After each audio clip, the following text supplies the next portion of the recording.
Good morning, everyone. We're going to get started about 8:15 with our first speaker being Dr. Lindsay Harris, our president. If you would, in the chat room, put the city that you're from and the district, that would help us all connect with each other. Someone asked why it was so quiet. Well, I could sing, but as I mentioned, that would not be the good way to start the morning. So please share any information, share some thoughts you have about being a nurse, and also about how we can continue to move ASNA forward throughout our state.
Good morning, everyone. I'm Lisa Gurley. I'm Secretary of ASNA and just thrilled to have that opportunity. I want to welcome you to the Alabama State Nurses Association Town Hall, Empowering Nurses to Make a Difference. We are so excited to have all of you participating today. There are a couple of logistic details that we need to go over. Remember at the end of the conference to go back to your original email with the login information and select continuing education to be guided to the platform for evaluation and printing your CE certificate. I'd also like to go ahead and make a statement for all of our presenters that there are no conflict of interest of the planners or the presenters. And now it's my privilege to introduce our ASNA president and official spokesperson for ASNA, Dr. Lindsay Harris. Dr. Harris is a nurse practitioner specializing in glycemic control at UAB Hospital. Dr. Harris. Good morning. Thank you so much, Dr. Gurley.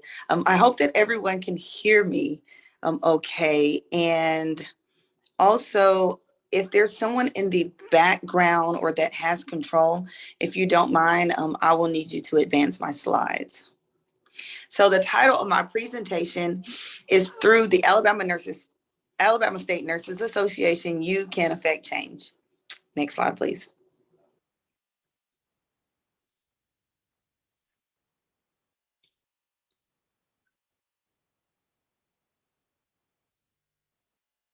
So I have this picture on here because, funny story, I am actually not in town. I'm out of town, and conveniently, I left my computer on my kitchen table. So I have been up all night recreating a presentation just for you all, as well as getting to know the hotel night shift staff as well. So I hope you enjoy. And thank you all so much for being here, and thank you for the opportunity. Next slide. Dr. Gurley has already mentioned this, but I do not have any conflict of interest during this presentation. Next slide. So the objectives. Today, we will review the mission, vision, and values of the Alabama State Nurses Association. We will discuss or highlight some of our historical moments within the association. We'll list some of the benefits of the association, discuss how you may get involved in ASNA, and then identify ways that you might affect change in nursing in the state of Alabama and across the country. Next slide. So before we get started, though, I would like for everyone, and I can't see photos or your videos, but I want everyone to take a moment wherever you're standing or sitting and just cross your arms. And relax, just cross your arms and relax. Now, I want you to take your arms, uncross them, but switch sides. So cross it the opposite way.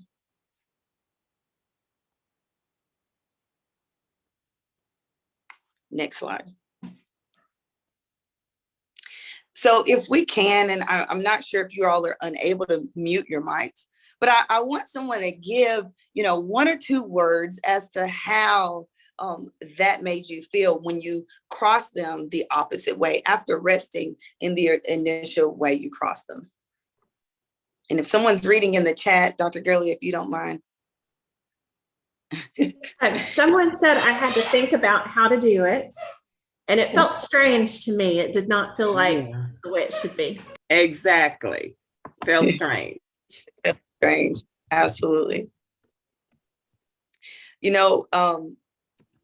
Next slide, please. So it really did feel strange to me. And the first time I did it, it was totally, I think the word that I utilized was awkward. It was so awkward for me. But after I continued to rest in that position, it became comfortable. I became to see it as normal, essentially. So I put this quote on here from Winston Churchill, who said, "To improve is to change. To be perfect is to change often. So change is inevitable. Change is something that if we want to move forward, if we want to be better, it's something that we have to do. Next slide.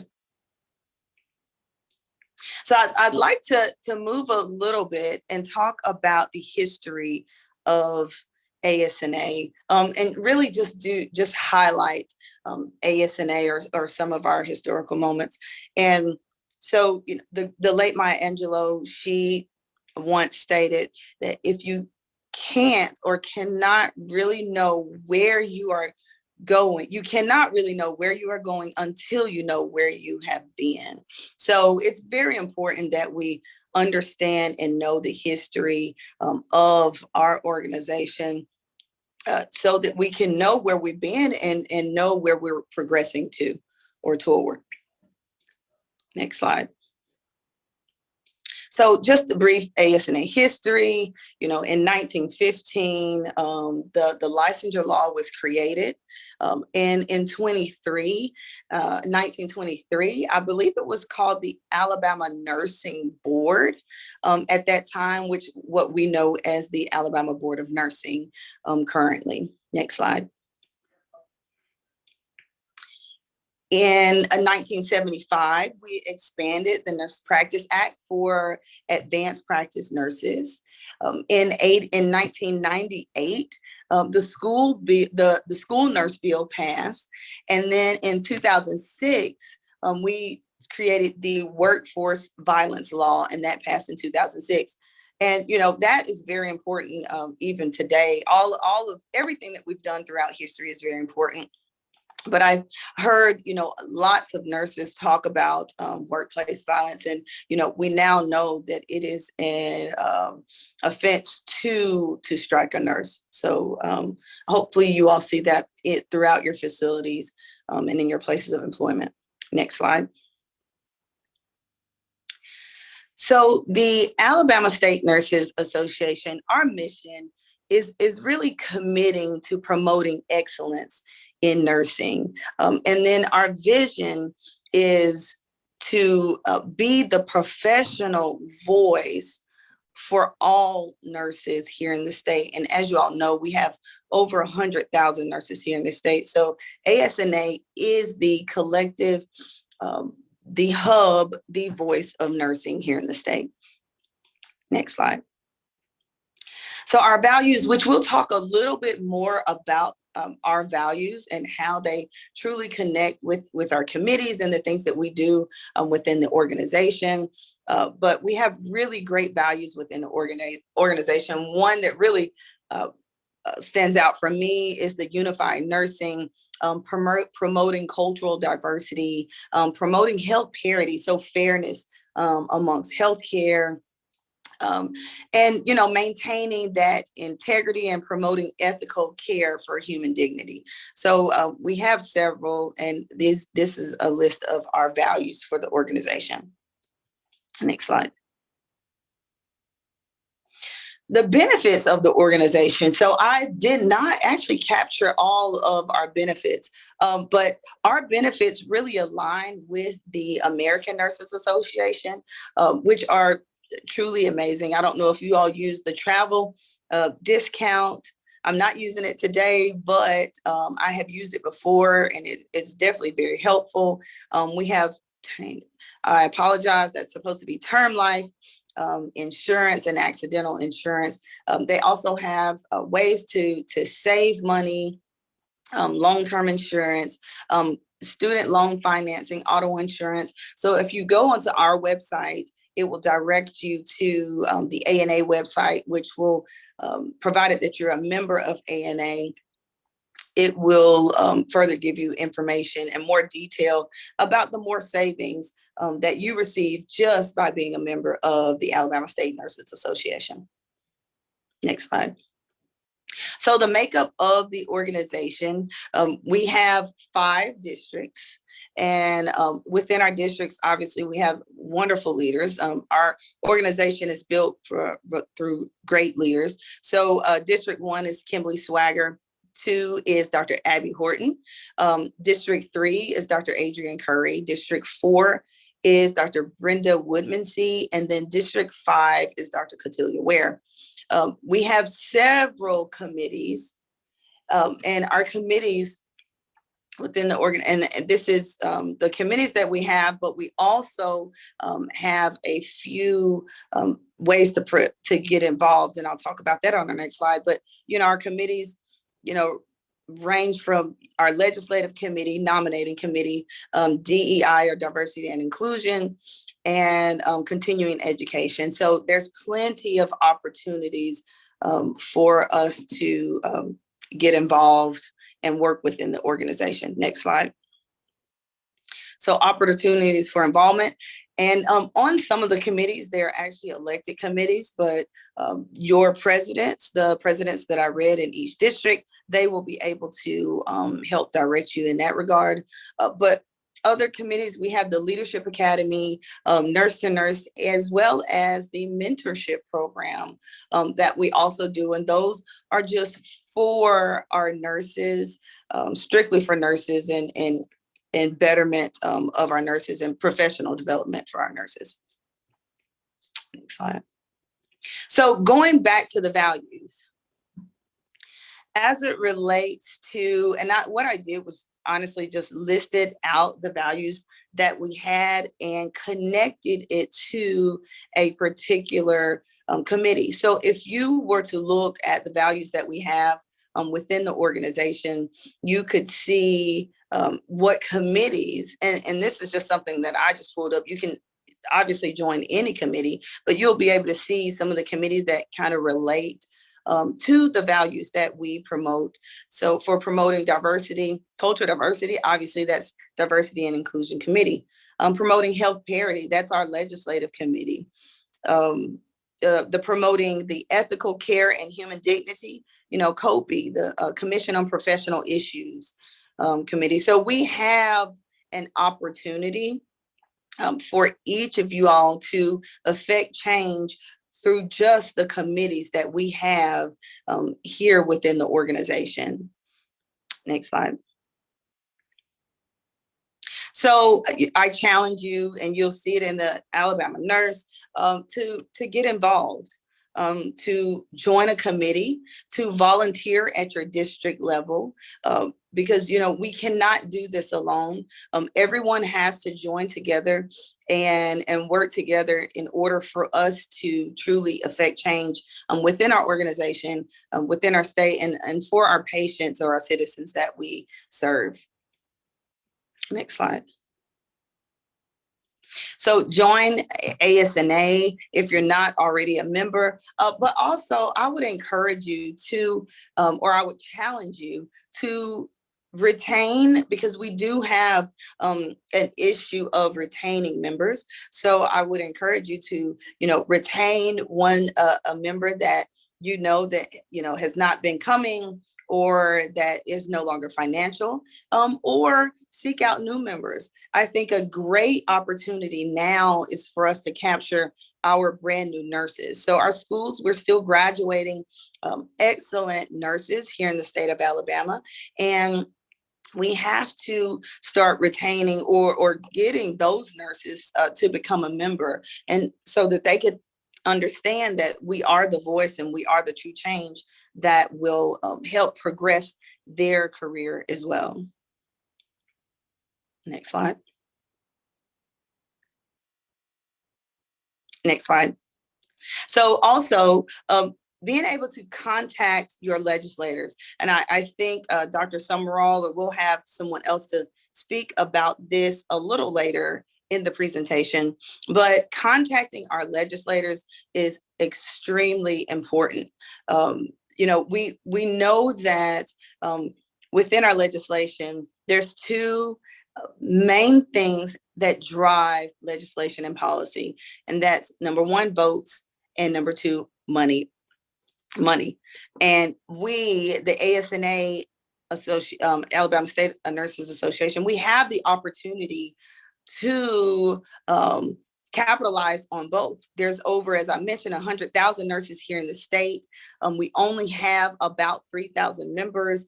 And so just imagine if we had 50,000 members of the organization what we could do on any law here within the state of Alabama. So I challenge you again to truly retain and recruit members, but also, when asked, the legislative committee is very active. So when asked to contact your legislator in your area, because they want to hear from you and talk about what we are fighting for. Next slide. So according to the Becker's Hospital Review, the world may be short 5.7 million nurses by 2030.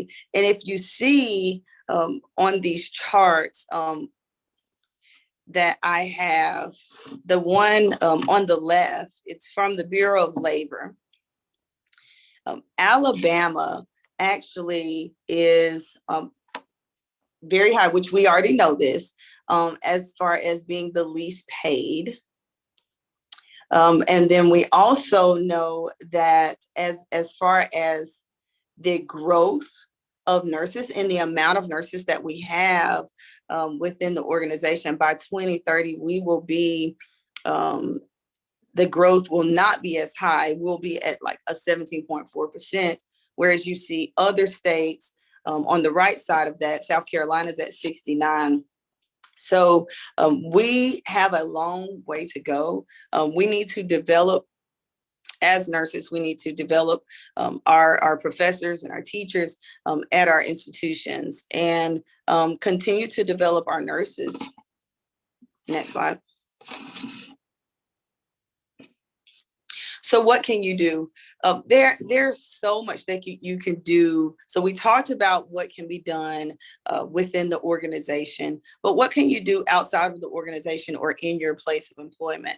I was just reading a little bit of the Future of Nursing 2020 to 2030. And I just took this little excerpt out of it, and I thought this was really good. And I said, this is absolutely what ASNA members have the ability and the power to do if and when they unite. So as demonstrated by COVID-19 pandemic, nurses at every level across all settings are positioned to lead. They lead with teams, they promote community health, they advocate for change and policy. They also foster to redesign nursing education. They also have advanced efforts to achieve health equity. So even so, some of the educational institutions and health systems, they better prepare and empower the new practicing nurses, including the LPNs, registered nurses, advanced practice nurses, and those who are prepared doctorally.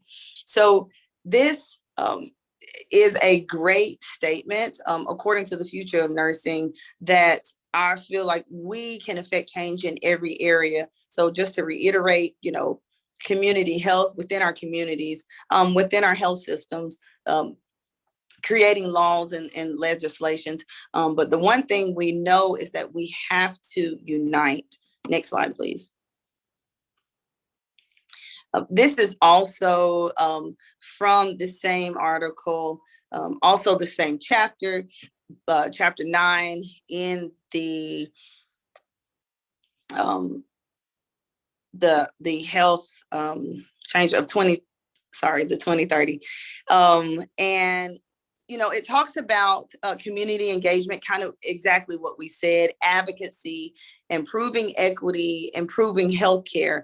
And, I challenge really each district to take these, I would call them pillars or these frameworks, and identify opportunities in your area, in your districts, as to how we can create change together as a state in these areas, because nurses definitely have the ability, and we have definitely shown the ability over the years, being the most trusted profession for the past 19 years, but even more so now during COVID. We have stepped up and we continue to remain resilient. Next slide. So having a united voice is very important. The Future of Nursing, Leading Change and Advancing Health had a key message And it says nurses should be full partners and with physicians and other professionals in redesigning health care for the United States. That is one of the things that ASNA has really started to do. It's really started to, number one, of course, partner with all the nursing organizations within the state so that we can have a collective voice. But in addition, think about those outside, those that have the same or very similar goals, i.e. Keeping the patient at the center of our care. So, we have the physicians, the physical therapy group, just different entities, respiratory therapists, et cetera, have really reached out to the organization to join forces and lobby for, number one, better staffing, better pay, and just improve outcomes for our citizens here in the state of Alabama. Next slide. So thank you. That concludes my presentation. We have time for questions, if there are any questions or even comments.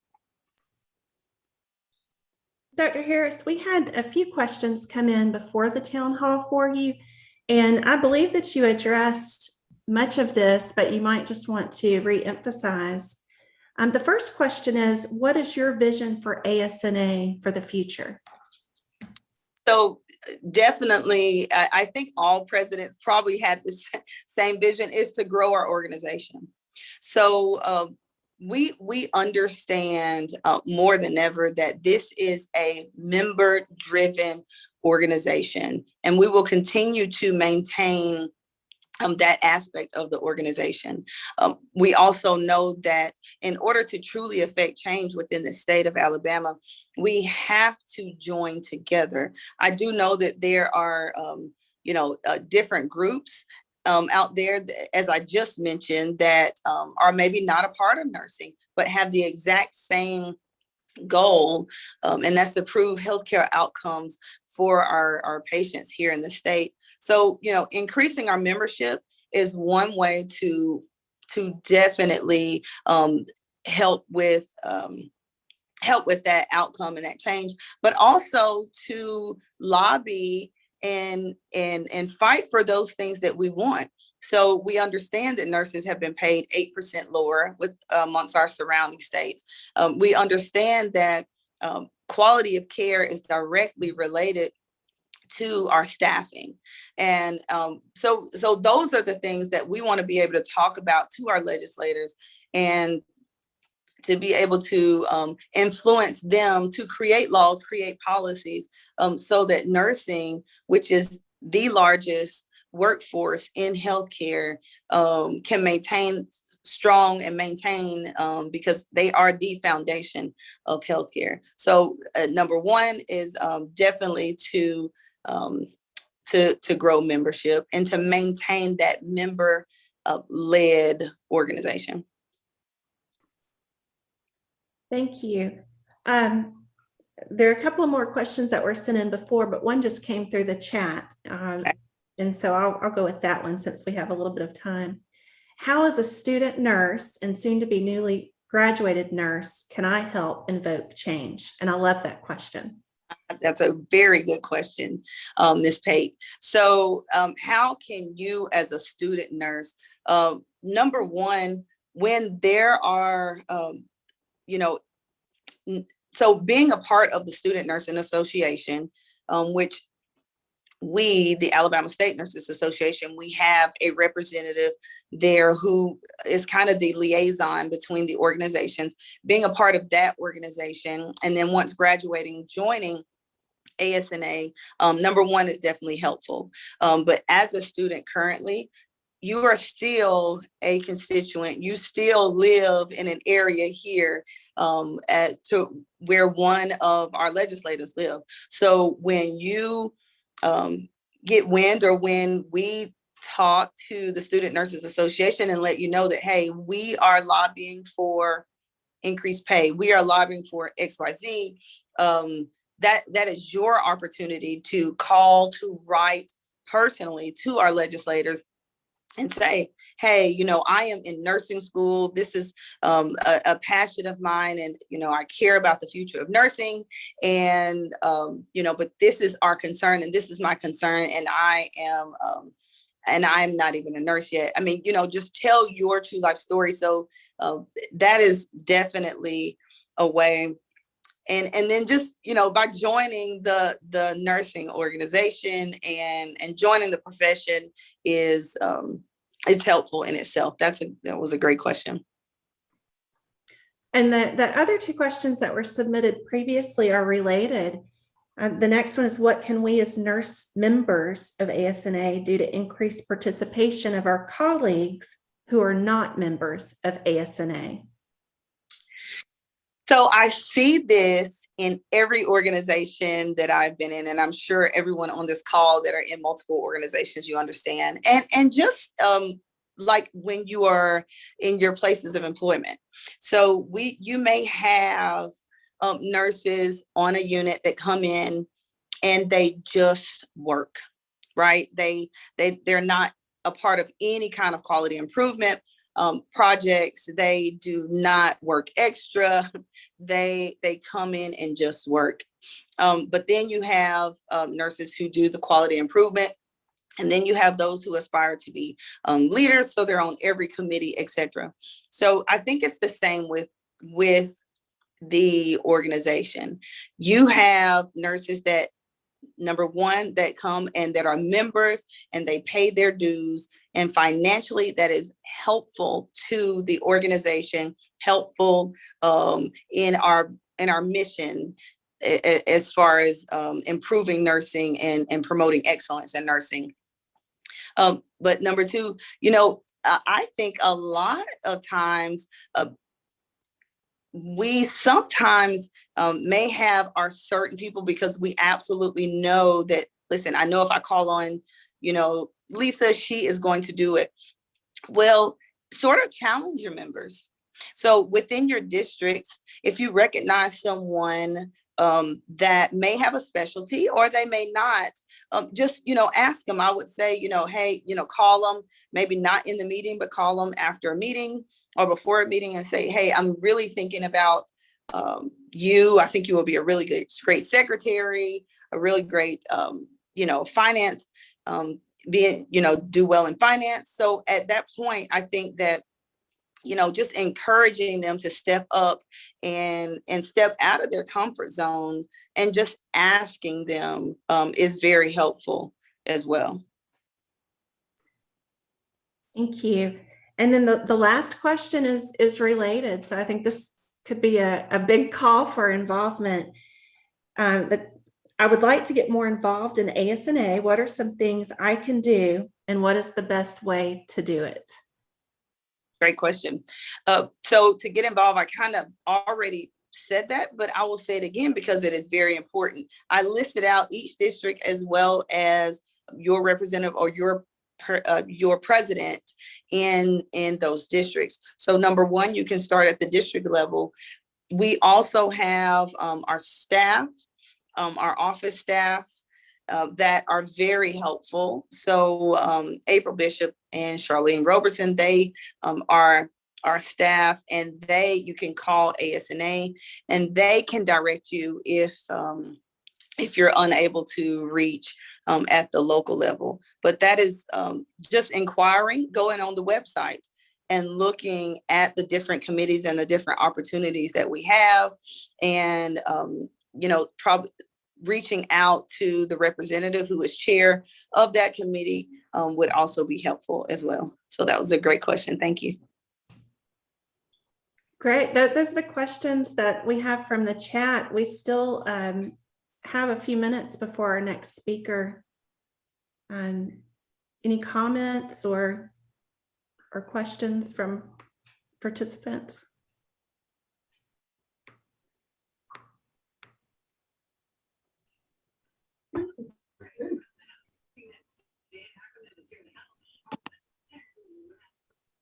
Well, I would just definitely say that thank everyone. I see there's another question and I'll let you read that, Lisa. But thank you all for, taking your time out today Thank you all for what you do, everything that you do. We definitely know that these are hard times, but you nurses are just amazing. I'm so thankful that I can be a part of this organization as well as this profession. And it just know that I am here for you. I am a servant to the organization, and I'm so glad to do it. So thank you. All right, Dr. Gurley, I think there was another question. Yeah, any thoughts about the travel nursing situation? Oh, any thoughts? I think that's a very tough situation, because the one thing we understand is that there is an even greater shortage during COVID than it was, prior to COVID. So we do understand that, and we understand that in order to maintain that safety and quality of care, we have to have nurses, right? So we have to have nurses at the bedside in the hospitals taking care of these patients. So I do think that the travel nurses are definitely needed. Now, the one thing that concerns me, and I think it concerns everybody, hospitals, physicians, everybody, is the amount of money that the travel companies are requiring. I heard a report yesterday that said that, say a travel nurse charges a hospital $210. The travel company charges a hospital $210. They may pay the travel nurse $100, and the company may receive $110. So, and they are not, they're working, they're not at the bedside. So that definitely is an issue for many. And I definitely think that is a concern that we can talk about as an organization, and we can join forces, because I'm pretty sure, I thought I saw Dane on here representing the Hospital Association. I really think that that's a conversation that we can have together and see what we can do regarding that. But on the flip side, the one thing that could be done also to retain some of these nurses is the statistic that I gave. And I know some hospitals have done it, but increasing the pay of our nurses here in the state would also retain our nurses. And I have heard that from day one of COVID and prior to. What we do know is that nurses can literally travel to the next hospital, number one, as a travel staff, but also just across state lines, just to get fair pay and honestly come back home to their families each and every day. So I think the pay for travel is a concern, but I also think I know that there are ways that we can help combat and retain our nurses so that they remain here at the hospitals in the state. Thank you, Dr. Harris. And in the comments, thank you, President Harris, Dr. Harris, great presentation. Thank you. We are all very appreciative of your leadership and the time that you volunteer. One more question came through, and our next speaker, Ms. Peggy Benson, is at 9. And so we have another minute, a couple of minutes. Okay. Are there any organized efforts in any school system in the state that mentors and supports students interested in becoming nurses? I was just thinking of how we might start a program, maybe those 8th graders and above. I'm retired and somewhat removed.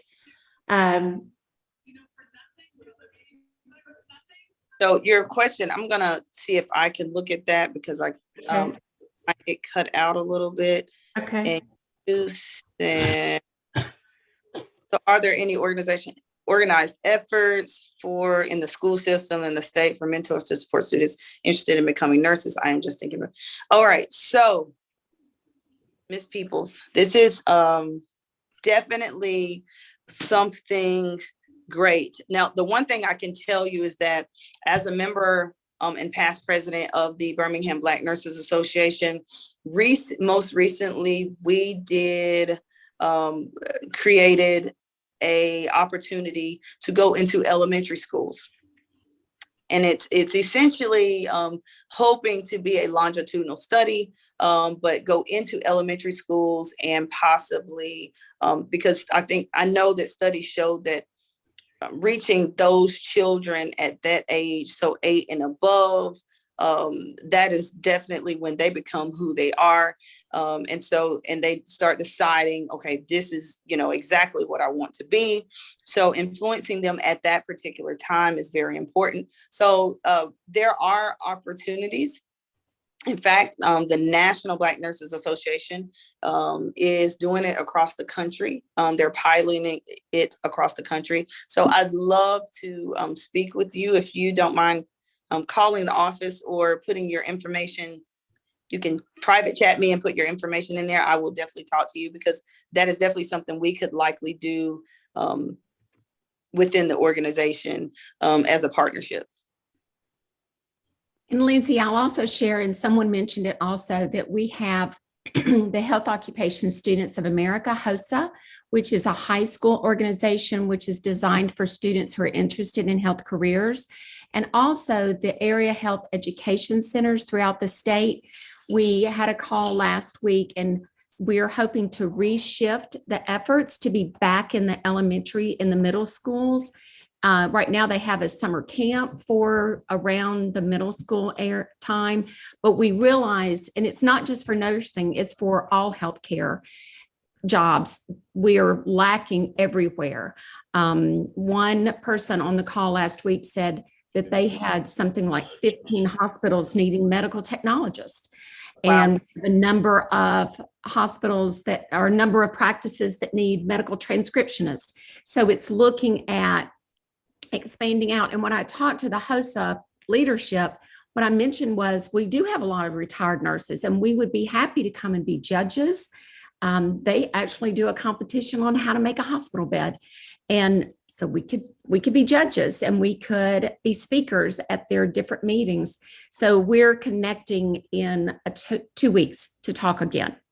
Perfect. And that was going to be my exact question. Is there a way that ASNA members can partner? So thank you for that. Excellent discussion. Thank you, Dr. Harris and Dr. Summerall, and to everyone that participated and with the questions as well. So we'll just take a few minutes to transition. Ms. Peggy Benson is our next speaker, scheduled at 9. And so in that, we'll get the presentation up and Ms. Benson is ready. I'll be honored to do the introduction and we'll get started. Thank you. Well, I'm ready if you guys are. Excellent. Thank you.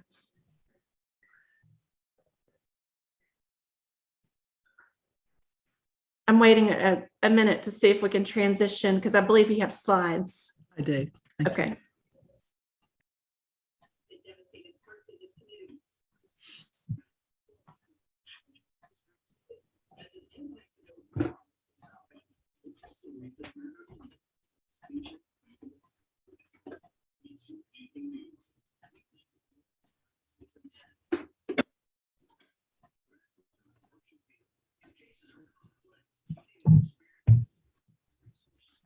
And while we're transitioning, I'll just remind the participants, if you can make sure that you're muted so that we don't get the background feedback, that would be greatly appreciated.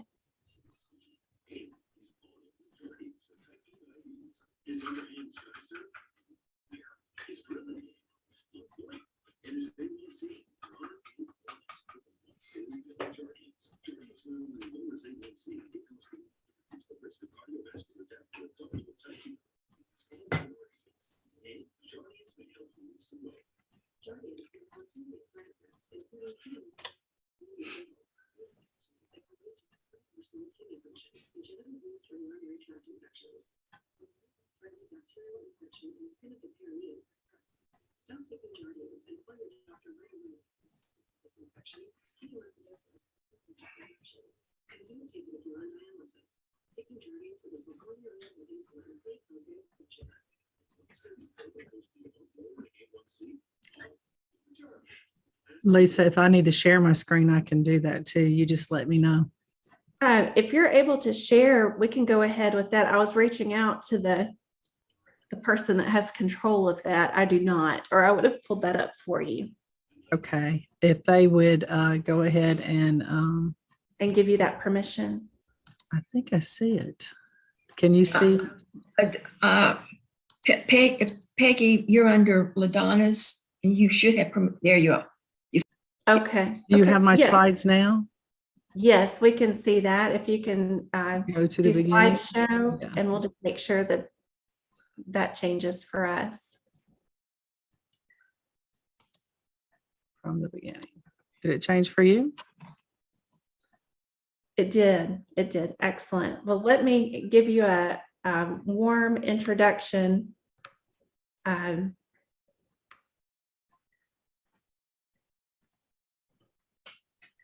Just a moment. I apologize. Okay, it's fine, Okay. Lisa. I think everybody knows me anyway. We No, can I'm just- going to give you an introduction because we're so thrilled to have you here. So this is Miss Peggy Benson. She's Executive Officer of the Alabama Board of Nursing. She's a board certified nurse executive. And if you look at her bio online, she's served in numerous previous roles as nurse executive and is the commissioner of the Alabama Nurse Licensure Compact. And we are thrilled to have you here with us. So I'll Thank give you the floor. Thank you. And I always love the opportunity to come and speak to the nurses in the state of Alabama. And thank you, ASNA, for this invite today. What I really wanted to do is to go ahead and talk to you guys about the Leadership Institute and the Alabama Center for Nursing Excellence. And then I think you have some questions for me when we get done. So this won't take too long, but one of the things that we've been working on for the last 3 years is creating a Leadership Institute that would have a lot of education and training for nurses across the state. And we wanted to couch that in a Center of Nursing Excellence. Now, back in 2004, 2005, they had created a Center of Excellence within the Board of Nursing, but it never took off and it never really became what it could be. And it was mostly going to focus on workforce data. But we have established a new Facebook account. I don't know if you've seen some of the notices that we put out for the Center of Excellence the last week or so. And I'm hoping that more people will go out there and like the page so they can stay up to date on the center and everything that we're doing and moving forward with. The Center of Nursing will have several different 5 pillars that we'll be looking at. One is the Alabama Nursing Resource Center. That is on our website. All of this is on our website. And the Resource Center is where we put all the connections to the organizations, to laws and other various associations from across the country related to nursing. This is also internationally as well. So all that information is out there, and I really hope that you guys will visit the center, the resource center for that. We do have a speakers bureau. If you want some of us to come out and talk to you about VDAP or about regulatory practice or anything like that, you can request us and some of the staff to come and speak to your organization. The Leadership Institute is in the forefront, and it is what we are rolling out in the last 2 weeks. And I'll talk a little bit more about that as we move through these slides. We do have the Workforce Center data on the center, and that data is very significant in that I've just done presentations throughout the whole state to most of the hospital CEOs on our workforce data on the last RN renewal. Those questions that we ask on the demographic questions are the same questions that are asked from every state board or workforce center across the country at least once annually so that we can get workforce data. And then when I came over in 2015 as the EO, I realized we had all this data, but we weren't doing enough with it, and we weren't sharing the results of many of the reports and the things that we received. So we have created a research and a data arm of the center where we're putting out our reports, we're putting out our surveys, and we're being more transparent with the data that we receive. So this is all going to be under the Center of Nursing Excellence. Let's see if I can get this out of the way so that you guys can see that better. Now, When you look at the center or the leadership institution that we have developed, we want to prepare our nurses for the up and coming to be new nurse leaders and be successful in those roles. So we want them to reach their full potential. We want to empower them in their performance. We want to plan for their education and their mentoring. We want to achieve and celebrate their successes, and we want the results to be recognized. So, and we want them to excel in their careers as they move forward. So PREPARE is a very strong acronym that we're looking at because we really want them to move forward in their career, and we want to give them those skills to be successful as they move forward.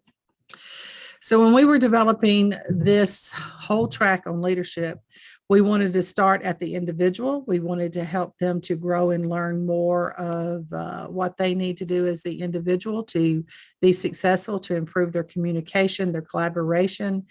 And then we would move up to teamwork and teaching them, the new nurse or the nurse leader, how to be more involved in teams and how to work as a team.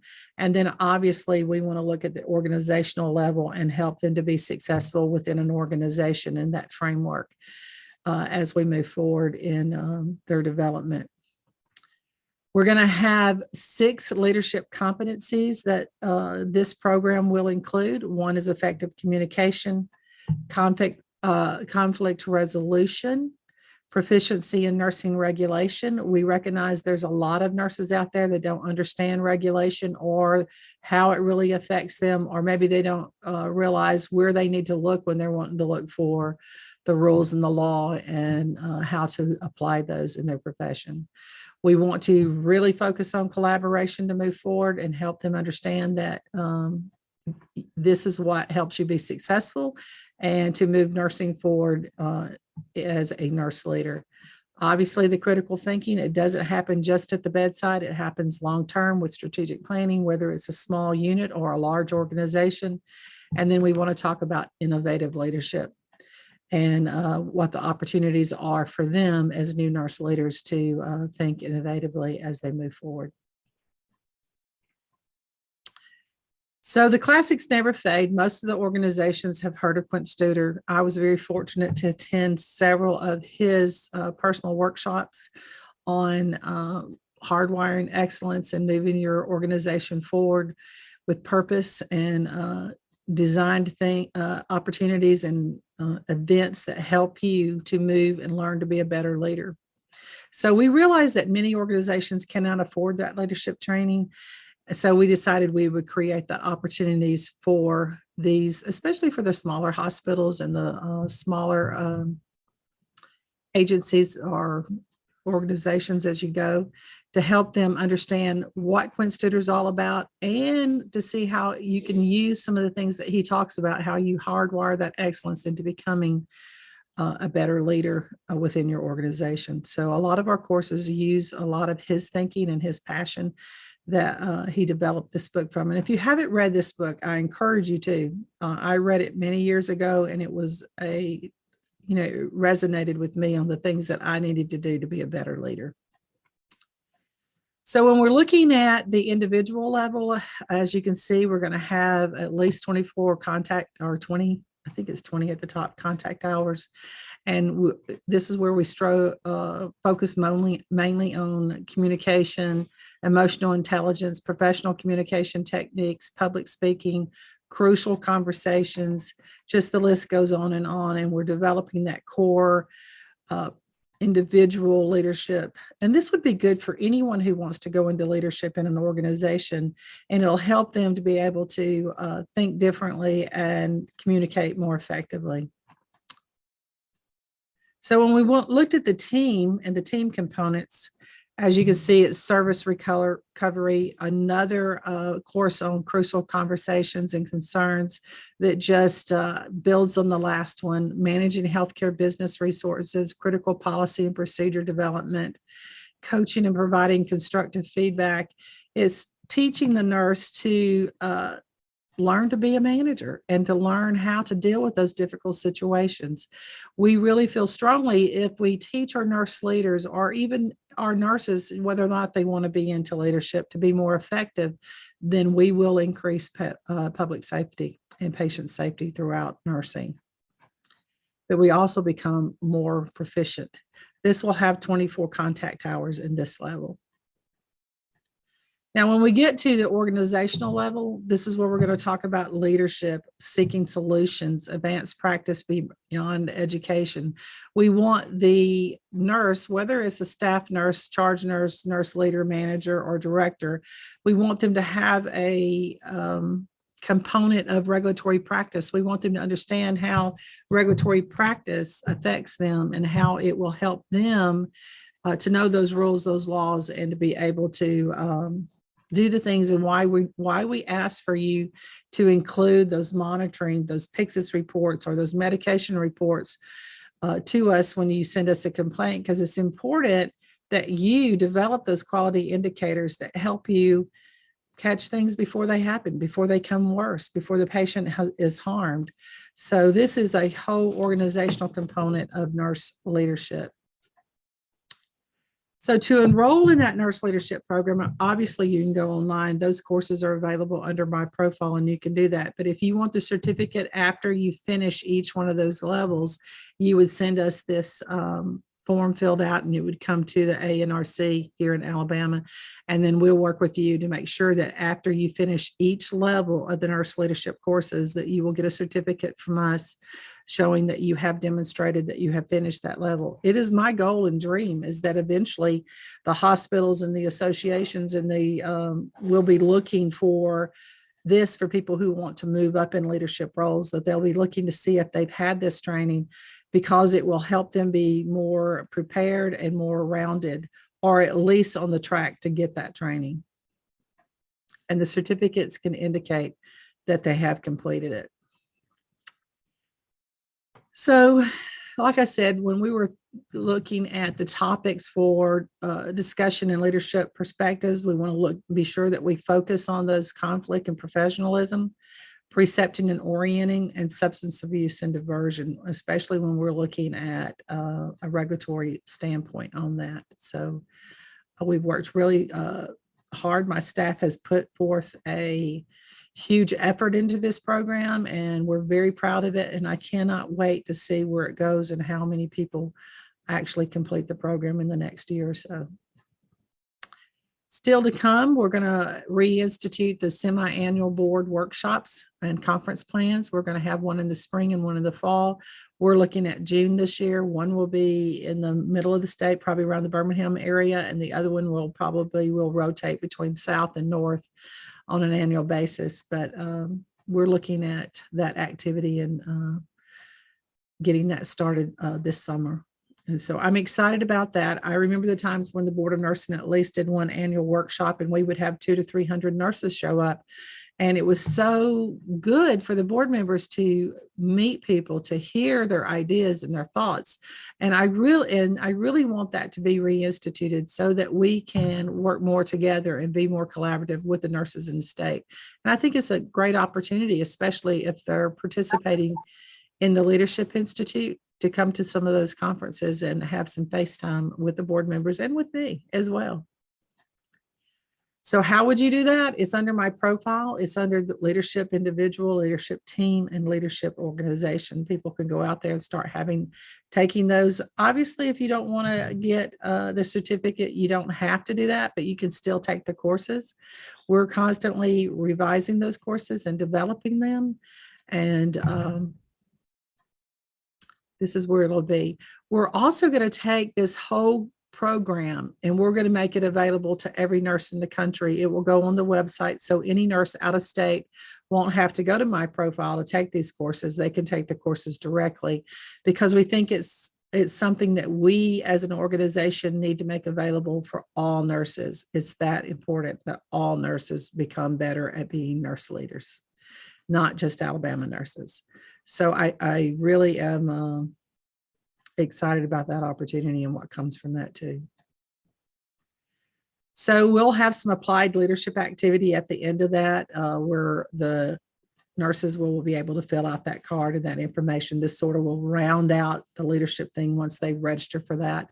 And some of that is being developed as we speak for the various levels, and we're going to go from there.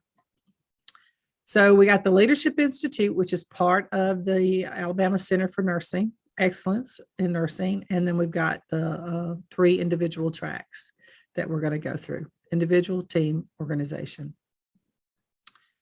So now I'm going to open it up for questions and be here to answer your questions and go from there. Can you see me, Lisa, or not? Okay. I can see. Yes, thank you so much. Those are exciting opportunities, and I'm looking forward to getting on the website and checking that out. We have some questions submitted before the town hall, but someone just asked in the chat if this curriculum is good for students about to graduate. Oh, I think it would be excellent. And when we get it out there to where it's available, which probably it'll be next month, where they can go out there and start taking those courses. I think that would be fantastic. Great, thank you. And then pre-submitted questions. The first one is, I would like to be more involved in nursing leadership for the state. What is the process for someone who wants to seek a seat on the Board of Nursing? Well, for the Board of Nursing, if you're interested in that, we post the vacancies on ASNA when they become available, and they're also posted on boards and commission of when they're becoming available.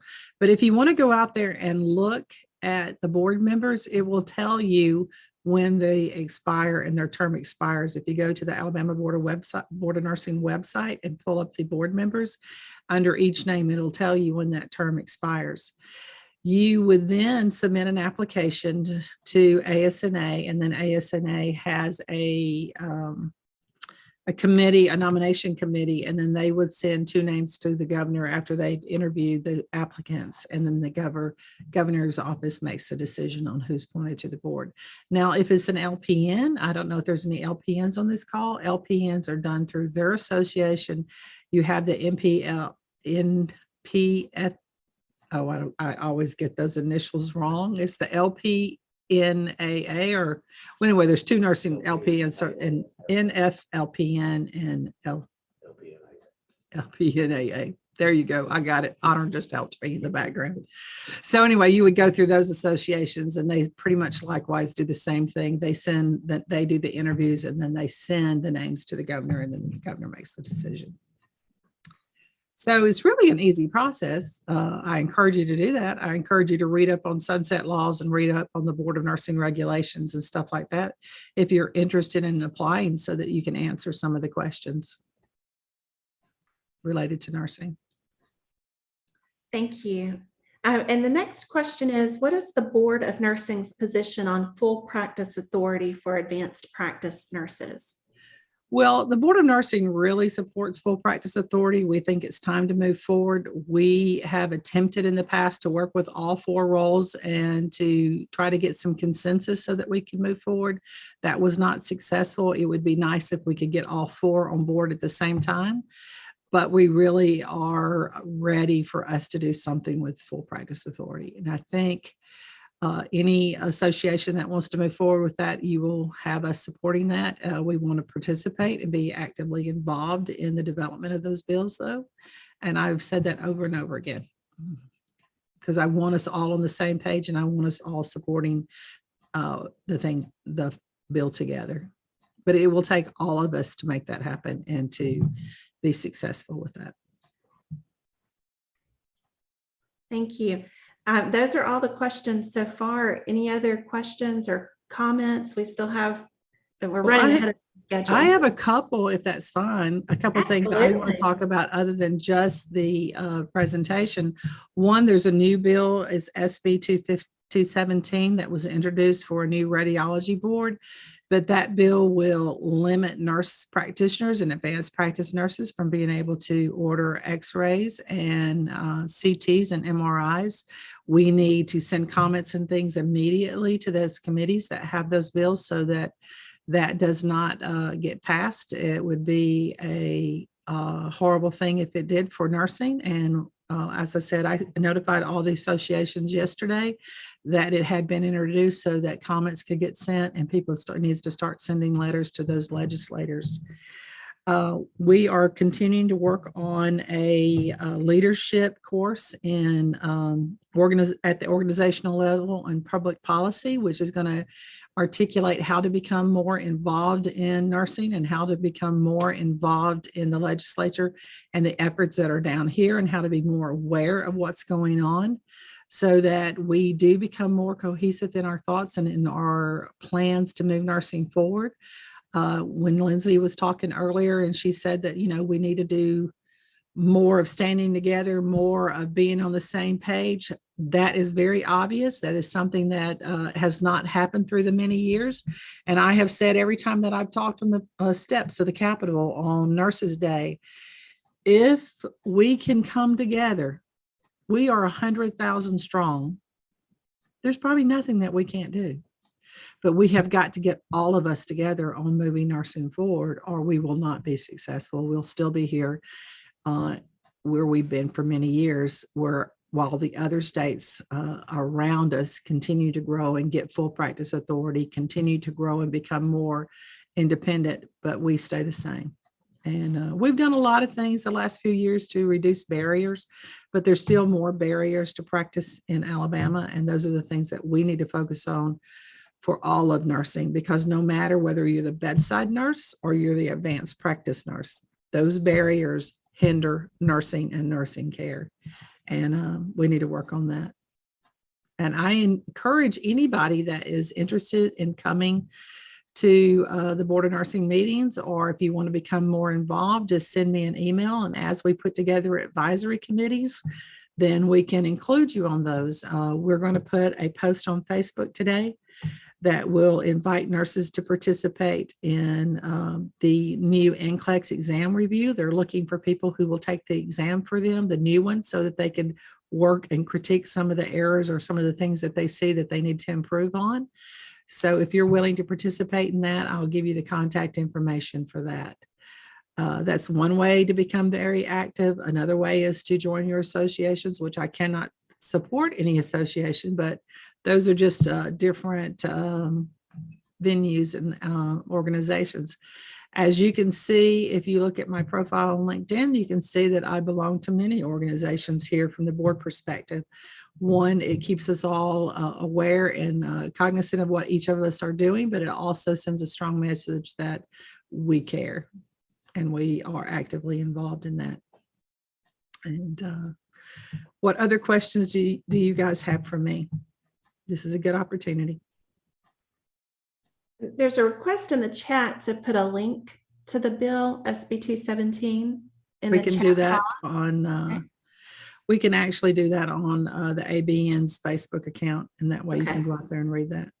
Okay, thank you. If you've not liked us on Facebook, please do so. That we do updates on Facebook. We make people aware of alerts and things like this. So I think we have currently about 13,000 followers, and we also have Instagram and Twitter. And like I said, we are branching out, trying to become more involved with this new age of nursing and to get people looking at more about what's going on and caring more about what's going on down here in Montgomery.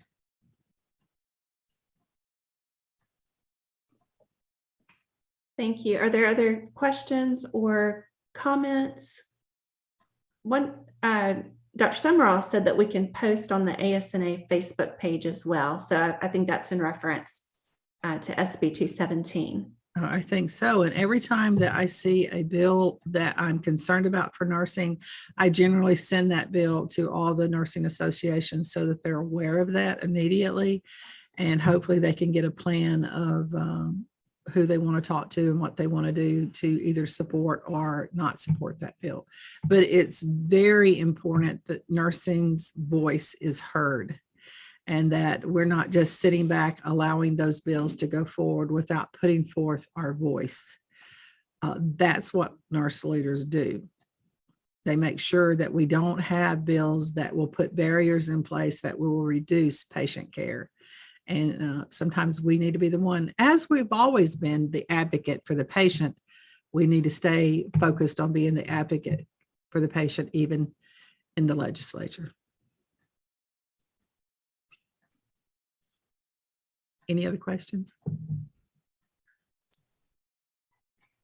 Thank you. We still have time, but we're running ahead of schedule. Anything else that would like to discuss with Ms. Benson? Could All you right, remind us again? I'm Go ahead. sorry. Could you remind us again where we could find the information about that bill in regards to the radiology? If you It didn't is already, it is SB 217, and you would go to the legislative session and you can pull it up. But we'll put the link out there on Facebook when we get off okay. this okay. conference call so that you can find it on Facebook. Please like us on Facebook so that you can get all these updates. I hope all of you are okay with all the information that we send out. We try to keep you updated. We've done a tremendous job, especially with renewal this year, of making sure that we tell you what's going on. Send many listservs. Some of you may or may not get those. If they're in your spam filter, you may have missed them. You might want to look at your spam filters to make sure you're not missing those updates. If we do have alerts and things that you need to know, we're going to put it on Facebook, and we will try to do listservs. Facebook's the quickest way to get it. We can reach about 200,000 on Facebook right now. But we have 100,000 nurses and we only have 13,000 followers. So I don't know how that works on the logistics of it all, but I think if you've not liked us, and if you have a Facebook account, that is, if you don't, then like I said, we got Instagram and Twitter for those who might want to follow it on that. Just trying to stay totally up to date and to make you guys aware of what's going on. Now, since we've got a few minutes to tell you about some other things, we do have the nurse apprenticeship programs that we are just developed rules for. I'm really excited about this. The nursing education programs can develop an apprenticeship that partners with employers and with the Office of Apprenticeship. And these nurses can be in the hospital and work and get paid 2 to 3 days a week, depending on where they're at. And they have graduated duties that they can do. They can enroll after their first semester or after fundamentals, when they've learned pretty much the basics of vital signs and all those things that we did when we were in nursing school. And they can progress on up in their skill levels, and those skill levels are posted with the draft rules on the board's website. So those will take effect March the 17th. We will issue permits for those individuals if they're in an apprenticeship program. And so we're really excited about that. It's a way for the nursing student to be better prepared for practice. I don't know if a lot of you are aware or have kept up with the NCLEX results. We have seen a tremendous spike in failures since COVID. And we really think that's due to when COVID first started in 2020, we had to go distance learning quickly. And we also took a lot of those students out of the clinical arena for a period of time. And we've continued to limit some of that. And it is now showing up in the NCLEX results in first-time failures. To give you an example, in 2019, we had 222 out of 3,700 that failed the NCLEX the first time. And in 2021, we had 570 something who failed the first time. So I really think it's correlated to the lack of clinical experience and some of the online learning that we're doing now. So we've got some catch up to do to prepare them. And I'm really hoping that some of these hospitals will implement the apprenticeship program. Any questions related to that? I don't have a question related to that, but what about individuals attending board meetings? They're welcome to come to board meetings. We've not been closed down for a while now. There for a while, we were having up to 60 people visiting and students visiting. And when COVID and all that was going on with COVID, they sort of stopped coming.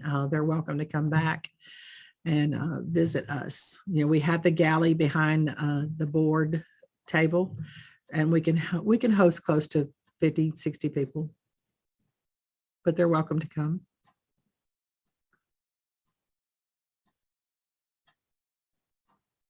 That was a good question, Charlene. We put a lot of information on the board's website. Ma'am?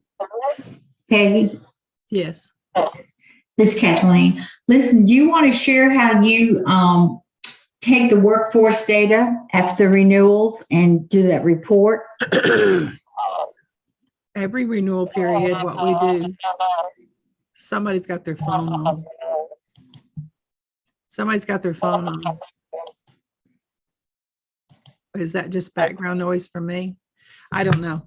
I keep hearing something, but after every renewal period, then we take the demographic data and we analyze that. And then we take those reports and create a PowerPoint presentation that we put on our website and share that data with anybody that asks and wants it. They can go out there and download it, or they can call our offices and we can look at that. This year, I took the demographic data and some of the nursing program data and took it almost like a roadshow, but it was virtual roadshow to all the districts for the CEOs from ALAHA, and discussed what was going on with the nursing workforce. Related to the nursing workforce, the last demographic data, and I'm pulling this out of my head because I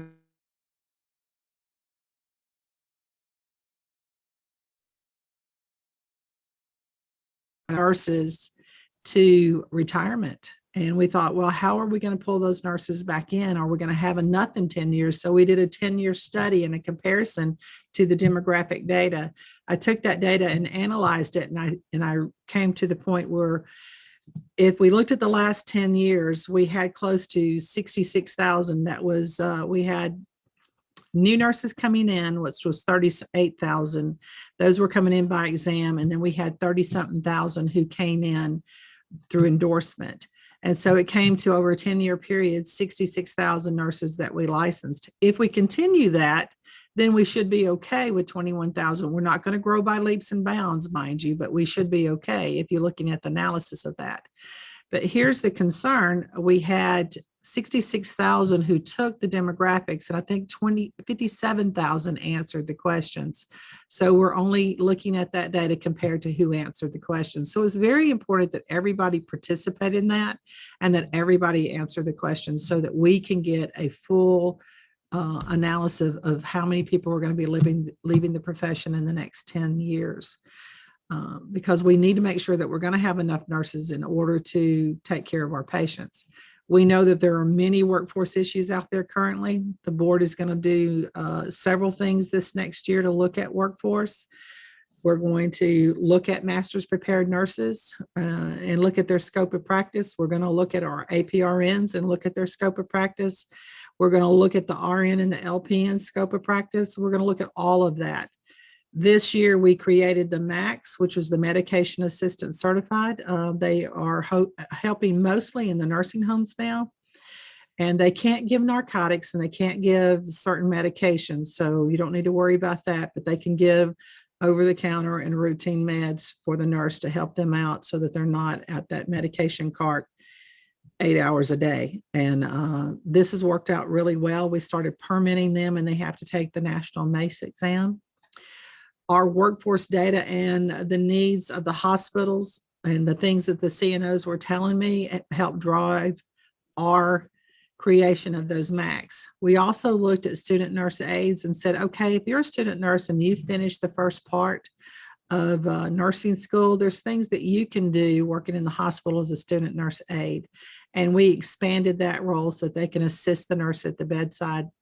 We also allowed nurses who failed the NCLEX to remain in that role as a student nurse aide so that they're continuing to learn clinically and to provide care and assist at the bedside while they're waiting to take their NCLEX again. All of this is driven by workforce data and by workforce needs. And so that's how we're looking at it and trying to expand those roles. And it's one reason why when the Office of Apprenticeship contacted us and said, can we do something about apprenticeship in Alabama? We looked at it as a unique challenge and a unique opportunity for us to help create a model that would be beneficial to the nursing student, but also to the organization and to the future nurse leaders in the state. If they do the nurse apprenticeship, I think those nurses will be more fully prepared to enter the workforce. by the time they graduate, because their skill levels also go up as they continue their coursework and their courses change. They'll have basic skills that they can do, and they'll have more advanced skills that they could do. They should be more prepared for the NCLEX if they're a nurse apprentice, and hopefully reduce those errors and the things that are going on with that. But the workforce data is critical to what we need to do to identify where we're going to be in the next 10 years and what the major goals are going to be in workforce. That was a very good question, Kathleen. Thank you. Did I give you too much information, guys? Any other questions? That's excellent. Thank you for all of that information. I've learned quite a bit today as well. So I appreciate that. Excited about the new opportunities. Anything else? We probably still have about 5 more minutes. Ms. Benson, there was one other question about, can we watch the Board of Nursing meetings via Zoom? We have not done that yet. We've been talking about that. We go in and out of executive sessions. So Zoom would be in and out and in and out. And so if I can figure out how to restructure our board meetings to where it'd be more beneficial to do that, I'm fine with that. You know, during COVID, we have put a lot of things on Facebook. You know, we've had 1 3-hour meeting on Facebook with the joint committee. I've not gotten a lot of feedback from that. I hope that it was something that you guys found beneficial. But we've been discussing that. I haven't bought all the equipment. I've started buying the equipment to make that better, but we're not quite there yet. But it is a goal that I want to do for the future.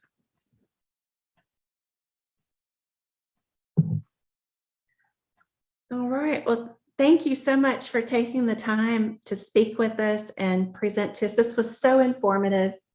For me, it's very motivating. Well, thank you. So I appreciate all that the Board of Nursing is doing. For our members, our participants, just remember that we are only as strong as our membership. And so please take some time to share the benefits of being a member of ASNA with your colleagues, with nursing students, our future nurses. And the link for membership application will be at the end, provided at the end of the event. So if you need to join or need to share that link with someone, you can. And then there will also be the opportunity for the link for CE at the end. So thank you so much, Ms. Benson. And I'm going to turn it over to our next moderator. Thank you. Good morning. I'm going to say ditto on what she just said about the membership and sharing the benefits and everything that we offer to non-members and nursing students, so that we can help expand our membership as well too. I would like to go ahead and introduce our next speaker. Is Ms. Pritchett already on? I was scrolling through and trying to find. Oh, I see now. I see her now. Okay, good. Okay, sorry. Okay, so this is Anna Pritchett. She is the State Advocacy Director of AARP. She is responsible for engaging a statewide grassroots network of volunteers. She is very involved in advocating and showing the merits of the workforce for those over 50. And please welcome Ms. Pritchett. Hi, everybody. Thanks for having me. I'm supposed to switch over to my slides, so bear with me for a second. Technology is always fun. Oops. That, and if y'all have had to deal with multiple screens, because my eyes are old, and let's see. Okay, can you see that? Yes. Perfect. Good morning, everybody. I am so happy to join you, and I wanted to take a minute to thank Dr. Harris and Charlene and April and Deanne for giving me this opportunity. ASNA does a fantastic job representing you guys, and we work very closely and try to support you in any way that we can. I really want to turn off my video. So sorry. It's very distracting. But I don't think that'll work. So y'all don't look at me.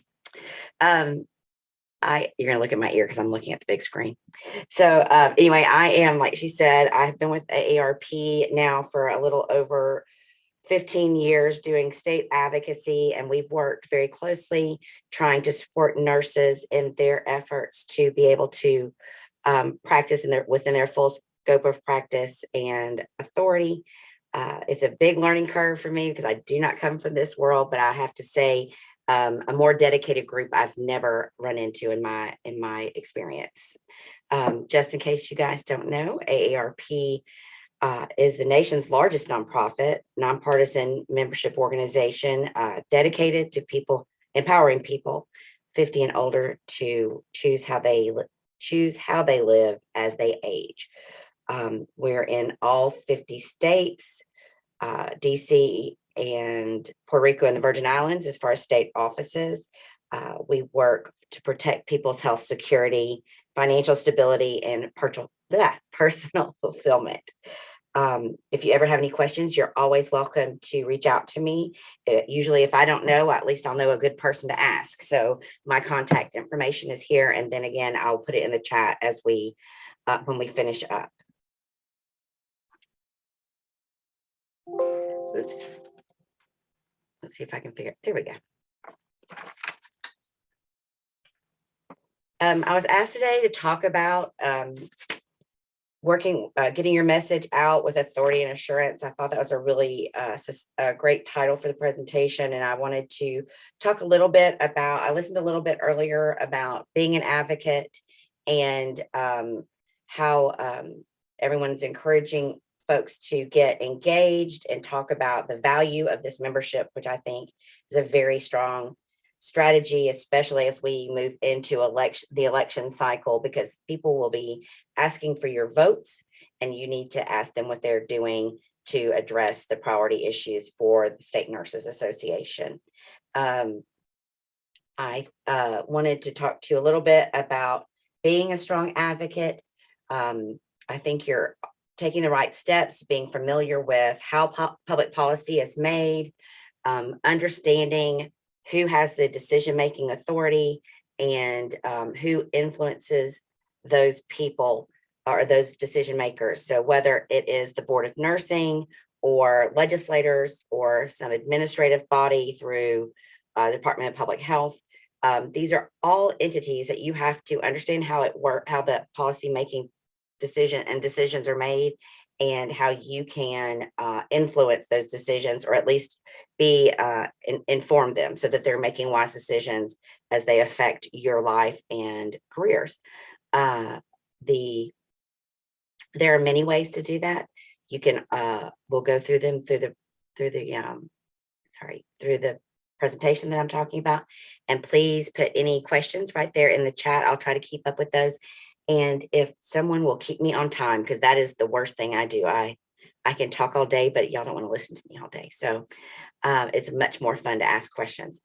I think it's very important to practice how to tell your story in writing and in person. I think that it's that value more so than even facts. I think facts are the way you open a conversation, but it's really how it affects people that makes the difference. And then again, learning how to work with those make meetings and meet with those policymakers so that you can tell them that story. So whether it's a town hall meeting or giving legislative testimony, it's all important, and being succinct, being together. I think Ms. Benson was absolutely right when she talked about the importance of unity amongst the nursing professions and associations, that everybody has to be on board, whether it's your members or just people in your profession. They all have to recognize the value of the work that you're doing. So Here at ARP, we like to talk a lot. We have a lot of big ideas, and as we are talking to our volunteers and members, when we go forward, we always like to start first by reminding everybody that we are thinking strategically before we act tactically. And that sounds very simple. It is not, because folks get excited and recognize those tactics like Hill Day, and get mired down in the details of activities when you have to think about the decision makers you're trying to influence and the goals of your activities. We always say, emphasize that we start with your goals and strategy first. So I was going to share a little bit of how AARP works, so that we're all talking from the same page. This is a strategy chart that we use. Years ago, we actually hosted a strategy session with the nurses groups. Oh gosh, when I first started at AARP, I think the Center to Champion Nursing came down. Is there anybody who was at this still? The CRNAs were there. I know several of the lobbyists that work with the groups came in, and we talked through a strategy chart, and it's like any other planning document. It's amorphous and grows as things change. If y'all been on the Hill at all, you know that you have to be able to be flexible to respond to what's going on, but it's always good to have an organized, agreed upon direction. So what we talk about is, like I said, the goals, organizational considerations, where we talk about capacity, what people bring to the table. This is a great way to organize, bringing those different organizations to the table to kind of evaluate what resources you have and where people fit in, or organizations fit in. A large conversation is about constituents, allies, and opponents. So who are the stakeholders there in your arena? And then identifying those targets, who are the people who actually have the power to give you what you want.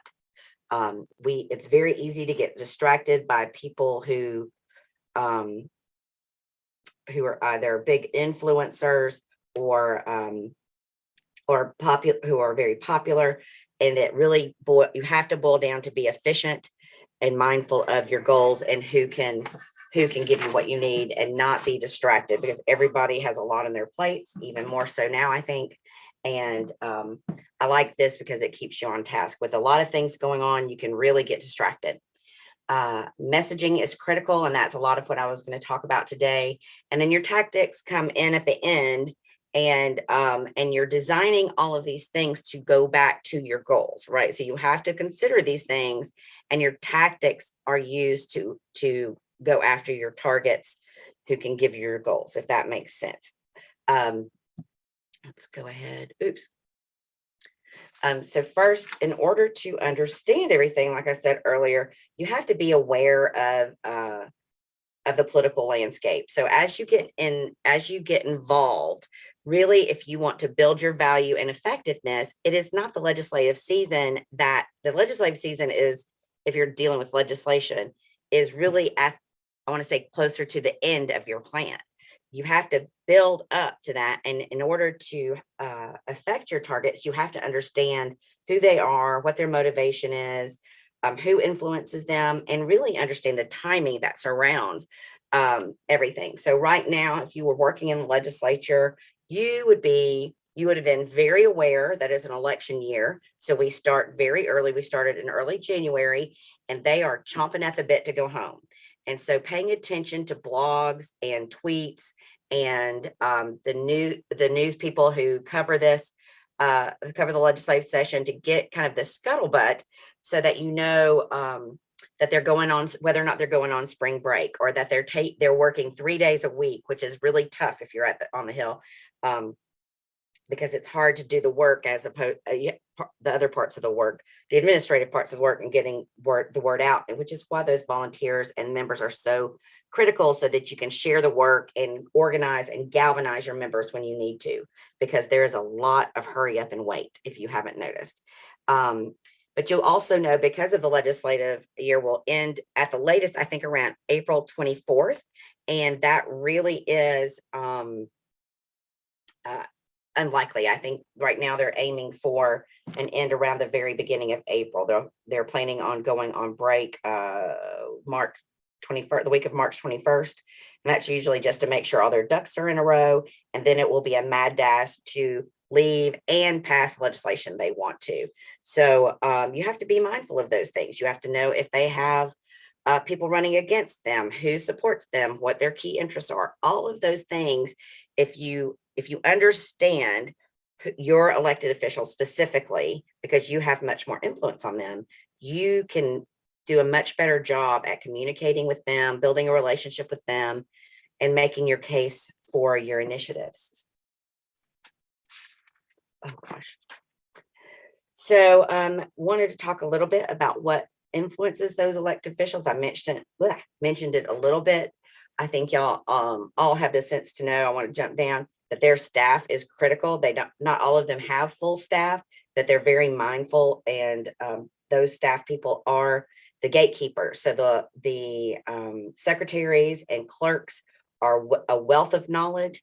If you want to know what's coming up on the rules committee the next day, they have an email that sends out their special order calendar that you can get to. And it comes out as soon as she can send it out. So that's always a benefit of getting to know things quicker. You have to consider what's going on politically, and who has aspirations, greater aspirations. Some folks are really active on Twitter, some are not, like I said. And most importantly, having constituents or having members and identifying constituents of those targets is critical, that those folks who will advocate on your behalf. So I cannot emphasize enough relationship building and getting to know your elected officials. And I will circle back around to, it's an election year, so you want them to know that you're paying attention. Any opportunity that you have to have FaceTime, all of that, more the better. Not specifically, not having those blunt conversations where you're saying, I'm not voting for you if you don't do this, because burning bridges is not a wise activity. You always have to come back around to them, and but building those relationships, showing yourself as a resource, letting them know that you're paying attention and that you care about what they're doing, and keeping them up to date on important issues, because all these people are not, with the far exception of a few of them, most of them are not in the healthcare arena and don't understand the full force of it, or only getting one side of that argument or information. So do your best to build those relationships and look for opportunities to help them see the impact of nurses and the importance of your policy work, and to make sure that you circle back and organize with the association so that everybody's on the same page and they know what's going on. So so when you go up to a legislator, and you're talking about your policy ask, I wanted you to be clear on kind of how they're thinking through this. So you hopefully you understand how, what influences them, kind of what their interests are, and how to circle back around. They're thinking, does this affect anything or anybody I care about? So if you know legislators who have nurses in their families, those are the people you need to get to know. Years ago, we were working on something, and the rumor was that there were nurses and their families who were contradicting what the association or what we were advocating for. So it was very hard to talk to them when their family members who were in the field were not aware and carrying the same message. It's just critical. I can't tell you enough.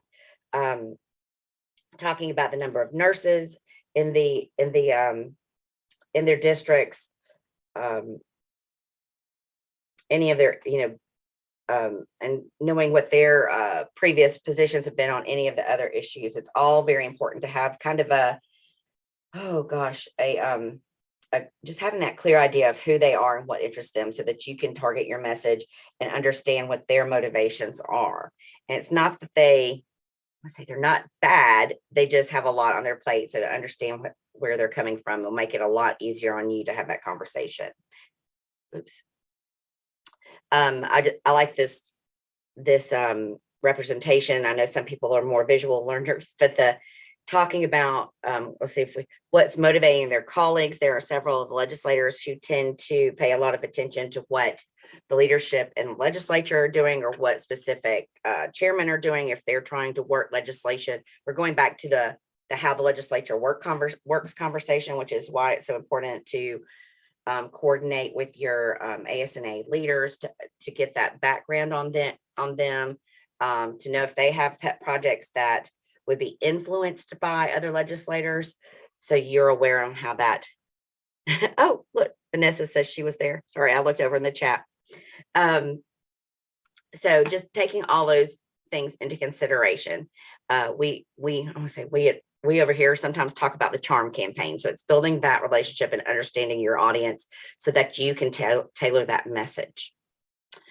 Speaking of message, we spend a lot of time on things like this, and I was working on a strategy session up in North Carolina, and I wanted to give you an example. So we did something similar, what Vanessa and I were referring to earlier. Messaging is so important, and understanding your audience is key.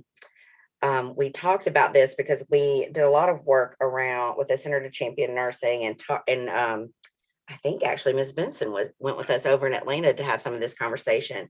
But working with very different legislators, you tailor your message. And so when we were talking about how to talk to very conservative legislators and how to kind of break through their lenses to make it more relevant to them, I think the workforce piece is critical. You can talk about that. That will get there. They understand that language. It's always a priority for any legislator, and they are aware of, I think, the healthcare shortage. I think if you'll see here in this message framework, we talk about the patient. We talk about their communities that you work in, and we had a conservative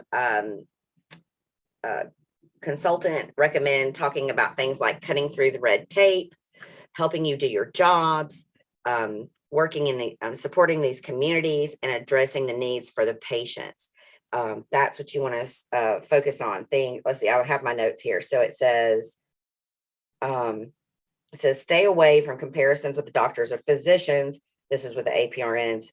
Say nurse practitioner and all advanced practice registered nurses.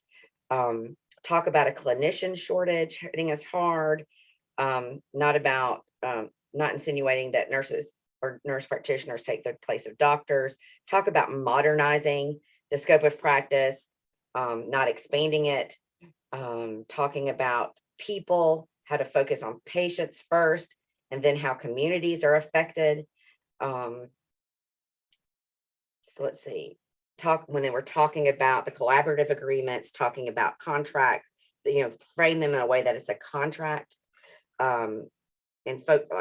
let's see, and talking about the delay of care and things about being, there was a phrase talking about cost-effective caring for more people.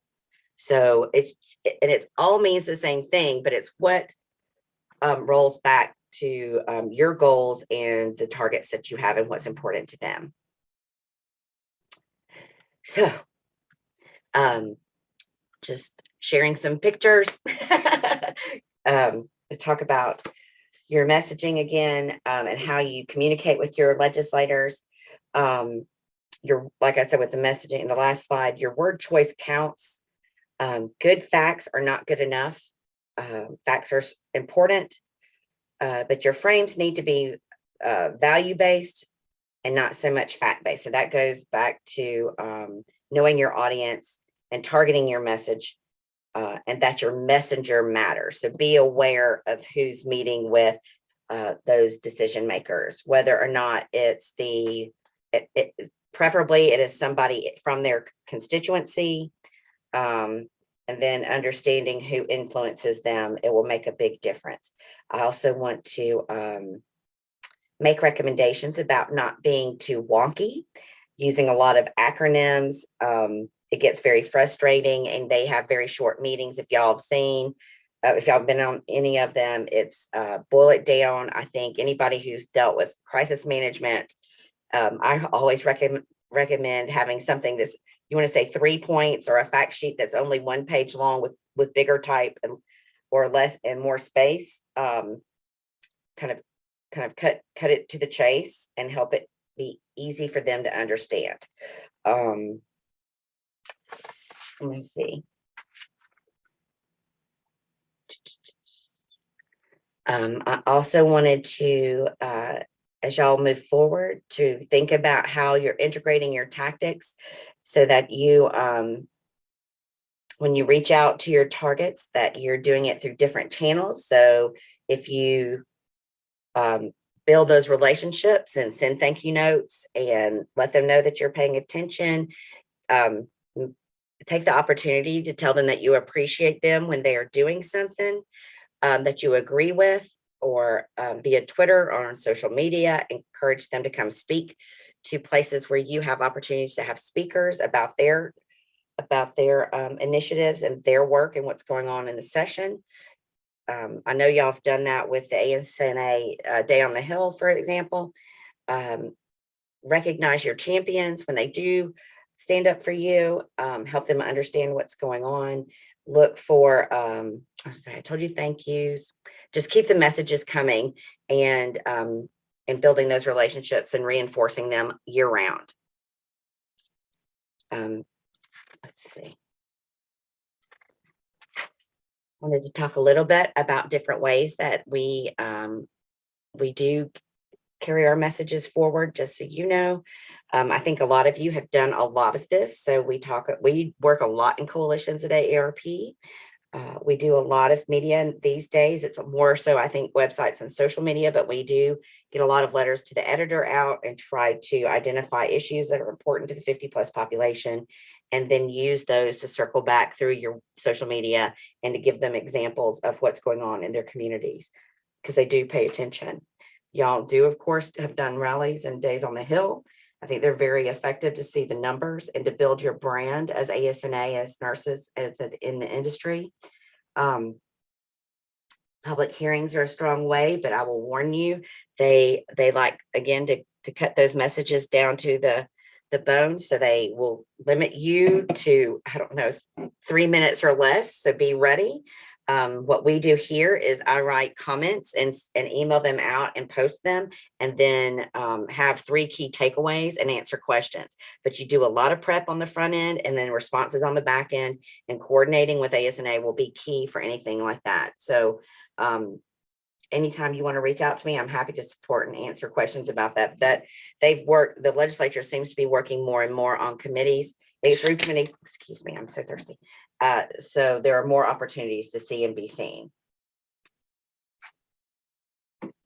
And then there's, of course, political involvement, and that is a whole nother conversation about how you can be involved in the things to avoid when you're a part of an organization that is a 501c3 or C4, and how you represent them or how you're recognized politically. So last but not least, I wanted to talk about remind you to, when you're doing your planning, to set out a timeline on how, so that you have the opportunity to get everything in line and coordinated. There's a lot of moving pieces at the time, and it's just easier to have some dates penciled in to make sure that you are being consistent and that you're moving along a timeline that you need to meet so that action can be taken. Like I said, it's a moving target most of the time, but usually it is never just one session that you're going after all of this.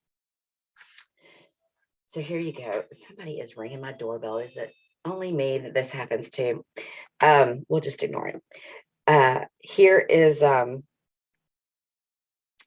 what are some of the ways that you can communicate a message to the legislator? So I wanted y'all to take a minute or less and go to the chat and tell me ways that you have, if you've ever talked to your legislator, how you, or communicated with your legislator, how you did it. What channel did you use? I've given you lots of ideas. Have any of you ever contacted your legislator? And if so, how? Just making sure everybody's paying attention.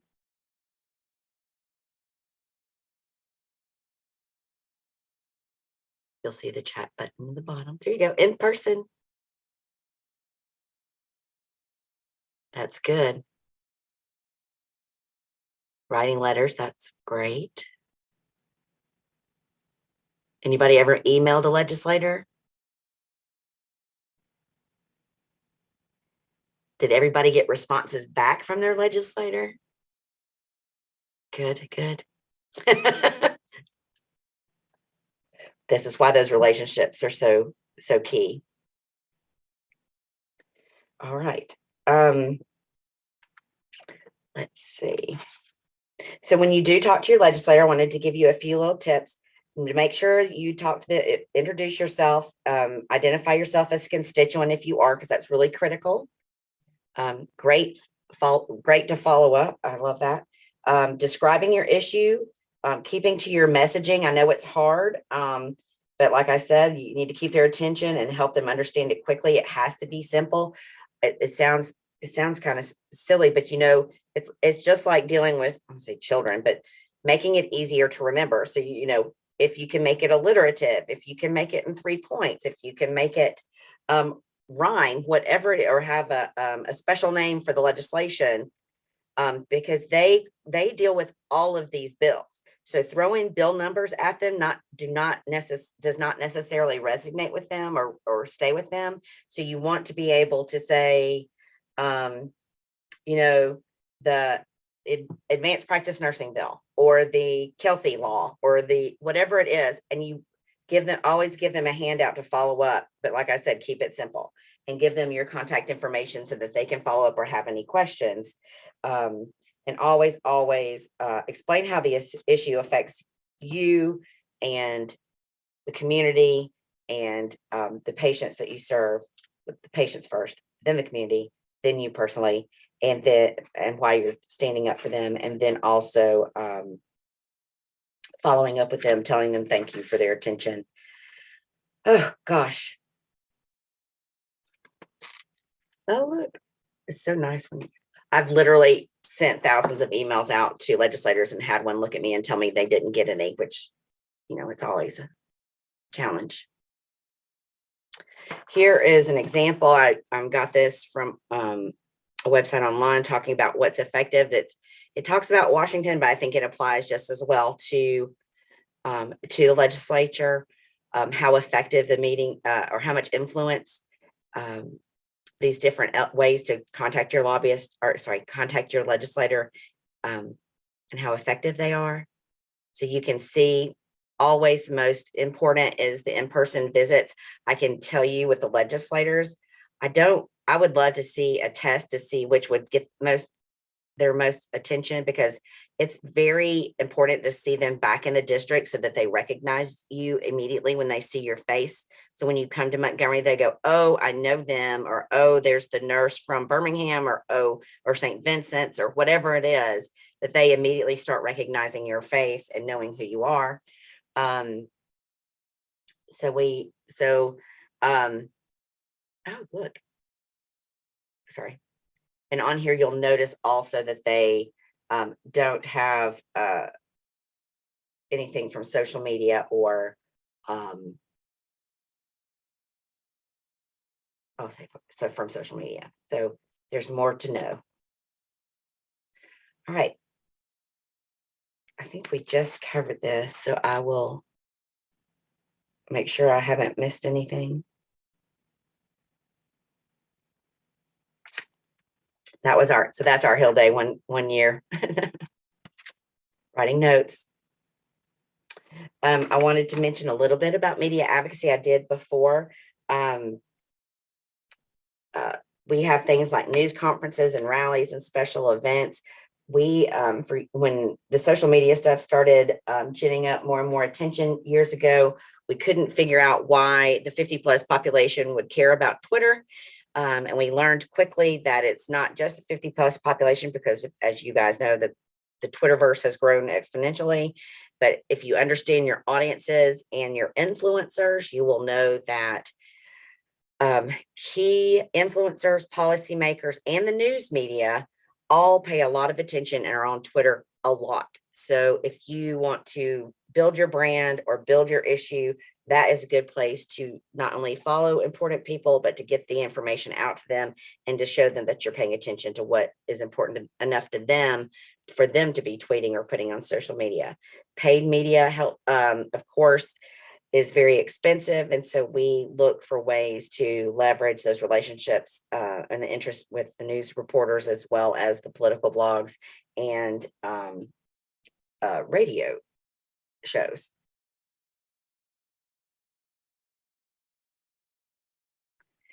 I wanted to give, when I talk about social media, you'll know, especially now that we're coming around with the elections, you'll see it even more and looking for opportunities. Here are a few sample media posts that I had seen in a training, just to give you an idea of how to leverage that language. Different legislators have different levels of interest on social media, as you can imagine, some of them not so much. But you would be surprised. And like I said, now that it's an election cycle, I think they'll probably have more than you would think. So looking for opportunities to get your information out and your messages, I think, is always strong.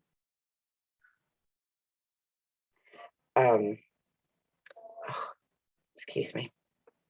Remember to be articulate and professional when you're tweeting, and use good business practices, and be polite. Sorry. And I think you can get a lot of mileage out of it. So where am I? 10:06. Am I doing well? Oh, I went too fast. I'm happy to answer any of your questions. And I know I kind of went through that quickly. There's a lot to cover, and there are different nuances to it. So does anybody have any questions? So we do have 2 questions that were asked ahead of time. The first question is, can you provide information about AARP's position on nurse practitioners and full practice authority? Oh, goodness. And I did want to tell you guys that they had asked me to make sure that if there were any bills that y'all should be aware of. And I know that Mrs. Benson talked about one, but there are 2 that you might want to be aware of. It's SB 27. It requires, and I put the bills in the chat. Okay. Insurance company, it requires insurance companies to notify providers within 72 hours of prior authorization request. And because we know the nurses end up doing a lot of paperwork, that will affect you guys. And then HB 268 is a CRNA bill. So I did want to mention that. Sorry. AARP supports the ability of advanced practice nurses to practice within their full scope and authority. And so we try to weigh in and support any of that work or the legislation that goes forward. That's how I got to meet several of you guys. So like I said, I just know the politics of it. So, or at least some of it. So I try to support you and help you go through the process. And you guys are my great experts. So I really appreciate that.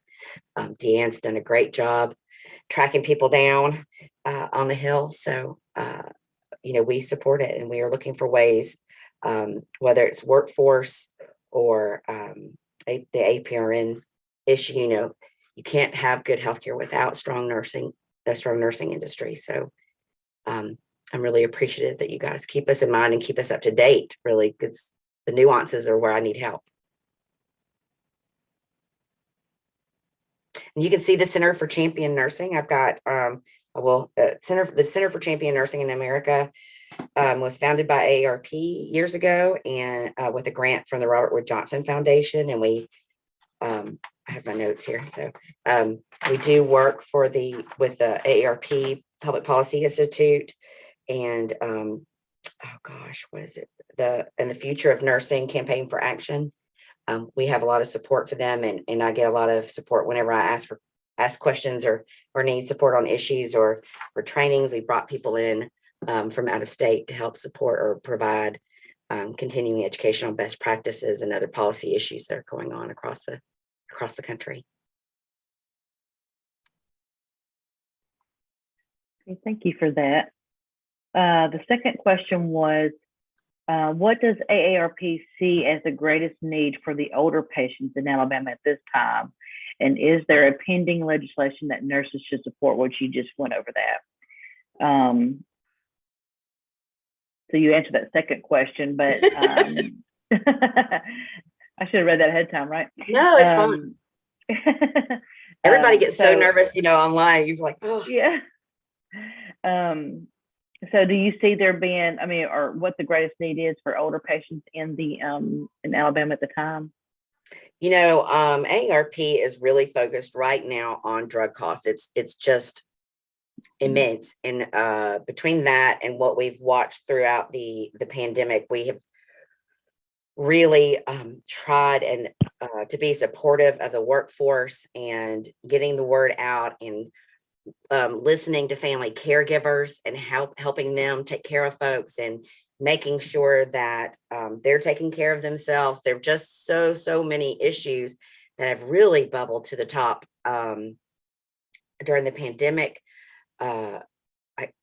There are just so many, but we have been focused on getting people vaccinations that need them and making sure that people understand the information they need to. We worked very closely with the health department here in Alabama to make sure that when those, when there were clinics out, that we helped people connect. When there was new information, we had a lot of teletown halls with Dr. Williamson and Dr. Harris to make sure that if there were questions, that they were being clarified, and to help people stay safe, making sure that if you wanted to vote, that you knew what your choices were and how you could vote safely during the pandemic, and taking care of your family and taking care of yourself, because goodness knows we have all seen a lot of burnout. We actually at AARP are still working remotely, and it's been a struggle. So hopefully, we're fingers crossed we'll be coming back soon. But like I said, here locally, if I'm open and dependent on you guys to tell me what's going on. If there's an issue that you think is important and that we can weigh in on, I'm happy to. I've been working quite a bit just for AARP's purposes. We work a lot on fraud issues. We have seen a significant amount of that increase. Every time there's a new announcement about a test or a mask or just almost anything, the amount of isolation older people have had to suffer, all of us have had to suffer through the pandemic. There's a lot of fraud going on. A lot. And I was at a meeting last night and was talking to the head prosecutor for the Alabama Securities Commission. And we worked several years ago to pass a bill to protect people from fraud and abuse and kind of raise the penalties and everything. And she said she was basically saying, well, the first year we saw about 60 reports, and then we saw about 70 reports. And this year it's like 300 reports. It was just this huge exponential increase, if you think about it. And hopefully it's because we knew it was always going on. Like elder abuse is one of those things, what's going on, but people don't report it, and or they don't identify it quickly enough. So we've been working quite a bit on that. You'll see a lot coming from AARP. We have a great Facebook page. That's a great way to keep up with us. If you look at aarp.org, we have lots of resources and materials for fraud prevention, for for programs, which I haven't even talked about. I'm an advocacy person, but just so you guys know, we have like free yoga, free movies, free painting classes, all of that stuff, which is great for your time off or to take time out and take care of yourselves. Please look at AARP and what we're doing. We have local classes that have been so successful that they are being shown nationally. We have like vegan cooking classes and just all kinds of fun things that we've been doing with AARP that we're trying to help our folks live their best lives and be engaged and feel supported. We even have like trivia that you can play nationally, so we can like compete against folks in South Carolina. It's kind of fun. I realized that I do not know enough of the random facts that my father used to spout all the time. But I know everybody's got one of those in their family, right? So yeah, I don't have that gift either. See, I mean, I was like, oh gosh, I bet my dad would have known that in a minute. But it's pretty fun to watch do all of that. And so we've been trying to, I'll tell you about ARP, I guess. So that's, we've been trying really hard to kind of find that balance, to identify ways to engage on the advocacy level, because there are so many big issues going on, that all of that funding, we've been working around things like broadband for years, and now it's really taken off, and we are spending I'm spending a lot of time saying, you know, it's great to have access to those services, but if you don't have the computers and the education and training to use them, it doesn't do any good. So it's got to be a more comprehensive plan, and the state is working towards that. But I like to be there because you hear a lot about broadband in schools. What you don't hear is about older people and the help that they need to connect. And I mean, if you've ever been online and tried to download your social security statement, you can tell me right now how important broadband is. So all of that being said, there have been a lot of issues that have really bubbled to the top. And we're trying to stay on top of them, but also trying to remind everybody to take time for themselves and give those opportunities back to our members. We are chomping at the bit. We have, let's see, ARP in Alabama has about 400,000 members. We are advocacy, field people by nature, like people by nature. So we are looking for different ways to engage virtually, but we are ready and chomping at the bit to get around our friends and our volunteers to activate and enjoy each other's company and support each other. We had a drive-through shutter at one point where you just drop things off. You know, we were looking for ways to kind of lay eyes on folks without contaminating them. So stay tuned with us. We have, let's see, Facebook and AARP Alabama, or Alabama AARP on Facebook. I can put all these in the chat later for you guys. And then the advocates page is really strong. You can sign up for our e-blast to know what's going on. And then and I can get that in there too. But does anybody have any questions? It's a lot of fun at AARP. We love you guys and all the hard work that you're doing, and really appreciate the way that you step up and represent your industry. And I am here to do everything I can to help out. And like I said, I may not know the answer, but I know who to ask. Ask Deanne. I call her all the time. We do have plenty of time for more questions before our next speaker. If anyone else has any questions they would like to ask, or put it in the chat and I can ask it for you. Maybe by the time we can all go back in person again, we can have another DAO session. That would be fun. Tell us about that. That's Yeah. that, like I said, that strategy session. It's a really good Okay, way yeah. to focus in and bring your allies together and get on the same page. I think everybody's going through a lot of transition. You've got that kind of big wave of retirements going on. We've all suffered through that as well. And as we all get back on our feet, it's a kind of what is our vision as we go forward? I think the Board of Nursing is doing a fantastic job and looking for ways to engage around that. I listen to you guys, and of course I don't know everything you're doing, but looking for different ways to engage your members in the policy process, and having teams monitor and report back on the Board of Nursing and what's going on, and having teams across the spectrum of policy and decision making, I think is very strong. Looking for ways to build the brand of ASNA, the strength of the brand and the power of ASNA, to talk about its value, to really have those ambassadors in the community about nursing and the strength of nursing and the importance of nursing.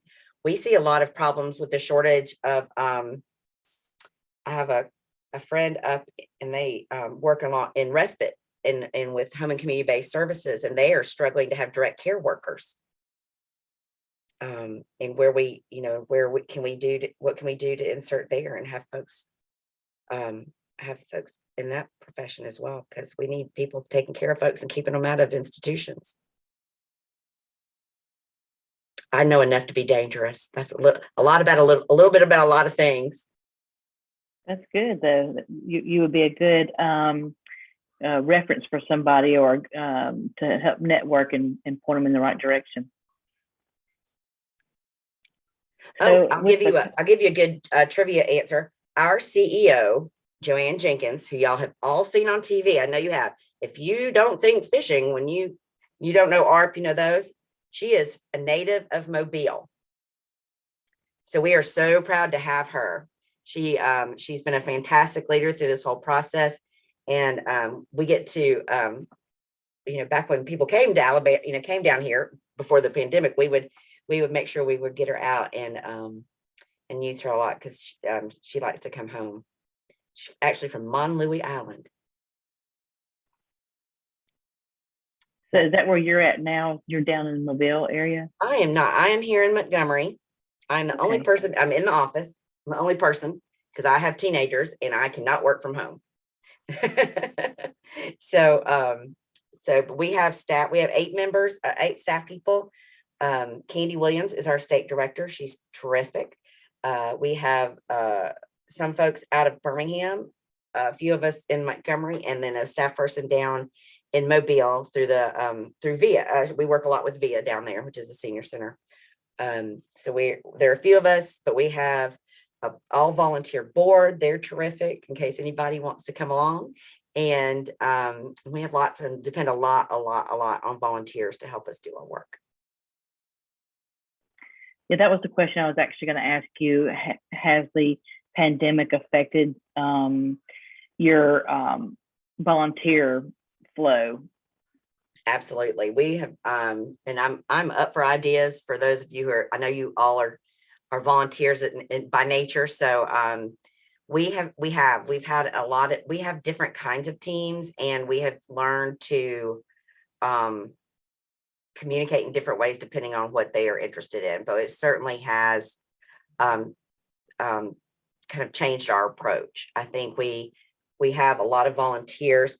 We've come up with different things. So we've had different activities just for to get people to feel like they've been together. We did a whole thing on doing cards to check in on people, and then we started having people who would just call chapters to check in with chapter members just to say, how are you doing? Do you need anything? Making sure that they're aware of stuff that's going on, or if they have resources or questions. The teletown halls have been a lot for our members. I think our volunteers help us conduct a lot of the virtual things. So we've learned that if any of you have had to do this, you definitely have to have like a production person behind the scenes. When you have teletown halls, you have people like a hotline that people are answering and asking questions to. So we have some volunteers that are conducting the classes. Like I mentioned, a lot of our volunteers are doing the classes for us.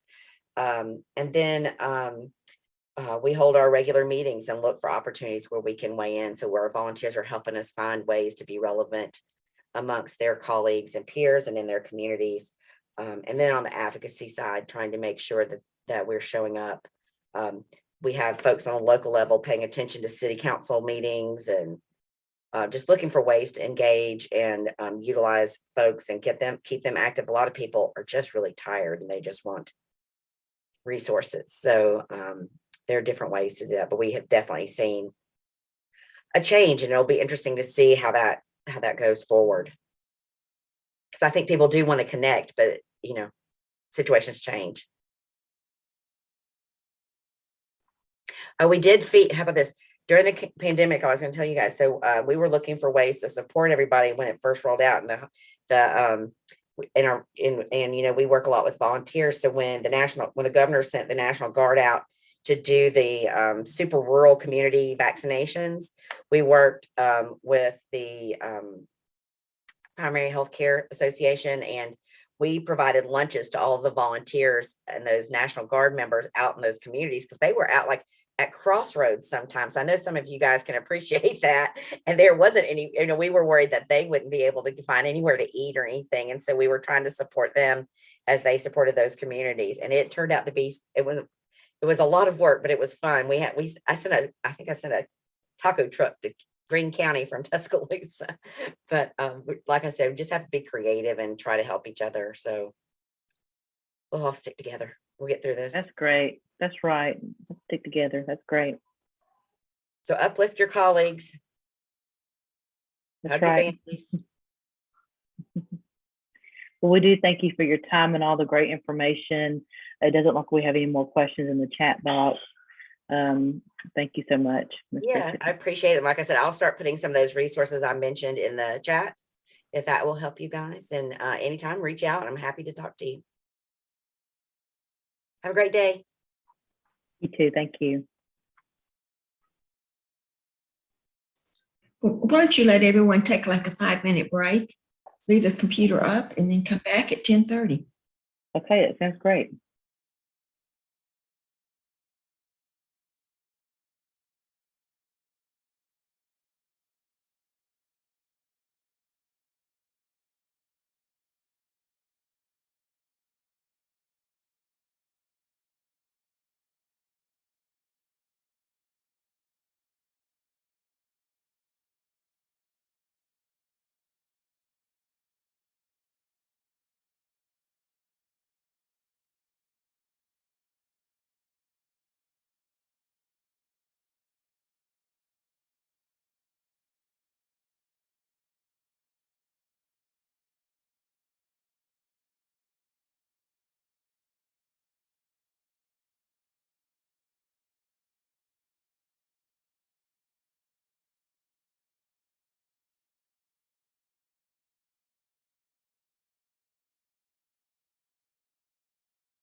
Okay, I'm going to go ahead and introduce our next speaker. Dane Howard is the Deputy Director of Government Relations at the Alabama Hospital Association. She is responsible for state and federal advocacy efforts, administrative and regulatory issues. She also coordinates emergency preparedness. Please welcome Dane Howard. Thank you. And I'm sorry, I'm not sure why my camera is not working, other than restarting my computer, which I don't want to do. Just put my picture back up for now. I'll figure out what's going on with it. It's been working up until now. Technology, don't you love it? I'll just leave this here right now. I guess I could just disconnect but by the time I rebooted my computer, it might take too long. So let's just don't prolong this. I'm actually Deputy Director of the association, and have been with the Alabama Hospital Association for 26 years.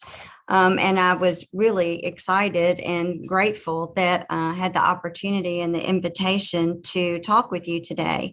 When I came to work for ALAHA, but I worked in the political arena before I came to work for ALAHA. Some of my first interactions were with Ruth Harrell.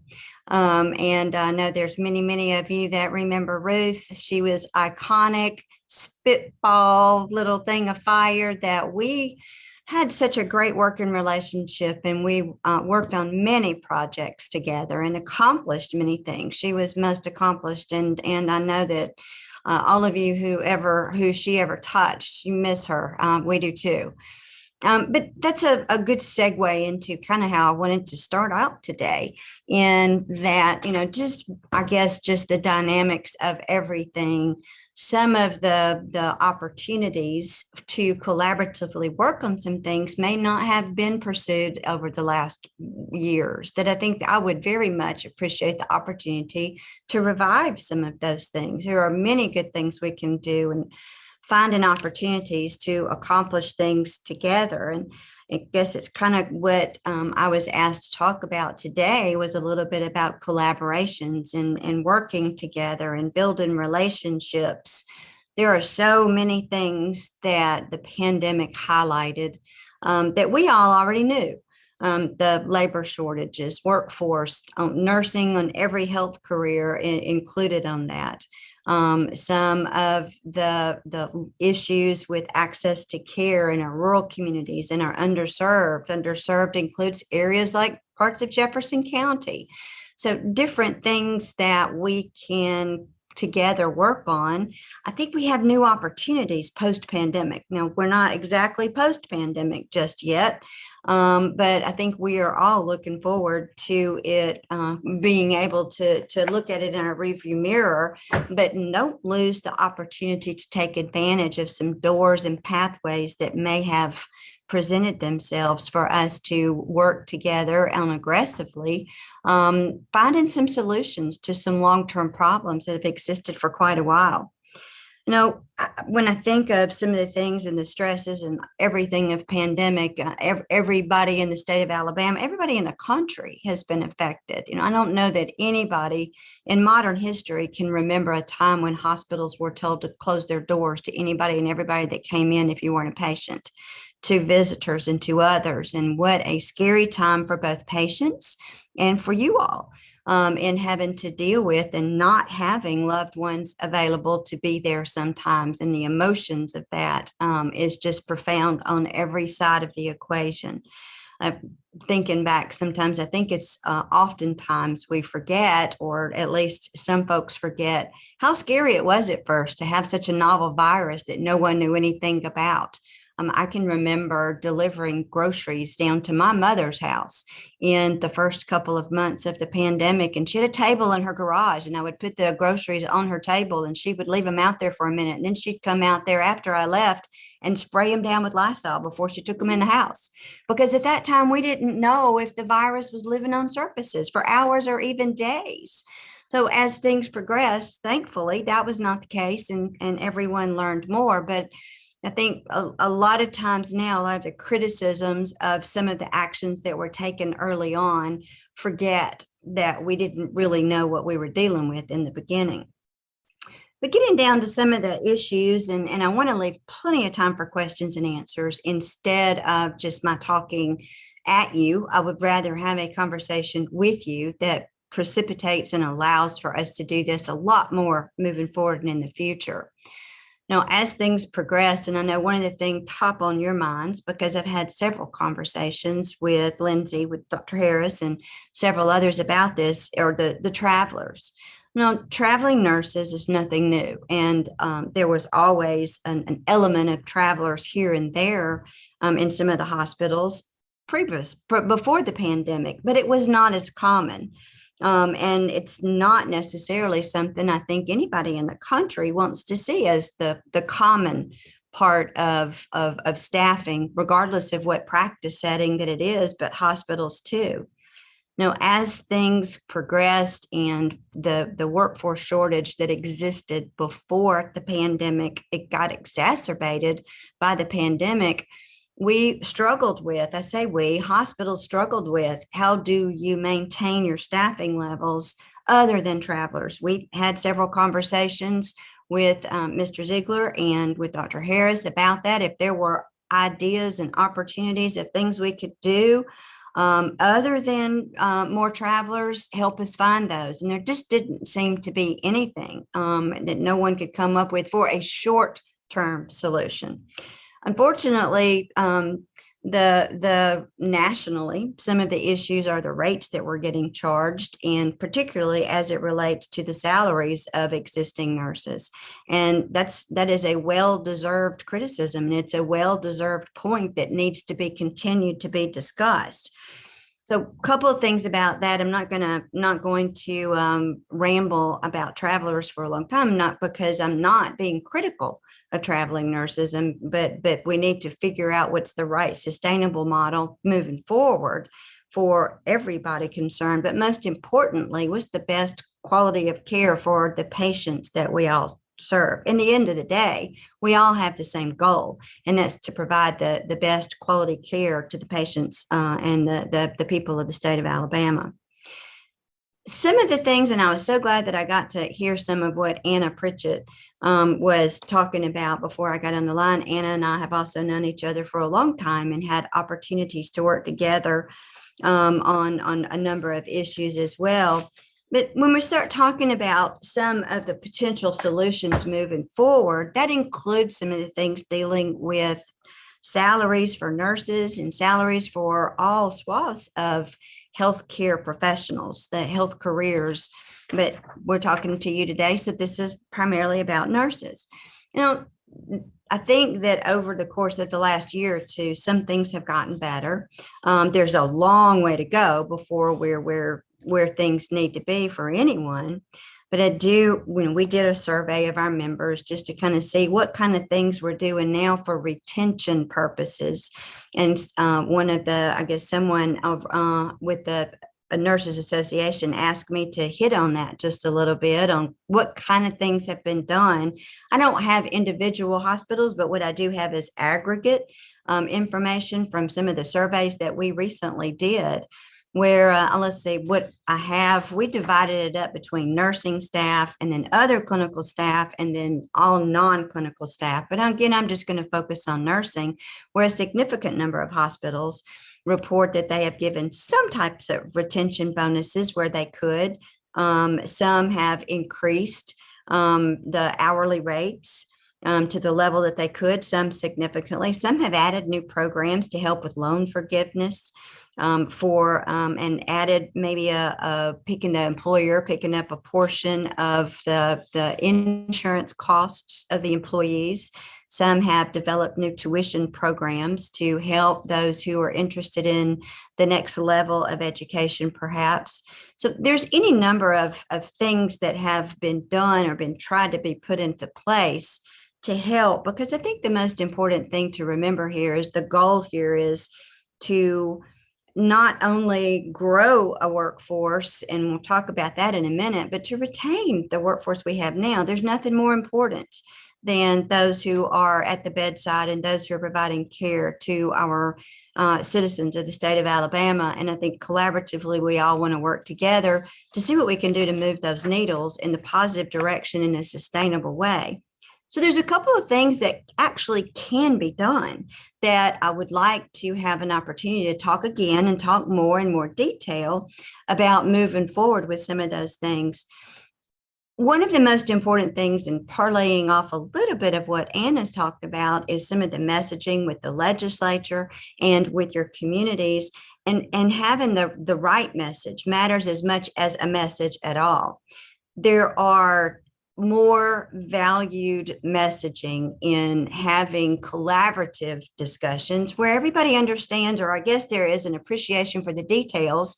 There's more than one perspective. There's always bills introduced in the Alabama legislature that might sound really good on a piece of paper until you look at the details, and there are maybe some unintended consequences that conversations could have prevented.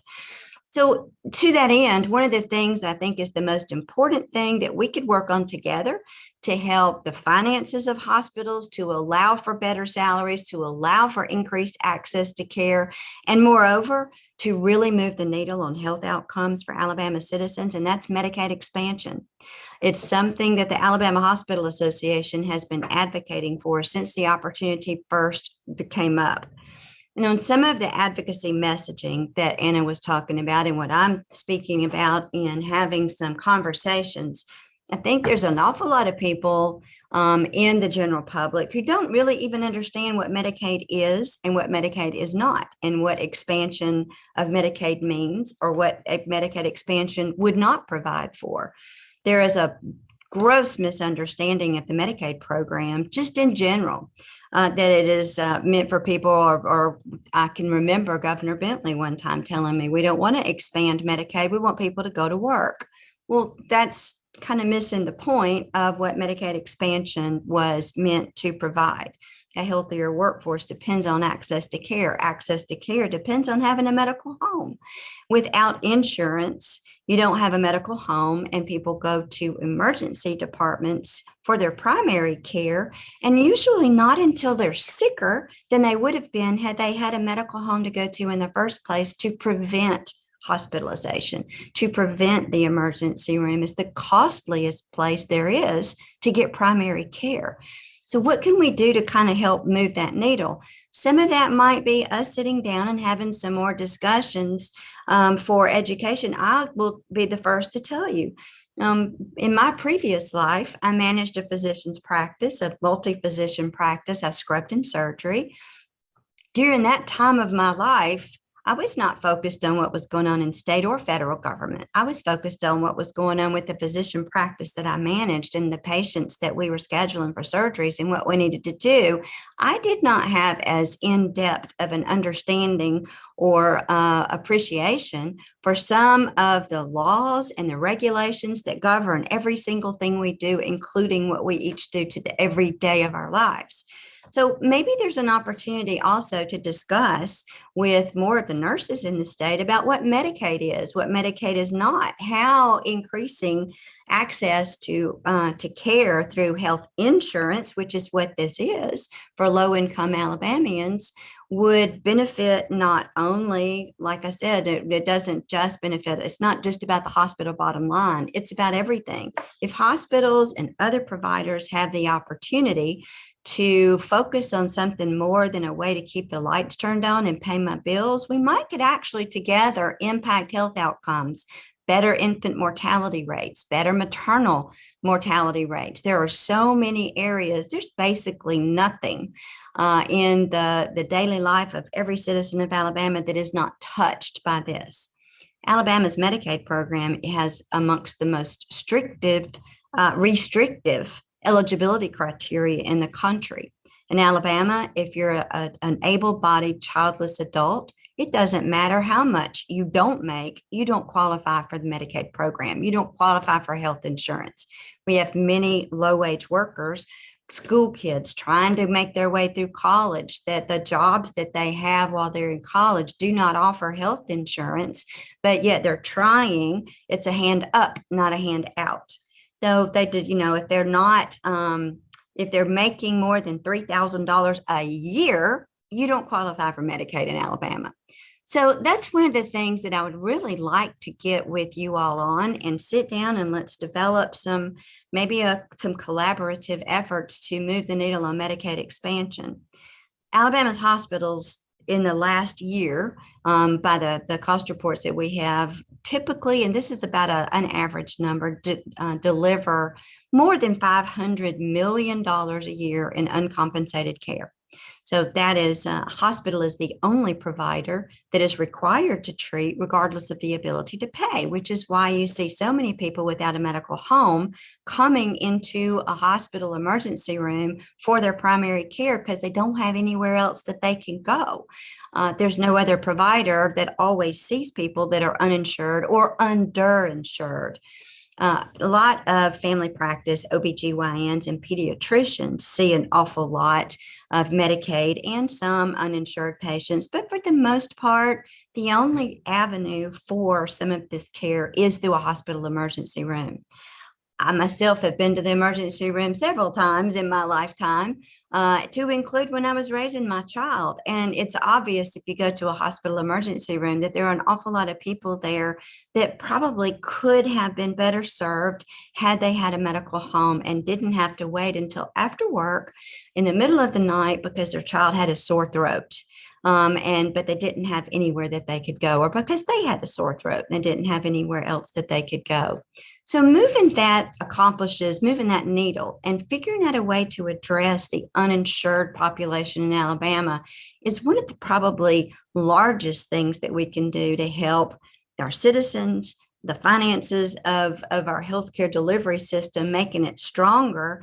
And when you have a stronger budget, you have the ability to increase salaries, to do other things, to make investments in more technology, to better utilize the resources that are available. So that is probably the number one thing. If I were to ask for something that we could get together and collaborate on, we have a wealth of information that we would happily welcome another partner.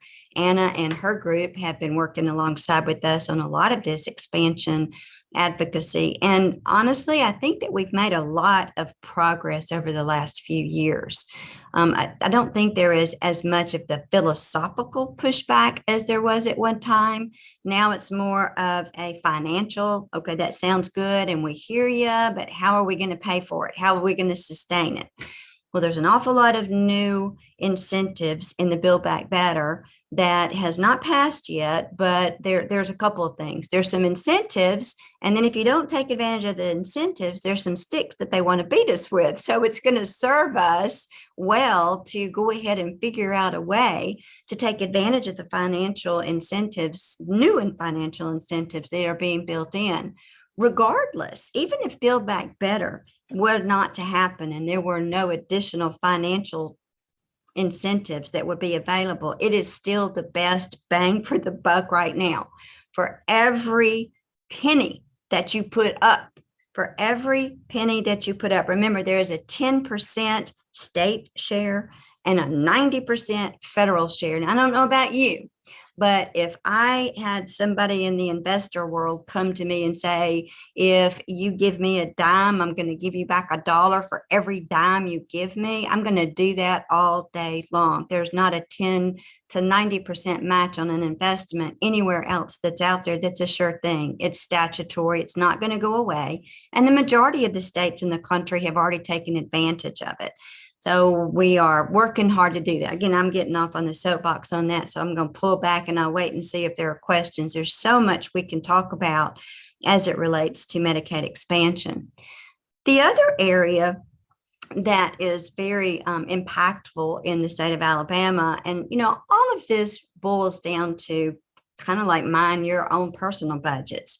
I can't go buy the house that I may decide that I want or the car that I would like to have if my budget doesn't allow for it. Likewise, hospitals can't invest in new technology, bring on expand their services absent the budget to support it. The payer mix and the reimbursement model in the state of Alabama is very unfriendly. The uninsured, we just talked about a little bit. We can talk about that some more. The other is the Medicare population. Because of a very flawed political formula at the federal level, it's called the Area Wage Index. Alabama's hospitals receive the lowest Medicare reimbursement in the nation. And it's all based on like I said, a very flawed, politically manipulated at the federal level formula that benefits higher labor states. The flaw in that, however, is as wages and labor market goes up in the well, use California because that's the best example that we have. As their wages go up and our wages go up, because it is budget neutral, what happens, it's budget neutral at the federal level. What happens is California's reimbursement goes up. And in order to pay for California's increase in reimbursement, Alabama's goes down. It is a circular, very flawed. We've been working for my entire career to try to find some ways to fix that. We got a little bit of a regulatory reprieve a couple of years ago, but it didn't go near far enough. And then the last piece of that puzzle also is the commercial insurance. And because of all of the things that I just mentioned, and some of the commercial insurance, they're also based on some of the Medicare reimbursement formularies. So if you look in total at how much Alabama's hospitals are reimbursed for the exact same services in the exact same type of hospital in any other state around us, we are at the bottom of the pile. So we're trying hard to climb out of that pile. And I see opportunities, again, in some of the things that have happened in the pandemic, both at the federal and certainly at the state level. We're working on a lot of that still at the federal level, and we can go deeper into that also in another session. Perhaps maybe have a joint Washington visit at some time, maybe after the election and we have a new Congress. There are a lot of different things that we could do. Alabamians deserve better. Our nurses deserve better. Our hospitals deserve better. And the only way to get there is to recognize that the quality of care that is being delivered by in Alabama's hospitals is not any different than the quality of care being delivered in states who are being reimbursed sometimes 4 times more for the exact same procedure in the exact same type of a hospital. We've got all of the evidence. I've done more Hill briefings than I care to talk about. But so far, we've not been able to be successful because, again, while it's budget neutral, somebody has to be a loser. And the states that are already getting very high reimbursement are not willing to give up anything so that states like Alabama can be raised up. So we've got a long way to go on some of that. The last thing I want to touch on are some areas that we could and very much would like to get together to work on is the workforce shortage. There are difficult trying to find answers for the immediate, again, to fill some of the voids that allow the care to continue to be delivered in our hospitals today. But we've got a lot of opportunities to move forward. We've actually pulling together an internal task force to start looking at approaching things differently than we have before. I am on the steering committee of the AHEC, and we actually had a focus group yesterday about some of the things that perhaps we need to redirect on how we look and think about things in workforce opportunities from junior to senior high school students, getting more people engaged and involved, to dual enrollment, to stackable credits. There are a lot of models throughout the country that I think bear looking at. One of the things that I do want to talk about specifically and details later is the Alabama Works program. And I don't know if you've heard about this or not, but this is with the Alabama Department of Commerce, where they're really trying to be more aggressive on workforce initiatives. But I think it is important to note there is not a focus on healthcare anywhere in the Alabama Works plan. And I think that we together, and I've got a meeting set up that I want to sit down and talk with them about, because healthcare workforce, while no one disputes that we need manufacturing workforce, that we need a lot of the other technical workforce, I think that we have demonstrated the value of the healthcare community throughout the last 2 years enough that it ought to be a focus at a statewide level of Alabama Works. So, we need more nurse educators. We need more clinical residency programs. We need more incentive. We need more tuition programs for health careers. We need more outreach for some of the students out in the outlying areas to have opportunities that they might not even know exist. Someone might not be interested in nursing, but they might absolutely be interested in a career in dietary or some of the other services in the health careers field that you don't even think about and they don't even know about.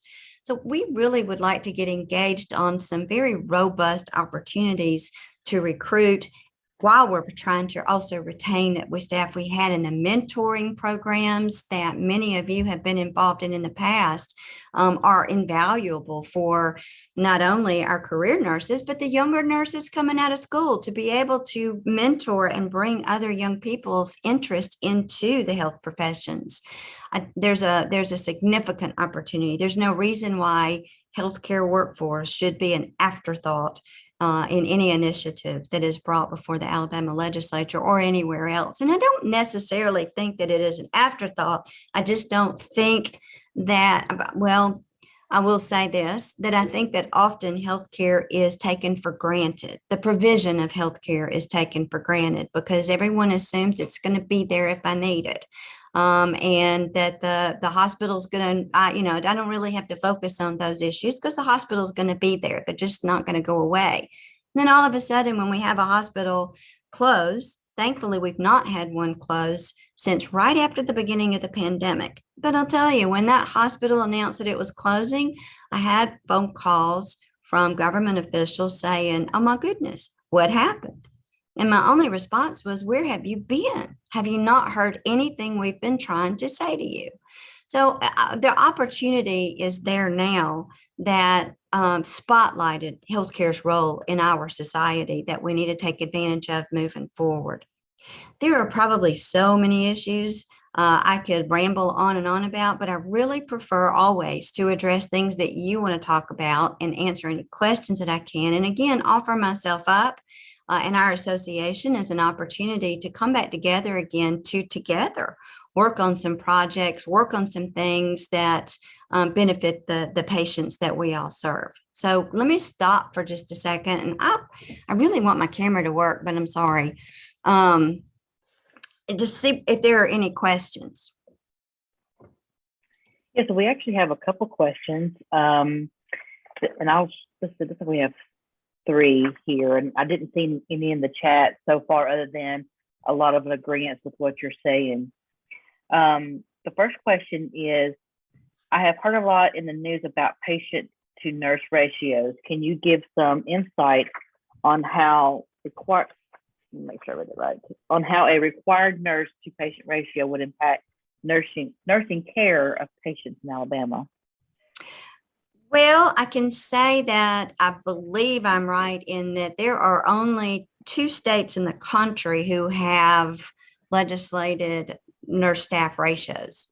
They're having some of the same struggles as everybody else. I mean, I think that's something that we probably can talk about in the future, but clearly right now, when we are having issues providing care with the staff that we have, it's not probably the opportune time to talk about that. I think that there are best practices and normally accepted ratios, but right now, were there to be some of the staffing ratios that have actually been waived in the states where they exist now because of the pandemic and because of the overwhelming number of patients that are in, I'm not sure that one ratio works in every institution and in every setting. Everybody has different types of patient mix. Everybody has different types of resources. So to have a established patient ratio, I think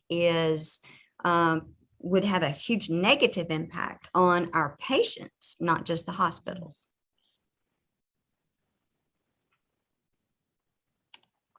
Okay, thank you for that. The second question, it seems that during COVID, there are many Alabama hospitals that are staffing with travel nurses. My experience has been that the higher pay has greatly impacted morale for these nurses who have stayed, or for those nurses who have stayed put and are doing the same job, and that some Alabama nurses are leaving the state to seek the higher pay. Can you describe some of the initiatives that hospitals in the state are doing to keep Alabama nurses in Alabama? Yeah, so I think I hit on most of that already, but I'm happy to revisit. And I actually have, and I'm happy to send it to you, the results of the survey that we did that just shows the aggregate in the state of some of the things that were been done. And we don't disagree that the travel rates are, well, they're unsustainable, first of all. And it is just something that exploded. I've had a lot of questions, and this is a national issue as well. We've had conversations at Washington looking at it, and this is what it's not about. I've not seen anything. I've seen some social media, incorrect social media, talking about that there's a federal effort to cap travelers' pay. I've not seen that is not the conversations that I have heard in Washington. The conversations I've heard in Washington is, I will tell you, there's a law in Alabama right now after a natural disaster, hurricane, tornado, or whatever, but let's hurricanes, because that was more frequent. Well, I don't know, tornadoes are more frequent here lately. That after a natural disaster, any goods or service cannot be increased more than 10% of what the cost was ahead of the natural disaster. And that's to prevent people from coming in and price gouging and profiteering off of a disaster. I'm not suggesting anything as it relates to travel nurses other than when rates are 3 times more than they were ahead of the pandemic, there's just something out of skew there, particularly when you look at the sustainability of that moving forward. Everybody agrees. We would much rather be able to compensate staff, nurses, pharmacists, everything from top to bottom, dietitians in the hospitals. That's better, and having local workforce as opposed to folks coming in who don't have any relationships or allegiances to your local communities. That makes a difference in patient care also. So, it is one of the things that's on the top of our minds, just like it is on yours, and trying to figure out what's the best way to figure out this pathway so that there is a sustainable model moving forward that is fair and more reflective of what the staffing deserves. Okay, thank you. There was there's a couple things here on the chat I want to address. One is where someone asked, just for a clarification, when you were speaking about the nurse-patient ratios, did you say that the nurse-patient ratios will be bad for patients? What I said was, right now, while we have the shortage that we have, that, we are having patients in holding in emergency departments because there's not enough rooms for them to put them in private rooms. And so What I said was, right now, I don't know, that would have a negative impact on everyone, including patients, because we don't have enough staff to meet that. Absolutely, yes, I agree. It's happening here too. So another question was, have you had any collaboration with the Alabama Association of Free Healthcare Clinics? I have not recently had anything conversation with them. I know that there are some efforts on some ministry outreach programs. One of the very first bills I ever passed or helped to pass when I first came to work with the association had to deal with free clinics and medical liability for physicians and for practitioners who volunteer their time at a free clinic to provide liability protections. So we have a place in our heart for that. And there's opportunity, and there's an awful lot that can be done through some of the free clinics, but I cannot say that I've had a conversation with anyone recently. Okay. And then here's another question. I have heard talk about, and this is something you've touched base on earlier. I've heard talk about the benefits of Medicaid expansion. How does the Hospital Association view this? And do you think this will be beneficial to the people of Alabama, particularly in the rural areas of the state? Yes, yes, and then yes. Okay. And it's not just rural too. I mean, clearly rural, Black Belt, all areas where there's not access to care. But again, in areas like Jefferson County and, UAB and the larger hospitals there, they are also serving an awful lot of under and uninsured populations. And that, how many other businesses, or can you even think of one other businesses that the federal government requires you to give away your goods or services to anybody who needs them but can't pay for them? I mean, there's not many business models that can stay afloat that way. Right.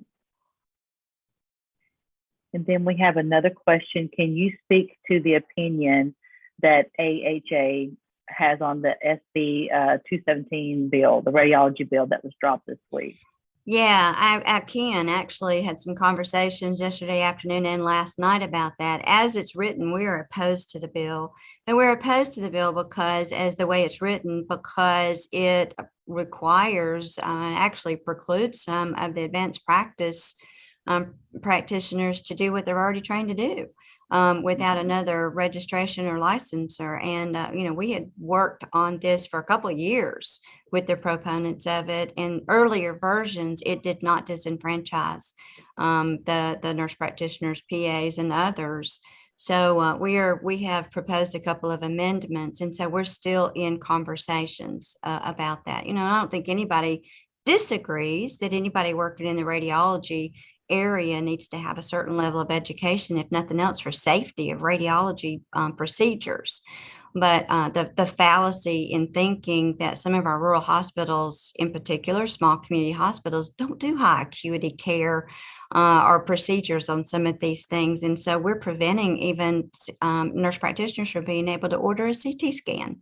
So we are not in favor of the bill as it's been introduced, but we're working on it. That's the political process here, is sitting down and having discussions and coming to an agreement, and that's what we're working to try to do.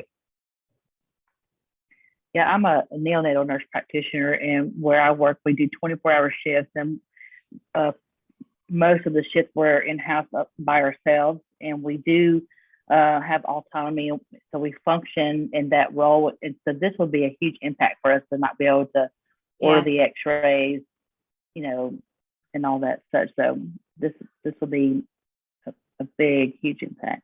Yeah, well, we working on it, and the sponsors of the bill, Senator Beasley in the Senate and Joe Lovern in the House, are both aware of our issues, and so I don't think there's going to be a lot of movement until we have an opportunity to see where we can get some things worked out.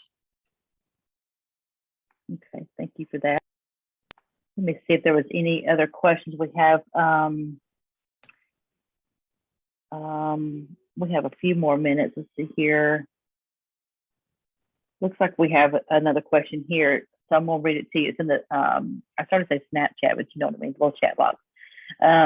During this pandemic disaster, there has been a 30% increase in building materials, meat prices, and vehicle costs. There's a shortage in the supply chain of many things that have driven how expensive everything has become. Nursing has been affected with shortages as well.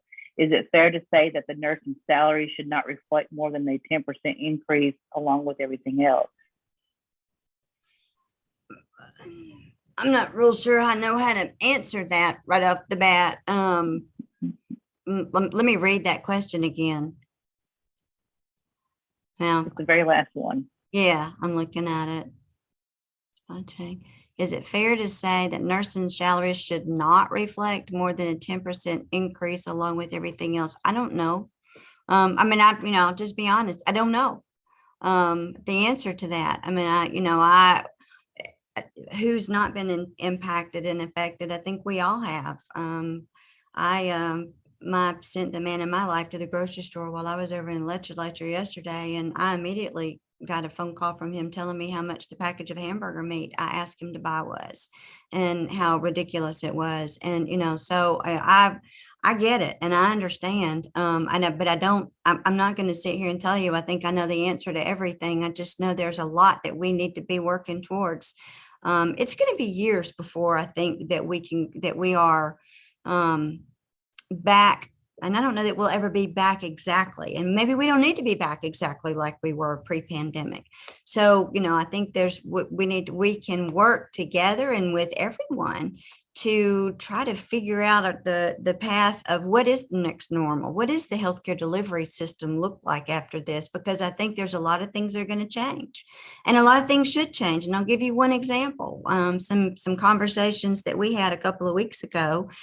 We sat down with the executive team at Blue Cross Blue Shield and with Medicaid and a few others to talk about telehealth. Ahead of the pandemic, even forums like this, like Zoom, whoever thought that a Zoom meeting would be an acceptable forum? And now it's like common. Now we got to try to figure out what's the sweet spot between in-person, which you cannot replace, and when a virtual meeting is okay, because there's a place for both. Telehealth, I think there was a lot of anxiety and fear ahead of the pandemic that utilization would go off the charts, that they would be too much and it would be too expensive.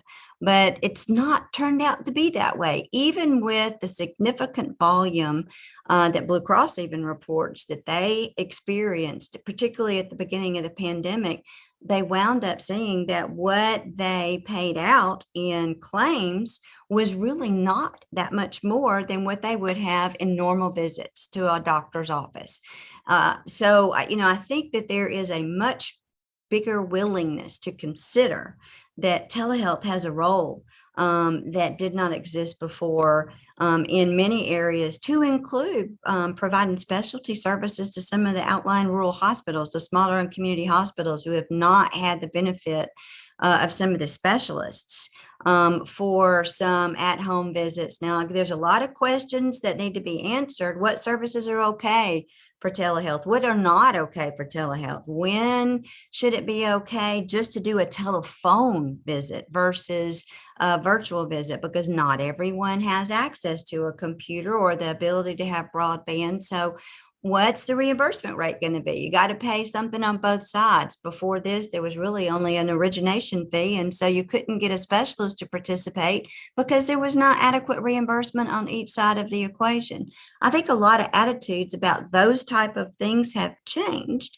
and there's opportunity, so that I do think 10 years from now, and maybe not that far, I think there's a lot of things about the healthcare delivery system that are going to look different.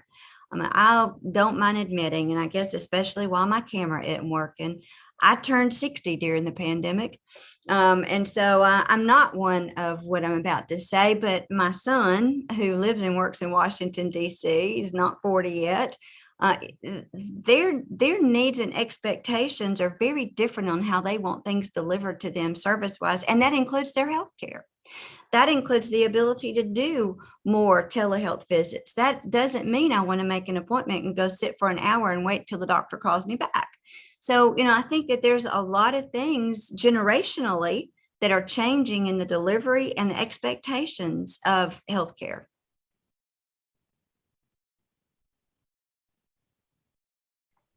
We have about 2 minutes left, and with one last question. Can you further comment on how AHA wants to change healthcare delivery regarding nursing? No, I don't propose to have all of the answers. The ALAHA, just so you know, AHA is the American Hospital Association. Alabama Hospital Association is ALAHA. Just remember Aloha. But I know what you mean, but I don't think that we're looking, or as an association or as our hospitals, at any one thing that we want to change nursing, other than let's figure it out together on what works best for our patients. Because again, I'll go back to where I started. At the end, we're all pulling for the same thing, and we're pulling to have the best healthcare resources available for our citizens. And again, I'll go back to Medicaid expansion, because I can't stress to you And my working with my national colleagues across the country, some of the benefits they're not theoretical, they are demonstrated in some of the other states. If we can move, and it's going to take a while, but if we can move some of the measures into the that we're at diabetes, heart, other issues like that, if we can start moving the needle of better lifestyle, so that's getting people before they get sick. So Medicaid expansion gives the ability for some of the screening programs and things to catch people and get diabetes under control, and giving people access to medications that will help their heart issues. That's the key to everything that in our healthcare world and in our society. Thank you so much for being here today and sharing all this great information with us. We do appreciate you. Well, let me close by something that I actually should have said to start with, but maybe it's just as impactful at the end.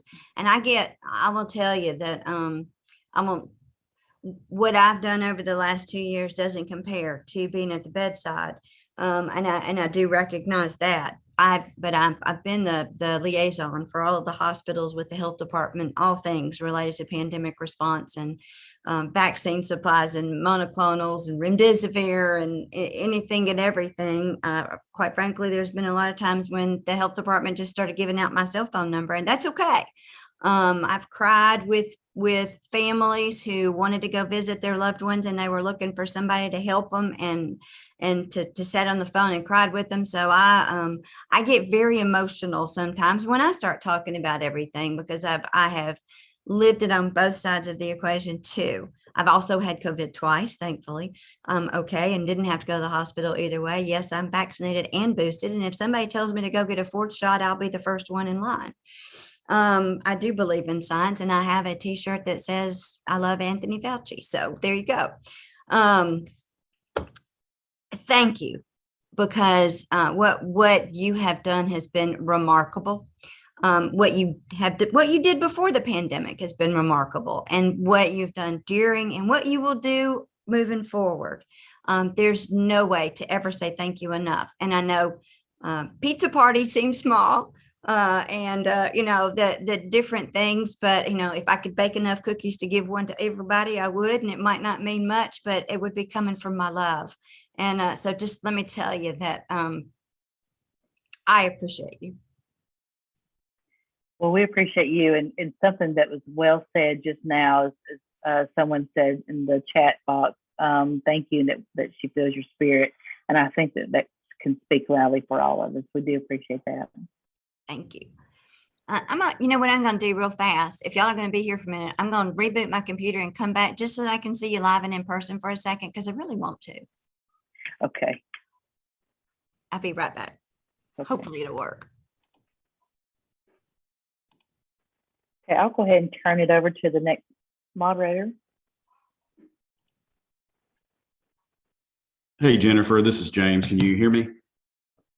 I'm on Charlene's computer, so if I pop up on the screen, Charlene hasn't gone through some crazy transition.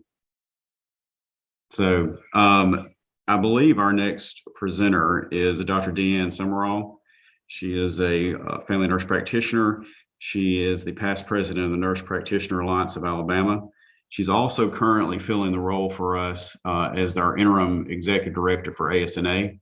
And I'd like to present you Dr. Deanne Summerall.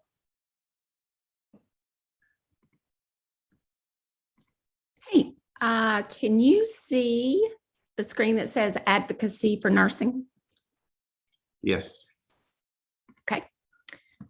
Yes, I'm Deanne Summerall, and I truly did appreciate the things that Dane said, because I think we all have been so impacted by, whether you're a nurse practitioner or a floor nurse or an ER nurse, how much COVID has affected us and how much it's changing how we're doing things. Personally, I love telehealth visits because I have a UAB doc, which means that I have to go down, get a parking space, go inside, and it's just as easy, especially since I take my own vital signs, to stay at home. So what I'm going to talk about you've had some information already, is about serving as an advocate. So I have no financial disclosures, and here's the objectives. After this presentation, the participant will be able to identify 3 positions of serving as an advocate, identify 3 ways to advocate for a cause, and describe how to connect with legislators to advocate for a cause. And I know that Anna talked a lot about doing that, but that was a skill that I really had to learn. And so I want to share some of the things I learned from being in that role. So here's a question that I want you to think about. Do you consider yourself an advocate? And you don't have to answer. I just want you to think about it for a minute.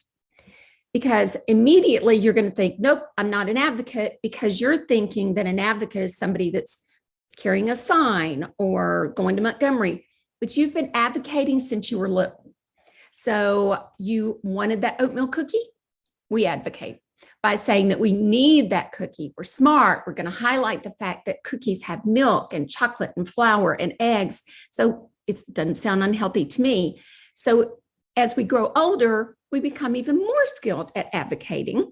And when I say older, I mean like a teenager. I can remember advocating with my mom for a later curfew so that I could go to a Tina Turner concert. In college, I actually advocated for a better grade in a class. I had an 89.4, and I went to the teacher and I said, I really want to graduate with an A. I had not heard that mantra 3.0 equals degree, but I really wanted an A. I thought I had to have all A's. So I went to the teacher. I explained my position. I told her that I was never late to class. I completed all the assignments, and that the lowest grade I had in the class was when I had a stomach virus, but I still came to class and took the exam. She hands me my final assignment back, which she had not given us our papers back. She hands it to me, and it's been graded, and it's got comments on it. And she said, take this and correct it, and I'll consider adding that 0.5. So or 0.1. So I took it and I looked at her and I said, but you've got all the answers on here. And she said, well, then you should probably do really well. And I did make an A in that class. And I remember that because that was almost 30 years ago. She was recognized as an outstanding mentor. And I said to her, making a B in that class would probably not have kept me from becoming a nurse practitioner. But what it did was it made me feel more successful. And I have always remembered that she did that for me. So think about the ways that you do advocate. And what we want you to be, and we've mentioned this, is we want you to be a change agent. Advocacy is all about change. And we as nurses play a huge role in advocacy, and we do it every day. We advocate for our patients to receive the proper treatment. I remember the first time I stood up to a physician when he wanted to do something with a patient. I turned around and I said, no, sir, I don't think that. I was a brand new nurse. I'd only been a nurse about 6 months. And I said, no, sir, I don't think that's a good plan. I think da, da, da, da. And this was before SBAR. And he looked at me and screamed at me. Well, I just stood there looking at him, and he left. Now, I did spend the next 6 months avoiding him whenever I could. But then finally, after about 6 months, he asked me another question, and I stood my ground and said what I thought. And he looked at me and he said, good for you. You're not avoiding me. You're standing up for your patients. And that's exactly what you're supposed to do. So we advocate all the time. We just need to know that we can move that advocacy to a higher level. So we advocate for improved working conditions. We all have issues in relating to our workplace, to the patient care that our patients get, to health and wellness within our communities and the healthcare system that we're passionate about, and we wish that we could change to make it better. Someone mentioned about free health clinics. I am a huge supporter of federally qualified health centers and free health clinics. My career has been spent at Cooper Green, serving the underserved population. I worked in a clinic at FQHC in Bessemer, and it's a passion of mine. So when I talk about it, I can sell it because I believe it. I believe in the mission. So sometimes we believe that we don't really have the ability or the power within ourselves to bring about change, but you really do. And what we need to look at is, how can you realize that you have that potential? So what we're going to do is we're going to work through a well-planned and executed advocacy plan. And that way we can make a difference. I've seen a lot of plans where people go out and they do something, nursing included, they do something and yeah, they got attention. But then when you say, okay, so what's your plan now? They look at you and go, oh, we didn't think that far. You've got to know what you're doing out. And maybe that path will have to diverge at times, but you have to have a plan in place. So advocacy is acting on someone's behalf. And we know that from being a nurse and working with our patients. The WHO says the definition of advocacy is a combination of individual and social actions designed to gain political commitment, policy support, social acceptance, and systems that support for a particular goal or program. So how do we start? Well, the first step is to decide to make the decision to act.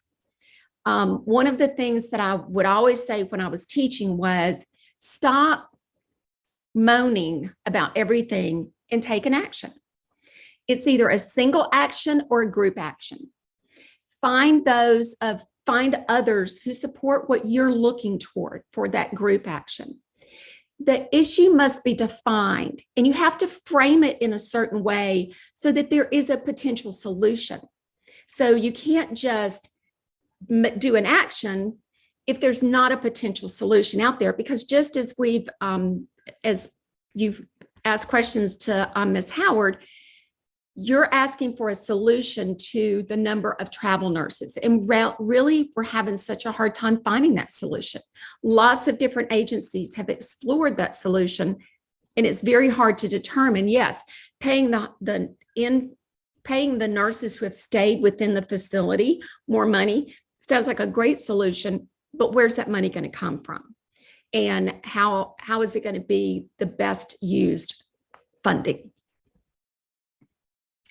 So another step is to gather information. Don't just look at, well, I just don't like how I'm being treated, or gather the information. Many years ago, our nursing manager, we hired a new nursing manager, and the first thing she said was, y'all got to quit using styrofoam cups.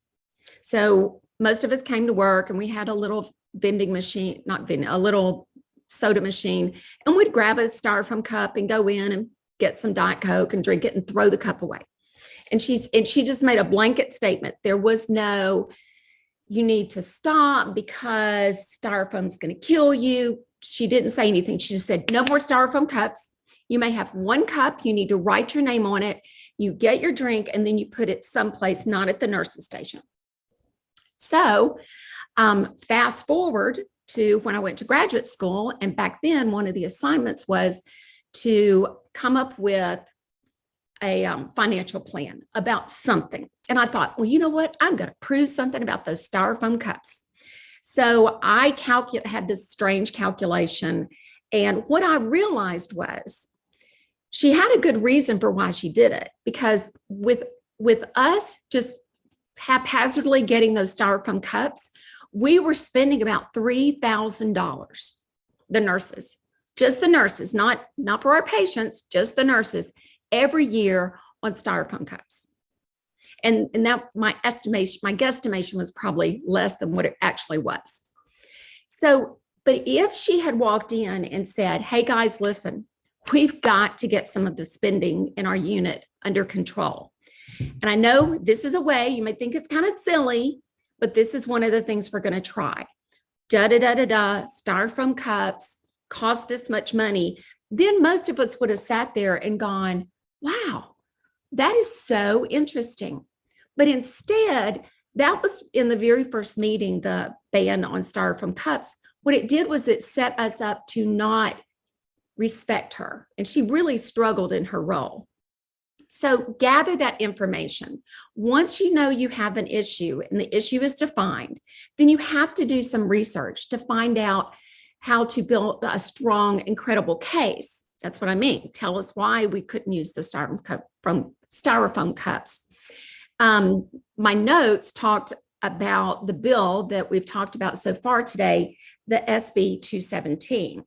A bill was dropped in the legislature this past week through the Radiology Association, and it was first read this week. And what it basically says is like what Ms. Howard said, NPs are not going to have the ability to order certain types of x-rays. The CRNAs especially order a lot of fluoroscopies, and this would prevent them from being able to order and do fluoroscopies. So the bill has been read multiple times by policy experts. And as the bill is being read, as the bill is read now, it's going to affect many different people. This bill was proposed previously, and the Nurse Practitioner Association for the state spoke with the radiology group, and they said it was not the intent, and they would make sure the wording was changed so that it did not prevent advanced practice nurses and PAs from having this ability. But now it looks that way. So gather your information so that you know everything that may come forward, okay? And then know the people to contact, the Hospital Association, the Radiology Association, because we made a big impact with the Radiology Association just from having nurse practitioners call and tell them, as Dr. Humphreys mentioned, how much that was going to impact their practice. So strategic planning. So with strategic planning, you want to set a goal for your campaign. You want to say, what is my ultimate objective of what I want to do? And then you set SMART goals. So SMART goals are specific, they're achievable, they're measurable, and there's a time frame. Now, your action that you want may be something that can be fixed in a month, but there are sometimes we sit down and that goal is going to take years. So we have to see where we're going with that.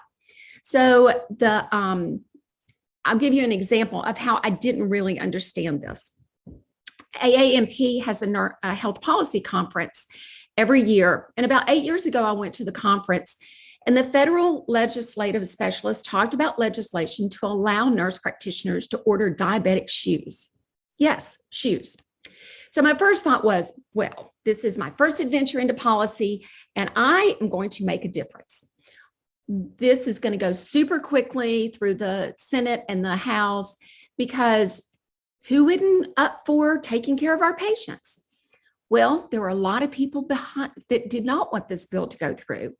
MDs who think that if NPs are granted the ability to order diabetic shoes, that we're going to go crazy and order zillions, which is going to cost the public money. The biggest group against nurse practitioners doing this was the Podiatry Association, because right now they have the market on being able to do this. So here we are 8 years later, and we're still trying to get it approved for nurse practitioners to order diabetic shoes. Now, in the state of Alabama, this was something that when nurse practitioners and PAs looked to expand our signature authority, that we addressed. So if in the future the federal legislation has changed, we would be able to do this. So planning needs to be so forward thinking that you are going to know what it's going to take to get to the purpose at the end, okay? Communication is at the center of all advocacy. There are so many ways to connect now. Recently, there was a Facebook page that was created about a nursing initiative. And within 2 days, the Facebook page had over 350 followers. Before Facebook, we've got Twitter, we've got LinkedIn, and all of this type of reading the public previously, all of this would have taken weeks to happen before we had this social media engagement. And there also should be a strong message with the call to action. You want to face what the issue is, and you want to look at who is going to be impacted by this? Not only the ones that are going to benefit, but the ones that are not going to benefit. Because sometimes your goal is going to hurt a specific population. One of the first things that on Sunday is my husband turns on the TV to watch sporting events. And y'all know when you watch those, like every other commercial is the commercial about the puppies and wanting somebody to adopt them. And I cannot stand that commercial. So I changed the channel real fast.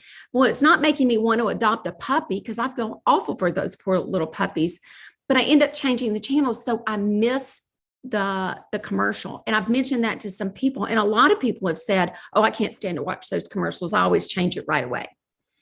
So get that strategic planning together. Lay it out in a chart. Don't just have it in your head. Make sure you know what your goals are. And then what you want to do is the implementation and then the evaluation. And you know from undergraduate school and graduate school, these are things that are entwined together that are constant. So the campaign's going to be implemented. This is the time to alert the membership. Watch the news as it unfolds. With something that's fast acting, the campaign message a lot of times will be breaking news. It'll be linked to the evening news, for example. The dangers of childhood obesity makes the news after a government report is typically released. It can also support the campaign for helping with healthier foods in the school canteen, in the school systems. Recently, there was a push to make sure that schools eliminated sodas from their school cafeterias so that students would stop drinking sodas. There should also be, and this is so important, there should also be continuous evaluation and adjustment of your plan, because what you're going to find is you thought one thing was going to work great, like maybe a Facebook message, and it got no traction. You're also going to be needing to look at the fiscal evaluation. How is this going to fiscally impact the membership, fiscally impact the people that this legislation or this mission is targeted for? So it is essential that we are accountable, that we have fiscal accountability, that we have membership accountability, especially if it's a membership and where there's donor funding has been involved. You want to look at how successful is the campaign, because one thing I always look at is, well, what worked? What worked when we fought for a certain piece of legislation in Montgomery or in DC? What worked? What didn't work? What were the strong points? And I'll give you a really good example. There was when we had the signature authority legislation, when the nurse practitioners in the state had the signature authority legislation, what we found was we don't have the money that the medical association has. So we went to Montgomery, a group of us, and we went from senator's office to senator's office to House office to House office. And one time it was around Valentine's Day, and we took little sacks of candy and put them with a card that said, please support the legislative bill. And we put it on everybody's desk in that building. We got more positive feedback from doing that little something. And we've always said, so far, every bill that the Nurse Practitioner Association has put forth has been approved unanimously on the first try. And it's because we're boots on the ground. We don't have the money. We don't have the money that many of the organizations have, but we have the bodies and the membership. And one of the gentlemen that was opposed to our legislation when it was coming time to vote, when it came time to vote, he voted yes. And this is what he said. I didn't know a lot about this topic 2 days ago, but after the 474 emails and phone calls I've gotten in the last 48 hours, I know a lot. So I vote yes. So your voice speaks very loudly. So the plan is made. And this is just a diagram to let you see how a bill becomes a law. Because even though I had civics, probably, almost 50 years ago, when it was time for me to go to Montgomery, I really had no idea what was going on. The first time I went, I just thought, okay, I'll just wander through the halls with everybody else. But this is a little graphic to show you that it's a little more complicated than what we think it is. So a lot of effort, sustained effort, has to be in place. So basically, in very easy terms, the first thing we do is we write our bill. So typically we get together, we find a senator or a House of Representatives member that we ask to be a sponsor of our bill, but to also help us write the bill. So we come up with what we think the bill sounds like, and then we send it to the Legislative Resource Service. And what they're going to do is make it into a bill. So if you go on Legiscan, LEGIE scan.com, you can see how a bill is written.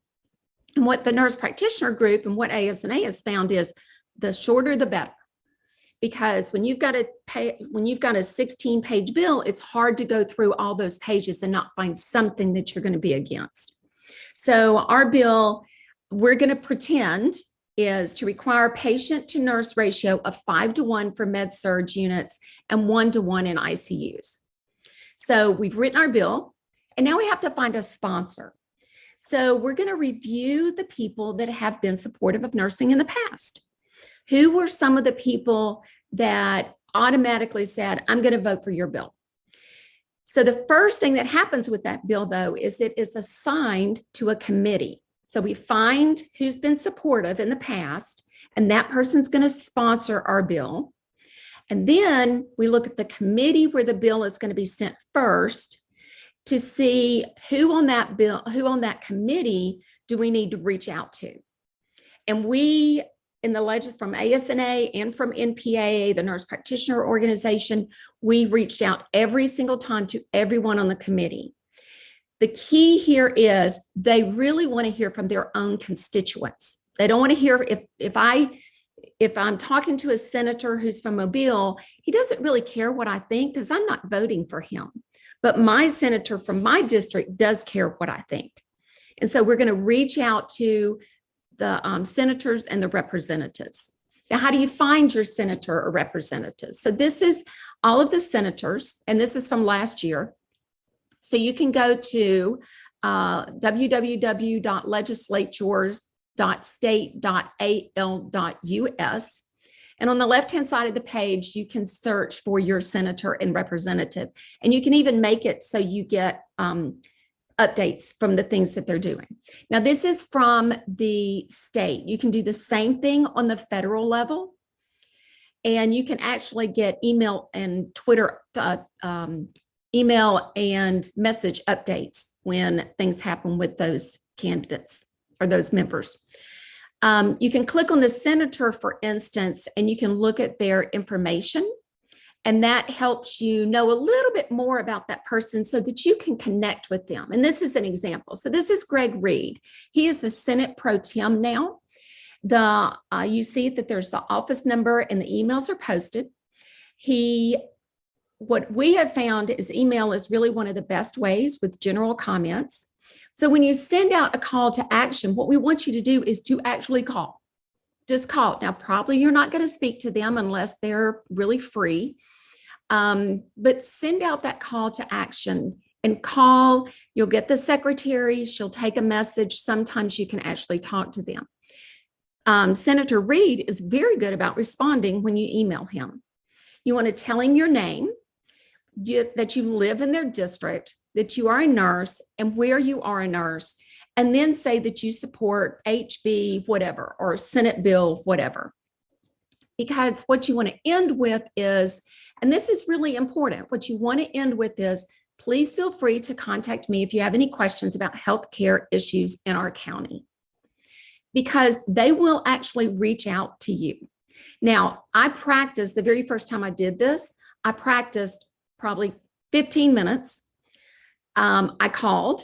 I didn't get to speak to the senator that I was calling. He was not in the office. And it was a minute and 45 seconds where my heart was racing because I thought, oh my goodness, what if they ask me a question? Well, I know the answer. Well, what I've learned is if I don't know the answer, I say, I don't know that answer, but I will find out and get back to you in an email or I'll give you a call back.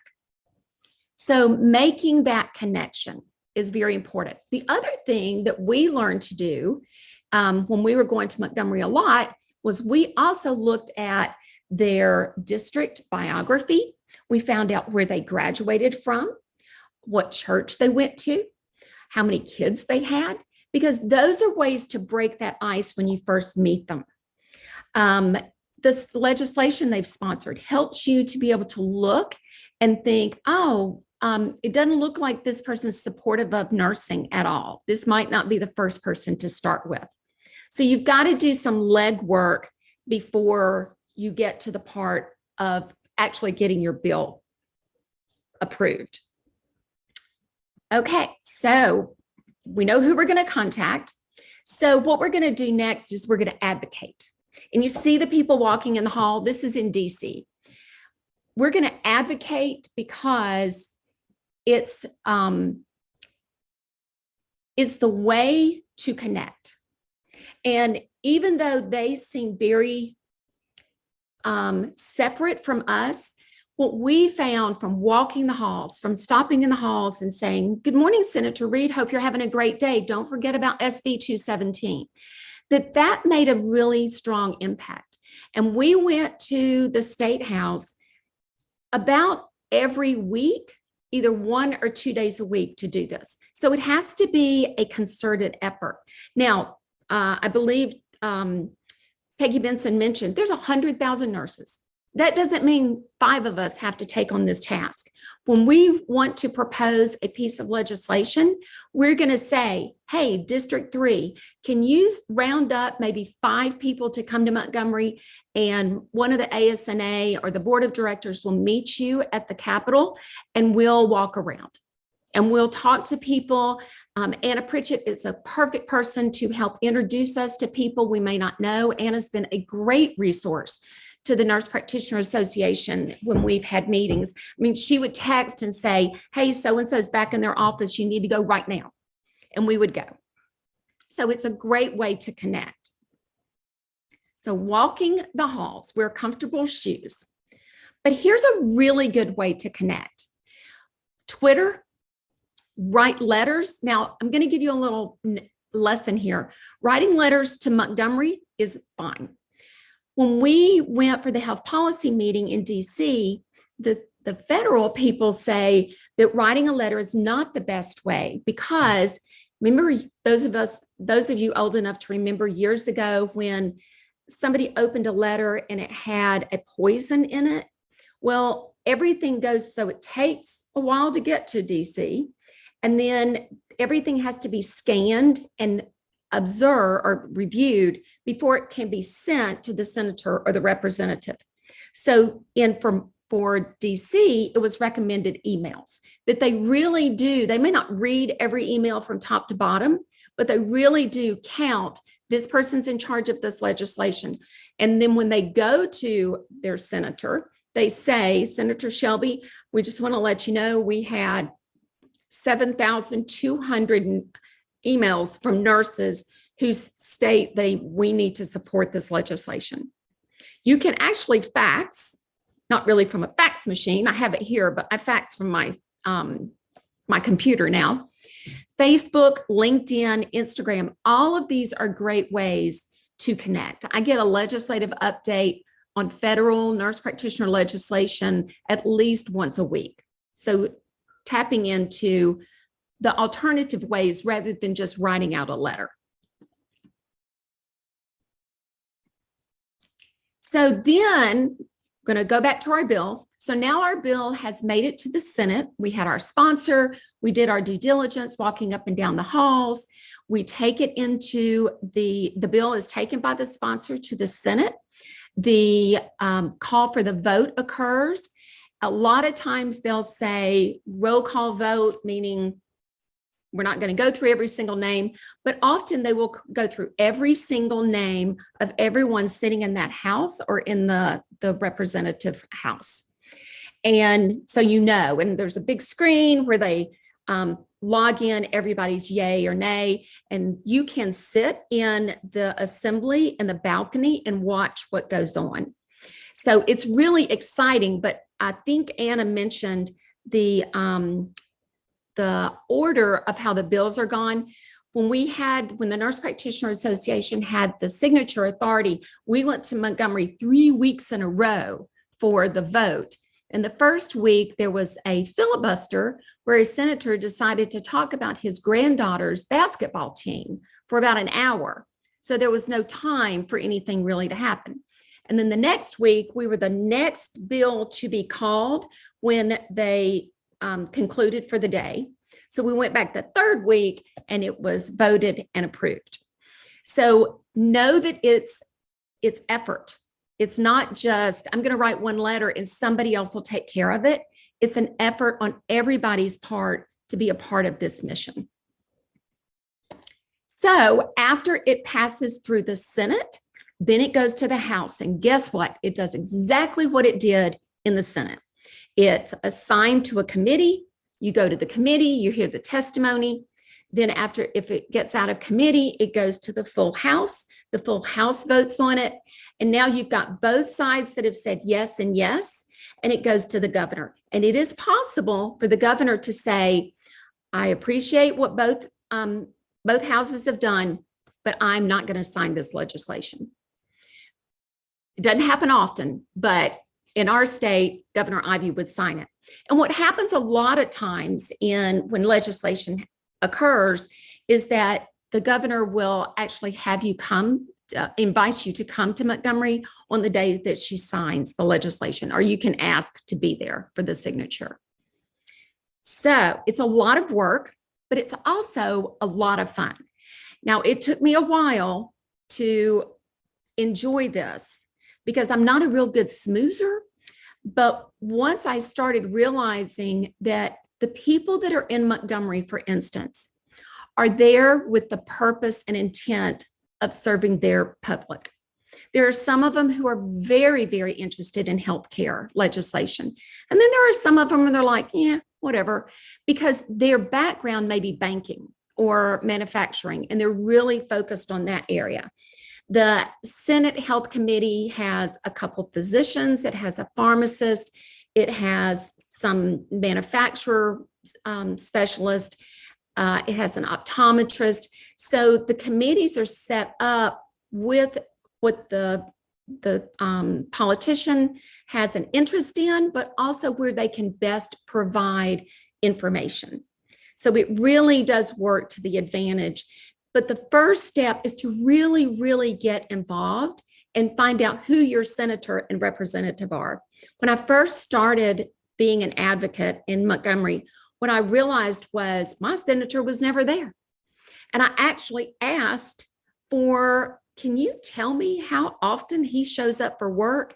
And out of 2 years, he had been there like 4 times. We live in Birmingham. It's not a trek. It's not halfway across the country. He just didn't come. He said he was doing work here in Birmingham, but he just didn't physically go down there, which meant he was not representing our district because you physically have to be there to vote.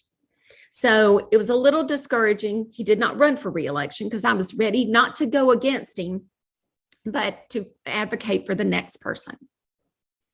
Okay, so if I am presently the chair of the legislative committee.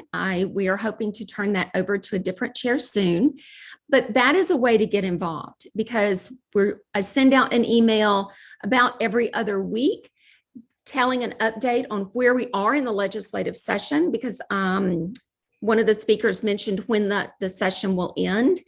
And it really has to do with the number of days. We had to stop counting the number of days because of the special session. So I think today is probably day 11. And we go to, can't remember exact number, 28 or 30-ish days. But in between those days, most of the senators and the representatives are in Montgomery and they're in their office, which is a good time to go and visit. And then on Wednesdays, they have a lot of committee meetings to attend. So you can go and attend the committee meetings in person. And you can also log in. If you'll click, when you go to the legislature webpage, you can click on the committee, and a lot of times they have recordings or not recordings, they have a live feed so that you can observe what's going on. one of the things I was talking with one of my kids, and I said, we need to stop looking at the way COVID has negatively impacted us and look at some of the positive ways. And this is one of the positive ways, being able to see what's happening in Montgomery without physically having to get in the car and drive down there. So if there are any questions, I'm happy to take them.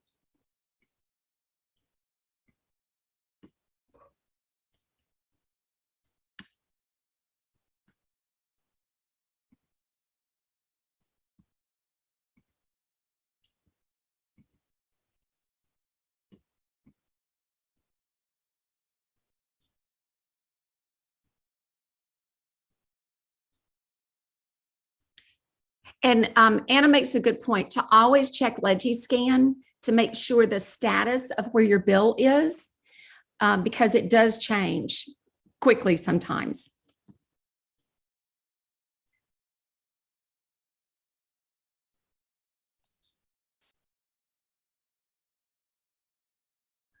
Any questions?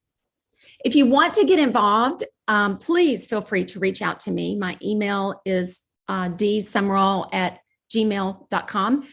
But also, if you are interested in any of the committees, I'm going to switch roles because I'm also right now serving as the interim ASNA president. The more people we can get involved, the better our organization will be. And so asking somebody you work with at work, hey, are you a member of ASNA? Because one of the things that many young nurses, and I think we've talked a lot about, James and Lindsay and I have talked a lot about how we can expand our membership. I think one of the things that happens is that students, when they graduate, think that the Board of Nursing is their advocacy group. And the Board of Nursing is there, it's a regulatory agency, and it is there to protect the public. So they do advocate. Peggy Benson's a great advocate for making our role as nurses improved. But when it comes down to it, they're not the ones that's going to go, hey, we're here to help you. That's what we're here for. So we need to get that message out that we are here to assist nurses with legislative efforts, with diversity and inclusion efforts. There's just so many things that we can do as an organization, and the bigger our membership, the more power that we have. Because one thing that happens when we go to Montgomery is that somebody will say, so how many members do you represent? And I learned this from a seasoned advocate. She said, oh, when they ask you that question, you don't tell them the number of members. You tell them this statement: we represent the 100,000 nurses in the state of Alabama. And it has worked. Nobody has ever come back and said, yeah, but I asked you how many members, because we've got about 3,000 members of ASNA. Look how many we could have and the impact. And I've always said, if ASNA had every member in this state, every nurse in this state be a member, if we decided to put Pinocchio up for an election, we could get him elected. If all of us decided to vote for Pinocchio, because that's the power that we have. So we've got to get more people on board, and we are exploring efforts to get into the colleges to talk to those fifth semester students about, this is what we want you to look forward to. ASNA is your organization, and we need to be held accountable to showing them that we are doing things for this organization.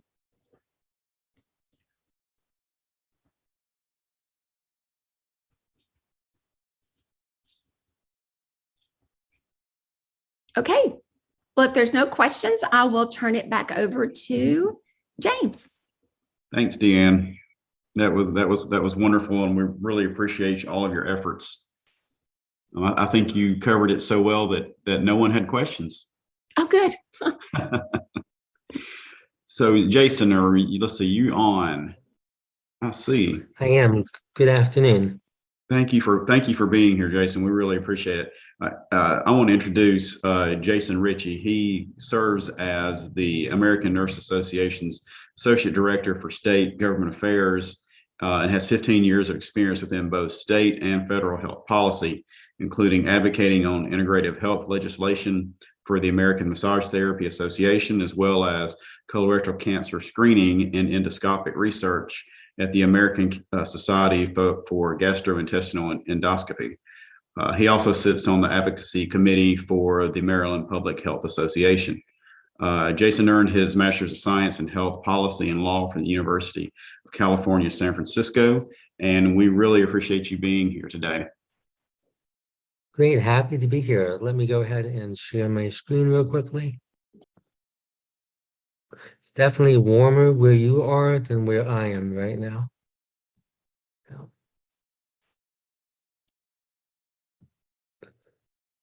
Great, can everyone see my screen? Yes. Well, I'm Jason. Great, I'm Jason Ritchie, and I'm pleased to speak with you today and discuss ANA's priority legislative issues, how nurses can best participate in political advocacy, and the methods you can use at the state capitol that can influence the Alabama legislators with whom you will be meeting either now or in the future. So at ANA, I interact directly with each of our CSNAs. However, I'm part of a larger team of 10 that collectively covers everything from grassroots advocacy to legislation to regulatory issues. So where do we stand so far in 2022? Now, less than 6 weeks into many state legislative sessions, we've seen the introduction of more than 200 bills involving nursing, whether this is the creation of safe staffing committees and legislation in New Jersey and West Virginia, increased penalties for workplace violence in Arizona and Utah, or legislation in a variety of states that would either achieve or make more aggressive scope of practice for advanced practice registered nurses. Hey, Jason. Yes. I was just going to let you know you're, there you go, perfect. Just your notes were covering your slides. Okay. Well, Gotcha. Thank you so much. okay, great.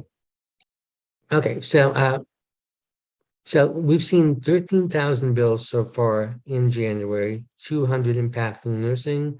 This ranges from everything related to mandatory overtime and safe staffing to nursing shortage, workforce development, and telehealth. Right now, one of our largest priorities is Build Back Better. It's currently in both the House and the Senate, and it touches on everything ranging from the FAN Act, which would provide $500 million for schools of nursing, an additional $500 million for the Nurse Corps, and then $170 million to grow and diversify the nursing workforce. Also, next is emergency executive orders. So we've seen this as one response to the pandemic, especially as we've seen legislators curtail the power of governors everywhere from Kansas and New York, which have both issued disaster emergency declarations due to diminished hospital capacity. Kentucky, which issued a state of emergency specific to nursing last December. It includes the formation of a nurse advisory committee. And then Minnesota, New Hampshire, and Delaware, where the National Guard has been mobilized, including in both Delaware and Minnesota, where 100 of the National Guards are being trained as CNAs. You know, part of this comes down to American Rescue Act Plan funding, where nurses are increasingly finding their voice and being at the table. You know, we've seen allocations so far in about 20 states. As a quick sample, Kansas has received $50 million in Spark funds. It was allocated through a joint committee made up of the Speaker of the House, the Senate Majority Leader, representatives from the governor's office, and representatives from the healthcare community, including the Kansas State Nurses Association. So 20 million was allotted in the first round, and 30 million remains to be allotted. Nebraska has recently introduced legislation related to hazard pay, and that would pay up to $5,000 per nurse that worked during COVID-19. New Mexico has introduced $15 million for nurse training and retention. There's also talks about $50 million more coming down the pike after, after the New Mexico Nurses Association and other nursing groups met with Governor Grisham. And then finally, Vermont's allocated 15 million through their legislative process for nurse retention and added nurse education loan repayment programs. So there's definitely a lot of areas that we've been focused on nationally, tracking in the states, and much more remains to be seen, both in Alabama and across the country. So one of our priority issues has been safe staffing legislation. You know, ANA has introduced this from the early 2000s, and it would eliminate mandatory overtime and the hours a nurse can work in one shift. Just as importantly, it would impose monetary penalties for violations and then establish a study. One of the issues that we've seen is because it's so broad, we're just focusing on mandatory overtime this year. We think it's a more feasible proposition, and it mirrors state legislation that's been introduced in both Hawaii and Ohio. You know, one of the outcomes that we've seen is through the 8 states that have enacted safe staffing, most recently in New York and Illinois, which I'll touch upon later, be at the table and participate on hospital-based committees. This legislation gives nurses a role and gives nurses a voice. And in fact, we've seen new legislation in Illinois that would enhance existing legislation in the past because there wasn't enforcement, there wasn't automatic reporting, and in Washington State's case, there were still quite a few violations. So there's a lot of cleanup language in all of these states. But, you know, safe staffing reduces blanket coverages and unfamiliar assignments, especially now when you're thrown in and having to staff all areas of a hospital. And this would standardize the current patchwork of state policies so that you're not looking at a state-by-state approach, especially given the varying exceptions to mandatory overtime that currently exists in the 18 states that have them, but have it be the same from state to state. One of the other areas that ANA nationally has focused on is the adoption of OSHA's emergency temporary standard. So this was the first for a healthcare profession in 38 years. It enforced specific standards for both healthcare and social service employers, and ANA has been advocating for those standards to be made permanent. Now, we also sent a letter to Health and Human Services Secretary Xavier Becerra last September. There are 6 primary items, everything from developing strategies to retaining the current nursing workforce, to working with the Centers for Medicare and Medicaid Services to adopt new payment methodologies, and then building and maintaining a resilient workforce. So we've been in follow-up conversations with both HHS as well as others in Congress and the Biden administration. We're working on a larger loan repayment program for nurses. And again, trying to emphasize that the nursing shortage is not just a product of the pandemic, but it's been part of the framework for the past 20, 30 years, predating current efforts. So this is one of the reasons that we are just looking at mandatory overtime this year. So real briefly, 18 states currently have legislation in place. Some of these exceptions are inadequate replacement personnel in Minnesota, and then a completion of a current procedure in Connecticut.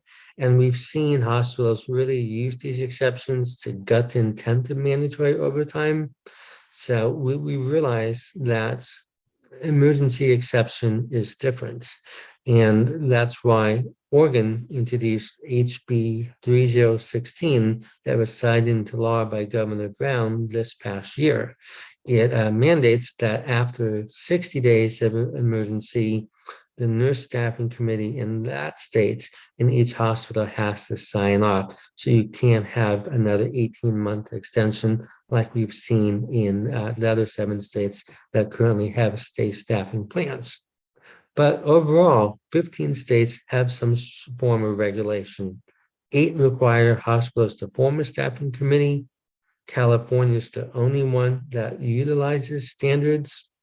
5 states require public transparency and reporting, often overlapping with safe staffing committees. And in Minnesota, it has a unique wrinkle where they mandate a CNO to develop a core staffing plan with input. But even they have come out with a bedside act in the past week that would require 60% of nurses on a hospital staffing committee, strengthen enforcement, and again, iron out some of the kinks where the safe staffing is not being enforced uniformly. So one of the big bills that we saw passed last year was in New York. And, it had been introduced for the past several cycles, but it creates a floor of at least 50% of nurses. And it also includes ancillary frontline staff, which is different from the other 7 states. So implementation will begin in 2022, and they will issue a report to the governor evaluating effectiveness. Again, we'll see what happens, but it is one step in the right direction. And one of the reasons that both New Jersey and West Virginia have safe staffing legislation this cycle where they haven't had in the past. So Illinois, as I mentioned, initially brought in their Safe Staffing Act, I believe in 2007 or 2008, comprised of 55% direct inpatient nurses. What this bill did is it put in place the fact that the committee needed to meet at least 6 times a year, opposed to on a quarterly basis, to help hold the hospitals more accountable. And it's putting into place automatic reporting by the Illinois Department of Public Health, so that reporting is publicly accessible to the public. And again, another measure to help hold the hospital's feet to the fire. Another area that we've been looking at is nursing centers. Florida received an $800,000 state appropriation to reopen their center for nursing after a gap of 2 years. We have nursing centers in 36 additional states. However, we found that they release data in irregular cycles. I mean, I found Alabama's very helpful to the extent I've used it so far, but we want each of these centers to be on the same playing field. And for the 14 states that don't have them, to have them so that we can have accurate representation among our ends and use this data in our advocacy, both federally and at the state level. And then the second item that ANA has really persistently been involved with is workplace violence. Right now, there are penalties for violence against nurses in 38 states. This has been ineffective in many cases, which is why you see a state like Utah moving from assault to aggravated assault, which Tennessee accomplished last year. And then you're seeing workplace violence prevention programs in 8 states.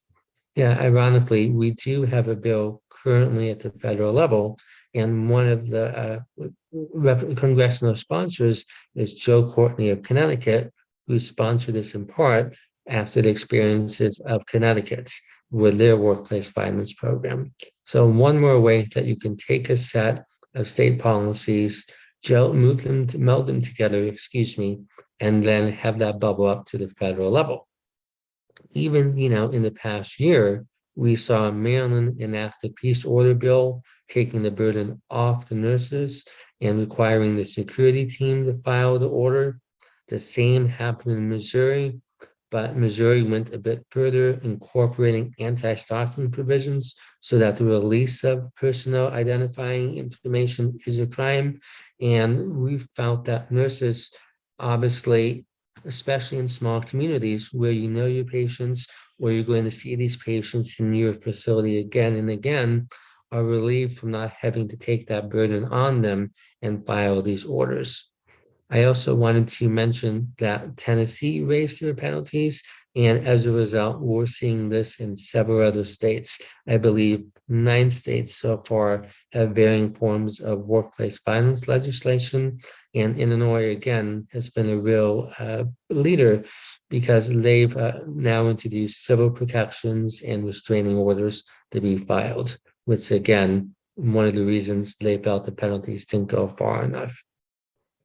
So I just wanted to move into the advocacy portion of this presentation and highlight that, as you heard back from the previous speaker, how important it is to advocate at the state capitol, because your collective voice as a nurse, both singularly and nurses plurally, brings authority, attention, and by extension, power. I do believe that nurses could elect Pinocchio if they all banded together. And I think in Kentucky, when you've really seen the regressive tactics used by organized medicine, the more help you can bring, the more advocacy you can bring on a week-to-week basis at the Capitol, the better. But, when advocating, keep in mind, what is the current law? What should the law be? What are the politics of the situation? And when I explain this, I always date back to ANA's advocacy in the 1960s on Medicare and Medicaid and the impact that's had on society. And then looking at the introduction and advocacy of the Affordable Care Act in 2010, ANA has always explained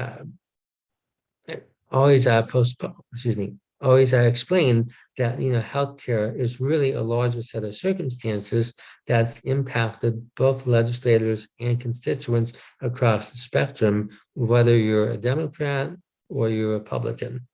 And as a result, know what issue your piece of legislation will solve if enacted, and how you can best use that story in influencing and persuading policymakers, whether it's a first-term representative or senator, or it's a committee chair. I would also say that, just as we encourage you to take action through our NRN Action grassroots advocacy platform, we urge you to stay involved through participating in both ANA as well as ASNA lobbying efforts, taking action on our alerts that we send out, and supporting both ANA and ANA's PAC efforts. Reach out to your state representative and senators discussing your personal experiences as a nurse, because they're eager to hear. I met with the Arkansas delegation and the Louisiana delegation while attending the Council for State Governments annual meeting this past December. I know both Arkansas and Louisiana have safe staffing or workplace violence bills in the works. Either they've been introduced or they're slated to be introduced. And it's really interesting for me to hear the fact that, these state senators and state representatives could really recount the experiences they've had involved with a nurse, even if they disagree with a platform. And, on so many of these bills, even if it fails the first cycle, policy takes time, and you're able to see bills really move that needle 2 to 3 sessions, especially if you're able to educate. I always like to use the example that in Oklahoma in 2019, 70% of the legislature turned over. But again, we have to keep educating and use our resources on Nursing World. There's a ton of them. I've included a sample below here at the end of the screen. And, I'll close with the fact that Dr. Grant always likes to talk about no two healthcare settings are the same, and no single health setting is exactly the same from one hour to the next. That's why we need to be flexible in staffing. That's why we need to be flexible in having stringent workplace violence plans. And that's why we have to be flexible in advocacy, because at the end of the day, you can have a great advocacy plan, but if it's only been introduced once, or it's your only contact, you really need to have that continued advocacy at both the state and federal levels. So thank you, and I'm now happy to take any questions.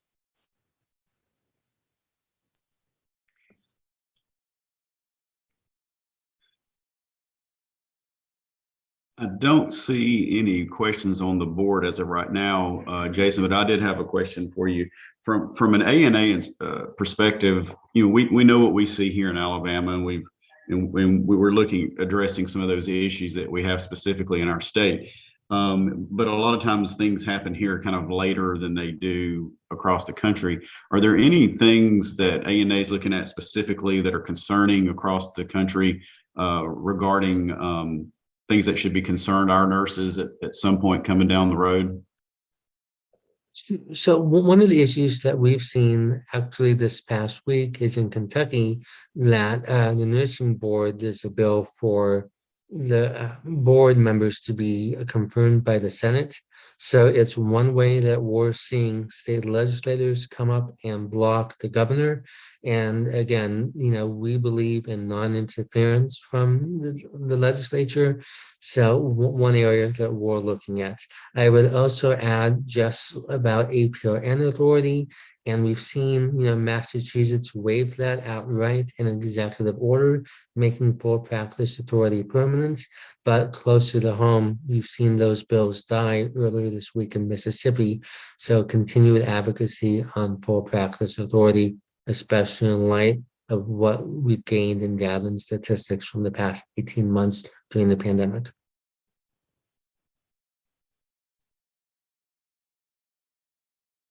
But great question. Great question. Any other questions out there?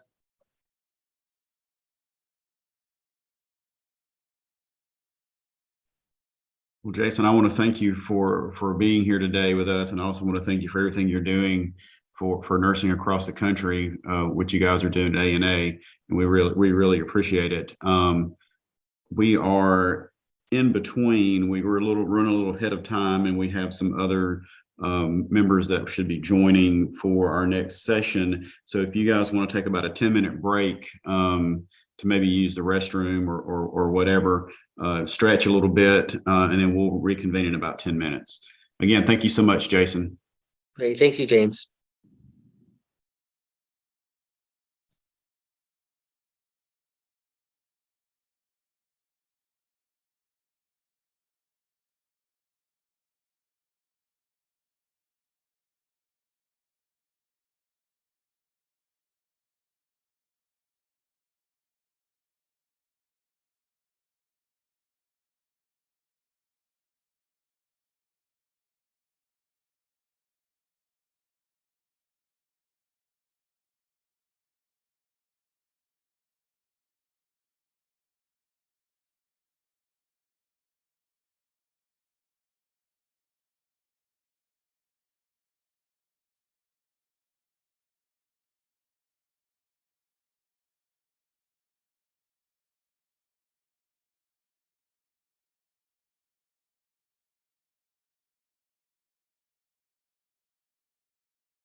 Okay. Well, I hope everyone is back. And we'll go ahead and get started. I wanted to thank you all for being here and participating today. We have one of the goals that we've talked about that Deanne and Lindsay and I have spoken about multiple times this year. Going into 2022, we really want to make sure that we are representing all nurses for the state, and that includes not just staff nurses, but advanced practice nurses, and for everyone to feel like they are involved. One of the things we do have are multiple associations across the state, and we want to make sure that we are working together when we can. If there's things that we can work together on, we definitely want to do that. So with that being said, we wanted to give, in this format, we wanted to give the opportunity for some of the other organizations to be represented. Now we're waiting on one other person, but we'll go ahead and get started. And we will go ahead. I see that Joyce Lloyd Davis is on. And Ms. Davis is the president of the Nurse Practitioner Association of Alabama. And so we would like to give her the opportunity just to speak, talk about really what's going on with the association and kind of what they're doing for this year. So I'll go ahead and turn it over to her now.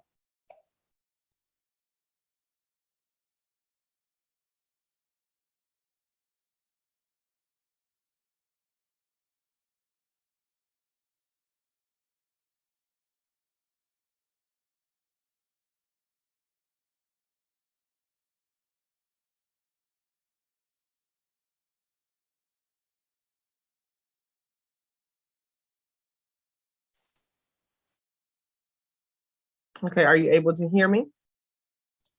Yes, ma'am. Hello, how are you? I hope everyone is doing well today and having a great day.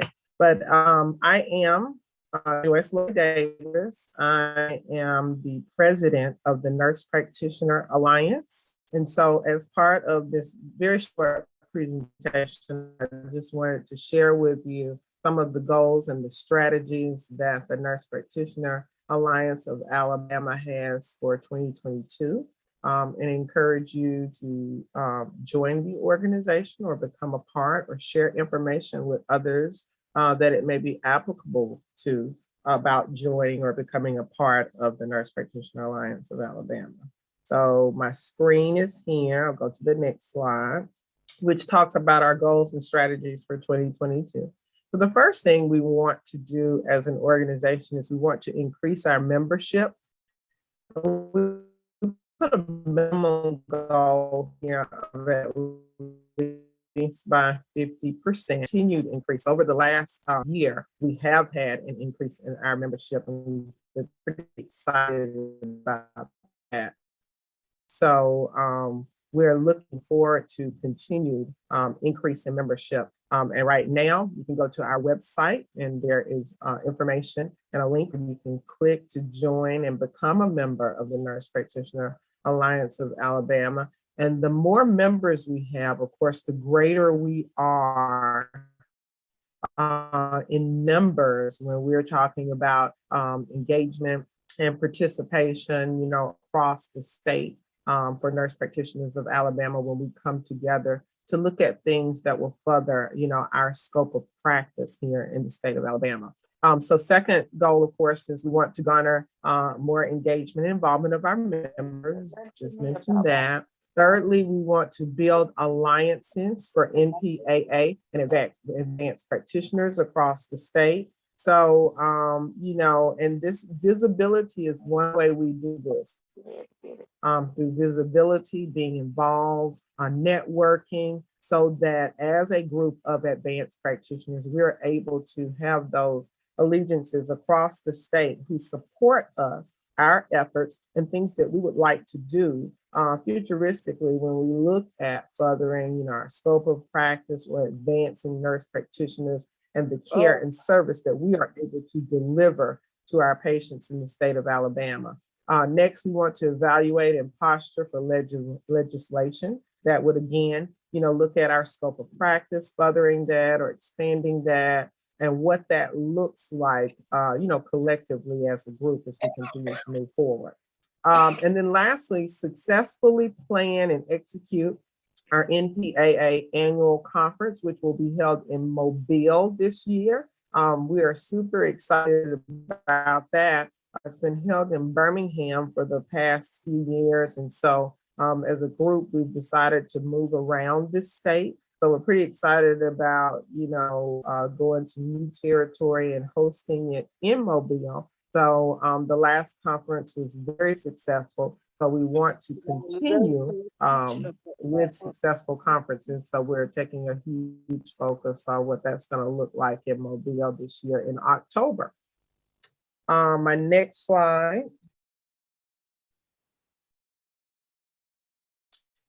tells you how you can be involved in Nurse Practitioner Alliance of Alabama, what committees we have available. So when you join, we want you to become active, involved, and engaged. And so one of the ways that you can do that is to join a committee. We have a bylaws committee, we have a nomination committee, which is appointed. We have a finance committee. There's the annual conference committee. We have a legislative committee, membership committee, and then we have 2 ad hoc committees. One is a full practice authority committee, and the other is a marketing committee. So you can certainly reach out on our website. You'll see the contact of Denise Williams, who is our administrative person for the organization. And you can directly reach out to myself as well with your interest to join one of the committees. And on the website, you can find more information about each committee as well.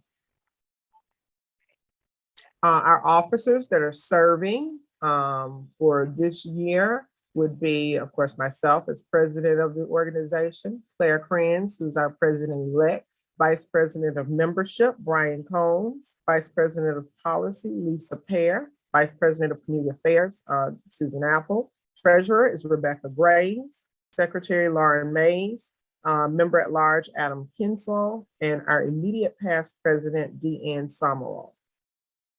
That is the group who is working hard on the executive team on behalf of our members of the organization. And lastly, I'll just put up this slide that shows our contact information. Again, you can reach out to me directly about becoming a member, any questions, being involved at president@npalliancealabama.org. And then our website is listed there for you also, where you can go and get other information. We do circulate a monthly newsletter. So pay attention to the newsletter. We try to make it as informative as possible. And if I can answer any further questions for you, I will be happy to do so. And thank you for the opportunity to present this information in this format to each person on the call. Thank you. Any questions? So that's through already?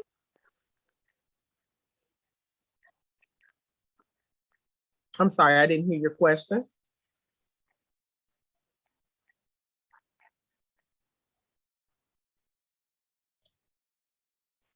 I think that was a mute malfunction. I think that was what that was. So, well, thank you so much. We really appreciate you coming, and we look forward to working with the Alliance through this next year. And if there's anything that we can do, obviously, you're very familiar with Deanne, our interim executive director. So please reach out to Deanne, and in any way we can work together. We look forward to it.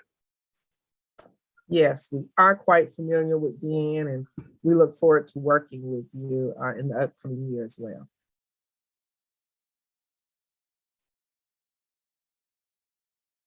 And it looks like we have Vicki Rochester is now on as well. She is the president of the Alabama League for Nurses, and we are excited to have you here. Thank you so much.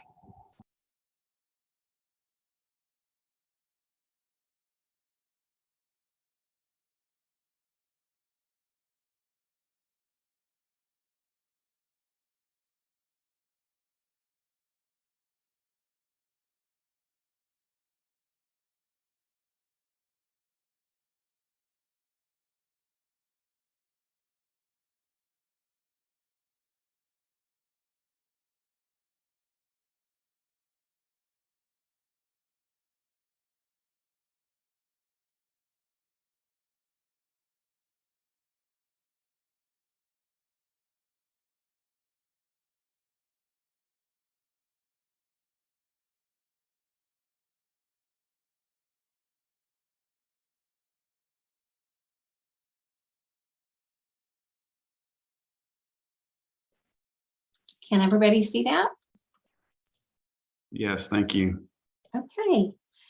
Good afternoon. I'm Vicki Rochester. I am happy to be here today to represent the Alabama League of Nursing. And I'm the current president, and I would just like to share a little bit about the organization and share our strategic plan. We are a constituent league of the National League for Nursing, and our purpose is to support the NLN's mission, which promotes excellence in nursing education and to build a strong nursing and diverse workforce and to advance the health globally and nationally. For ALN membership is open to persons that foster a development and improvement of nursing services as well as nursing education. So you don't have to be just a nurse educator to be a part of our group. I would like to share, let's see, just a little bit about our strategic plan. We would like to continue our partnership with ASNA and the Alabama Health Coalition, working on public policies at the state and local levels. We award several scholarships, doctoral, master's scholarships, and faculty scholarships for any research that they're doing. We promote nurse educator, the certification, the CNE exam. We offer a scholarship for that. And we award excellent educators with our Lamplighter and our Excellence in Teaching Awards. There are three things I'd like to talk about, mainly membership, involvement, and communication. So very similar, I think, for any organization. The first is membership. We, of course, like many others, would like to increase our membership across the state.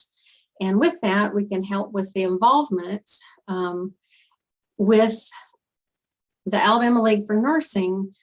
We have a pretty good representation from university colleges of nursing, but we would like to broaden that and have more participation and involvement from the community colleges as well. Want to have a variety of participation for that. So we encourage that involvement. And there are several ways that you can become involved. You can run for an executive office. You can run for a board member, participating in committees as well. Very similar to our previous host, finance, strategic planning, nominations, communications, awards, and then our annual conference planning committee as well. And that will get me to my next slide. We are about to have our annual conference, which will be April the 1st. We like to host them or have a host school do that, and it travels across the state. So due to COVID this year, we're going to be in Birmingham at the Marriott on 280. This is going to be an exciting conference. We have Dr. Tim Raderstorff, who is going to be talking to us about facing challenges through innovation. He was the keynote speaker at the National League for Nursing Summit this past year. So we're real excited that he's going to be joining us. Also, Hey, Vicki. Yeah. I hate to interrupt you.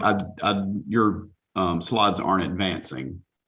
Okay. So I think you may have to be in presenter mode. That's what they were telling me.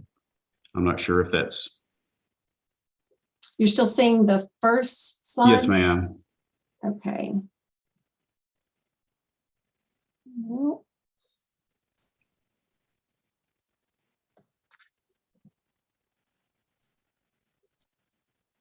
I have several screens, so I'm not sure how to correct that. I don't know how to. And you can't see any of it? We can see those on the side, as they go down, but the primary one we can see is your first. So we can kind of read along, but most of us are in the age we probably can't read the little tiny writing on the side. So it would make it hard. Let me stop sharing for a second. Even practice this. I apologize. no need to apologize. I'm not much help. again, I think it's what they're telling me is they think you have to be in presentation mode for it to be able to advance your slides. Okay, let's see.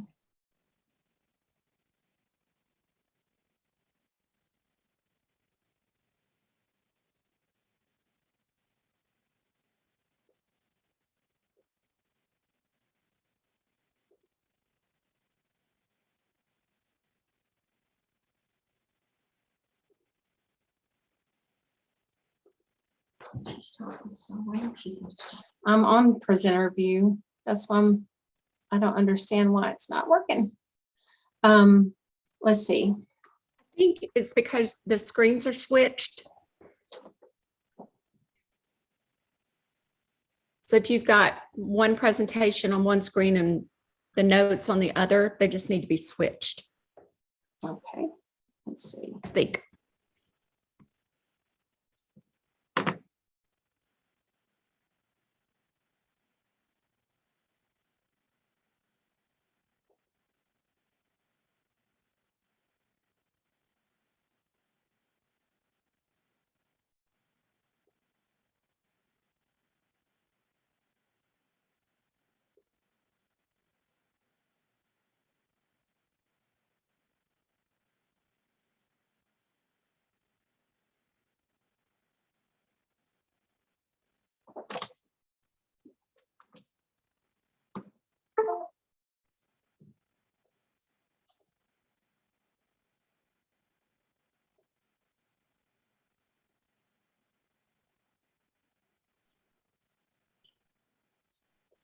That's it. It looks like. Okay, let me.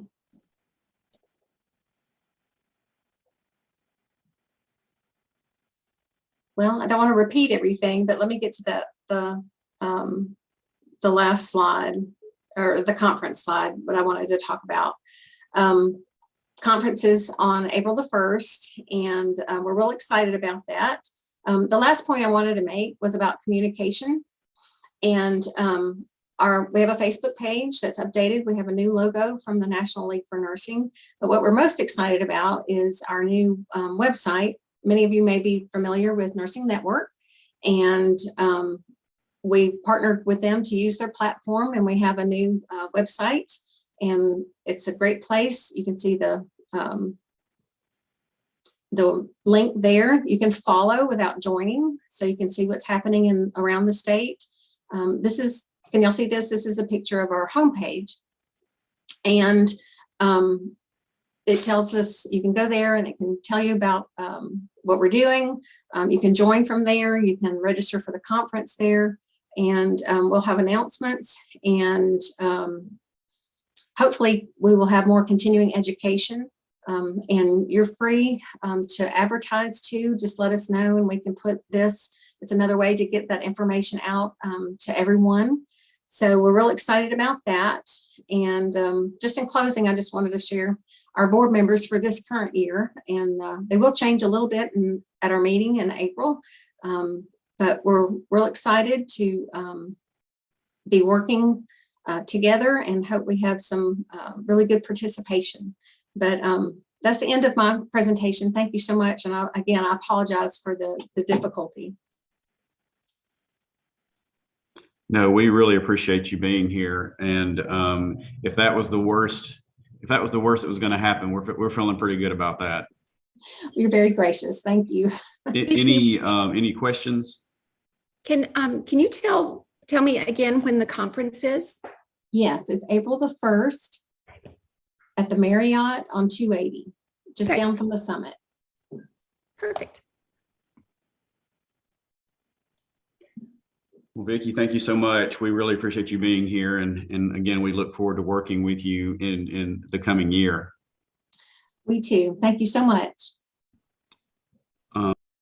Let's see, I believe Wesley is now on. And let me pull it up. And Wesley Canaday is the president of the Alabama Association of Nurse Anestheticists. And we appreciate him getting out of a case and hopping on here for us. But we definitely want to let him have the opportunity to kind of touch base with everyone here. We may not be as familiar with your organization or a lot of people on this call, so it's great to have you here.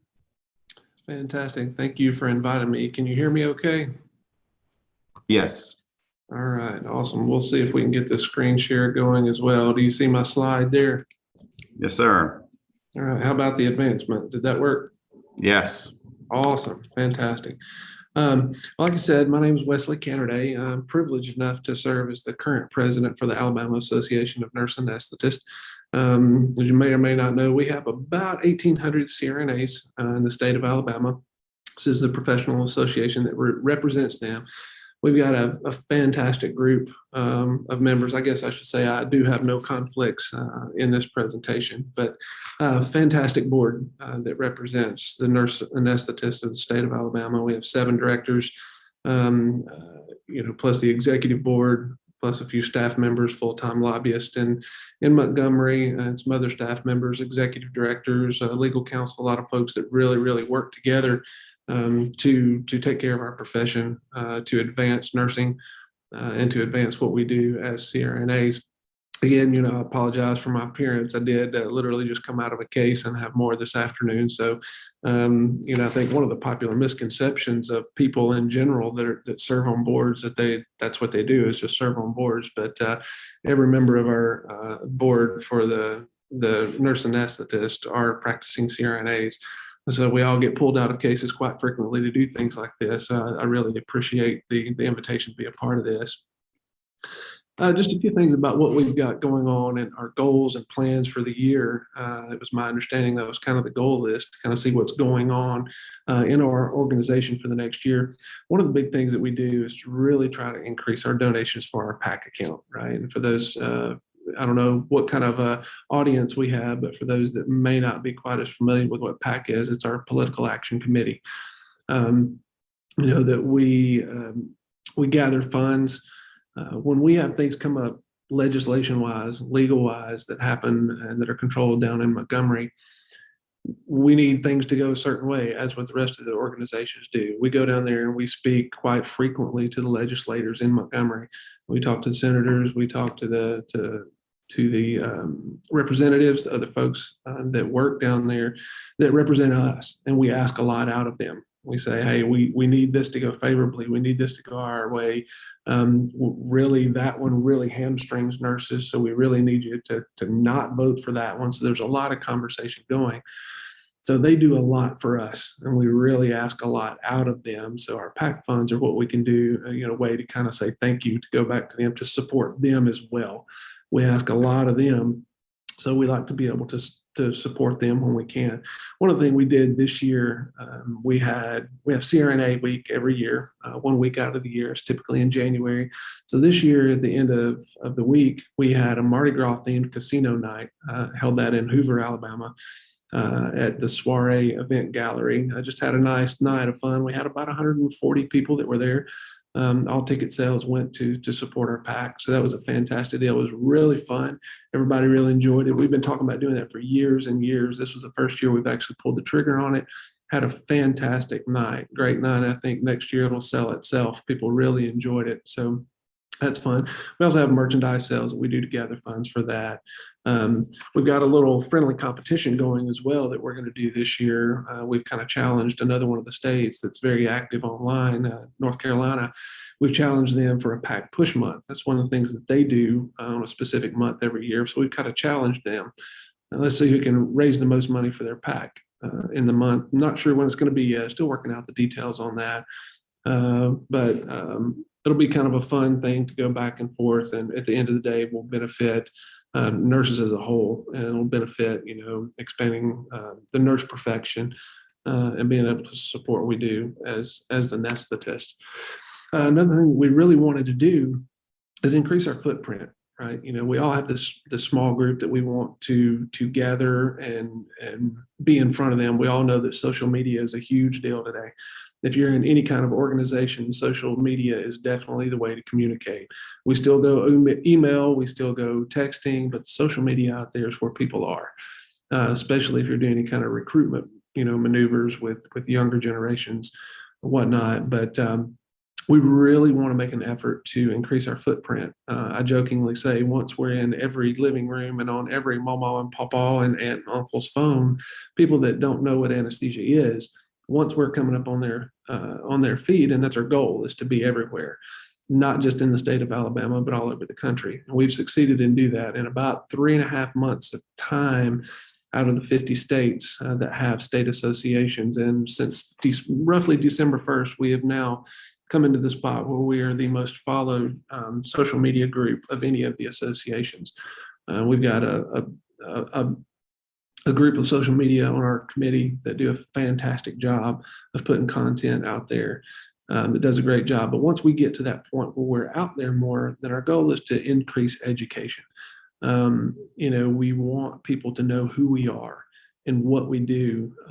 Although we give vast majority of the anesthetics in the state of Alabama are done by a nurse anesthetist, people still don't know who we are. And that's something we're trying to remedy. We're going to be on people's phones and we're going to try to let them know who we are and the way things really work. That CRNAs are the ones that have most likely done your anesthetic if you've had one in the past. We want to encourage involvement from our members. In the days of old, we would send one email out, blast to the state, and that was how we reached people. Well, we know that most emails don't get read. So using social media will allow us to do that. So if there's a call to action for legislation or anything else going on, we'll use the social media to do that. And we've been very, very successful in increasing our footprint there for what's going on. I've heard other folks talk about continuing education meetings they have come up. We also do the same. People say in-face meetings are dead. I don't think they are, not at all. We usually push about 300 CRNAs at our continuing education seminars. The next one we have coming up is at the Hilton Sandestin, April 22nd through 24th. We pull people from many, many states. I think the last spring we had 15 or 16 states that were represented, the last one before COVID. So we pull folks from all over for that. It's a great way to network, to get involved, to meet people. We sponsor students to come up. We have 3 nurse anesthesia programs in the state of Alabama. We have UAB, we have Sanford, and we have University of Mobile this year for the first time. So they get to come and kind of be a part of what CRNAs do, kind of get a little bit more education, start networking, looking for jobs, things like that. I also have one coming up in the end of September. Still working out some of the details on that one, some more details coming soon on that fall meeting. Legislation is an always thing that's at the front of our minds on what can we do to protect what we have, but not only protect what we have for the future generations. We all know that we want to leave things better than we found it. And that is definitely a goal. Currently, we have House Bill 268 that's been introduced by Representative Wes Kitchens, co-sponsored by the Speaker of the House, Speaker Mac McCutcheon. Basically does 3 things. Functionality doesn't really change a whole lot about the way that we work. It clears up some language to get our working relationships with those practitioners with whom we work to be a little bit more equal with what's actually happening in the real world. So it clears up some language. It also makes the law match some rules and regulations with regard to ordering. Scope of practice is set. It's set by the AANA, our parent organization, so that's not in question at all. And nothing about this bill increases our scope of practice at all. And that's one of the things you get into when you start looking at legislation with things going on in Montgomery. A lot of times things get bent and twisted with the rumor mill about what a bill does when it really has nothing to do with that. So with regard to ordering, that's in our scope already. So we're just trying to clean up some language so that the 2 documents match. We're also looking at potentially adding podiatrists to the list of people with whom the CRNAs can work. So, and that mainly pertains to the rural areas. Some of these smaller hospitals may not have the ability, may not have the money to hire an orthopedic surgeon to do some of these things. So they have podiatrists that are a little bit lower cost, but they can work, they can do surgical procedures in the operating room. And it just makes sense to give the rural Alabamians the access to that care and access to be taken care of there. So that's one of the bills that we've got going right now. And basically just to clarify a lot of language. Language is not quite perfectly set yet. So hopefully within the next week or so, we'll have the final wording on that and we'll be able to talk more about that. And then just to close out, our website, alabamacrna.org. always looking at ways to improve that, always looking at ways to add more content. That is kind of the next big thing on our list, to look at it and really revamp the website, put more content on it, make it more friendly for practitioners as well as the public. Anybody that wants a little more information about who we are and what we do as an anesthetist. Then again, our social media on Facebook, if you'll search Alabama Association of Nurse Anesthetists, and then on Instagram, we're Alabama CRNA. So I'd really encourage you guys to pull that up, follow it.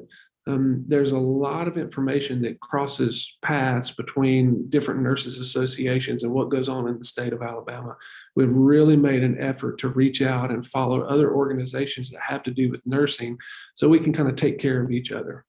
So I'd encourage you to do that. So again, thank you for the invitation. I appreciate the time this morning. And if I guess I'll turn it back over to Charlene. I'm not as good looking as Charlene, but I can try. Okay. I do have a quick question for you though, Wesley. Did you guys, what percentage of your anesthetists are members of your organization in Alabama? Vast majority. We have about 1,800, 1,900 CRNAs, and we have roughly 1,600 to 1,700 that are members. So it's a pretty good number. Pretty good number of them are active on there. You know, it's not 100%, so we're not there yet, but we do pretty well with that. So do you see going, are you involving them as their students? Is that where you're really trying to interact with them at that point, to show them what the need for them to be involved in your association? Is that where that starts with you guys? Absolutely, it does. We actually have a student representative from each of the schools in Alabama that actually serve as a student representative on our board. So, you know, they're at the meetings, they're a full functioning non-voting member, but they're a member. They're at all the meetings and whatnot. So they can take back the information that we discuss, share it with the schools. We're in constant contact with the program directors.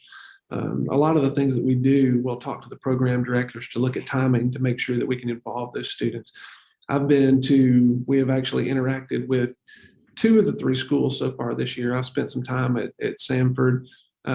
Kristen Niedermeyer, who is our president-elect, has spent some time at UAB. We haven't made it down to Mobile yet, but we've had several conversations with them. Actually, I have. I had an evening on a Zoom conference with all the students from down there. So we have actually had face-to-face time with the students from all 3 schools. So you're exactly right. They need to know up front early on the importance of being informed and being involved. And that's where it starts.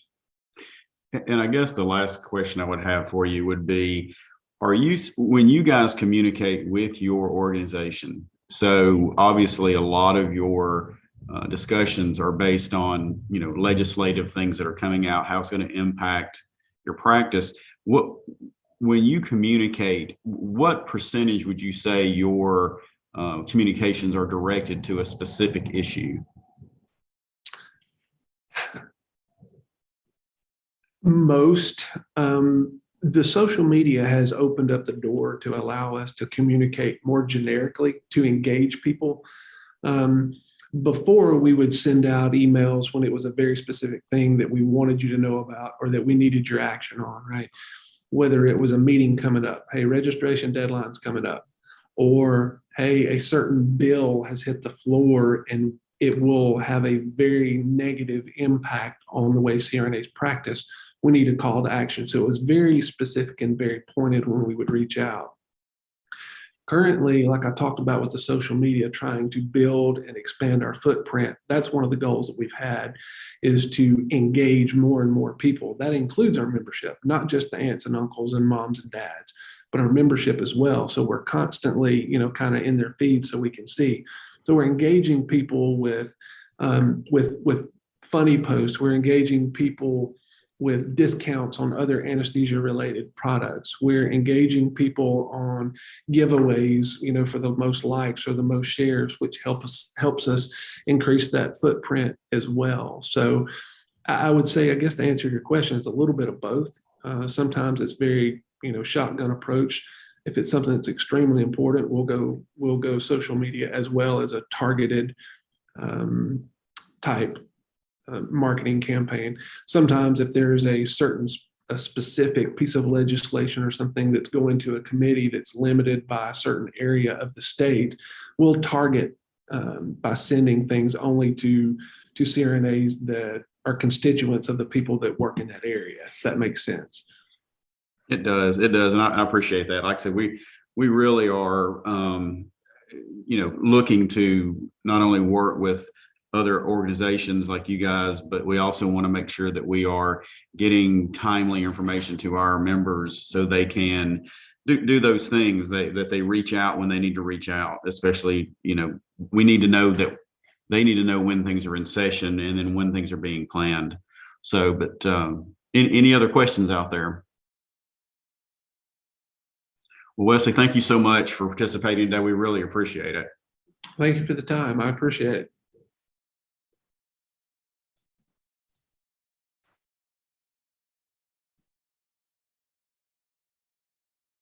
So I believe that is pretty much wraps us up for today. I know we went over just a little bit, but speaking for all of those here today, we really appreciate everyone's attendance and participation. These are the kind of things we want to continue to be able to do. Maybe not always with a CEU base, but to have opportunities for everyone to participate. We'll try to move some of these around more for people who are not working or are working, is have some of these in the evenings as well. Because I know a lot of us are just in between calls and emails during the day or in the middle of a case in Wesley's position.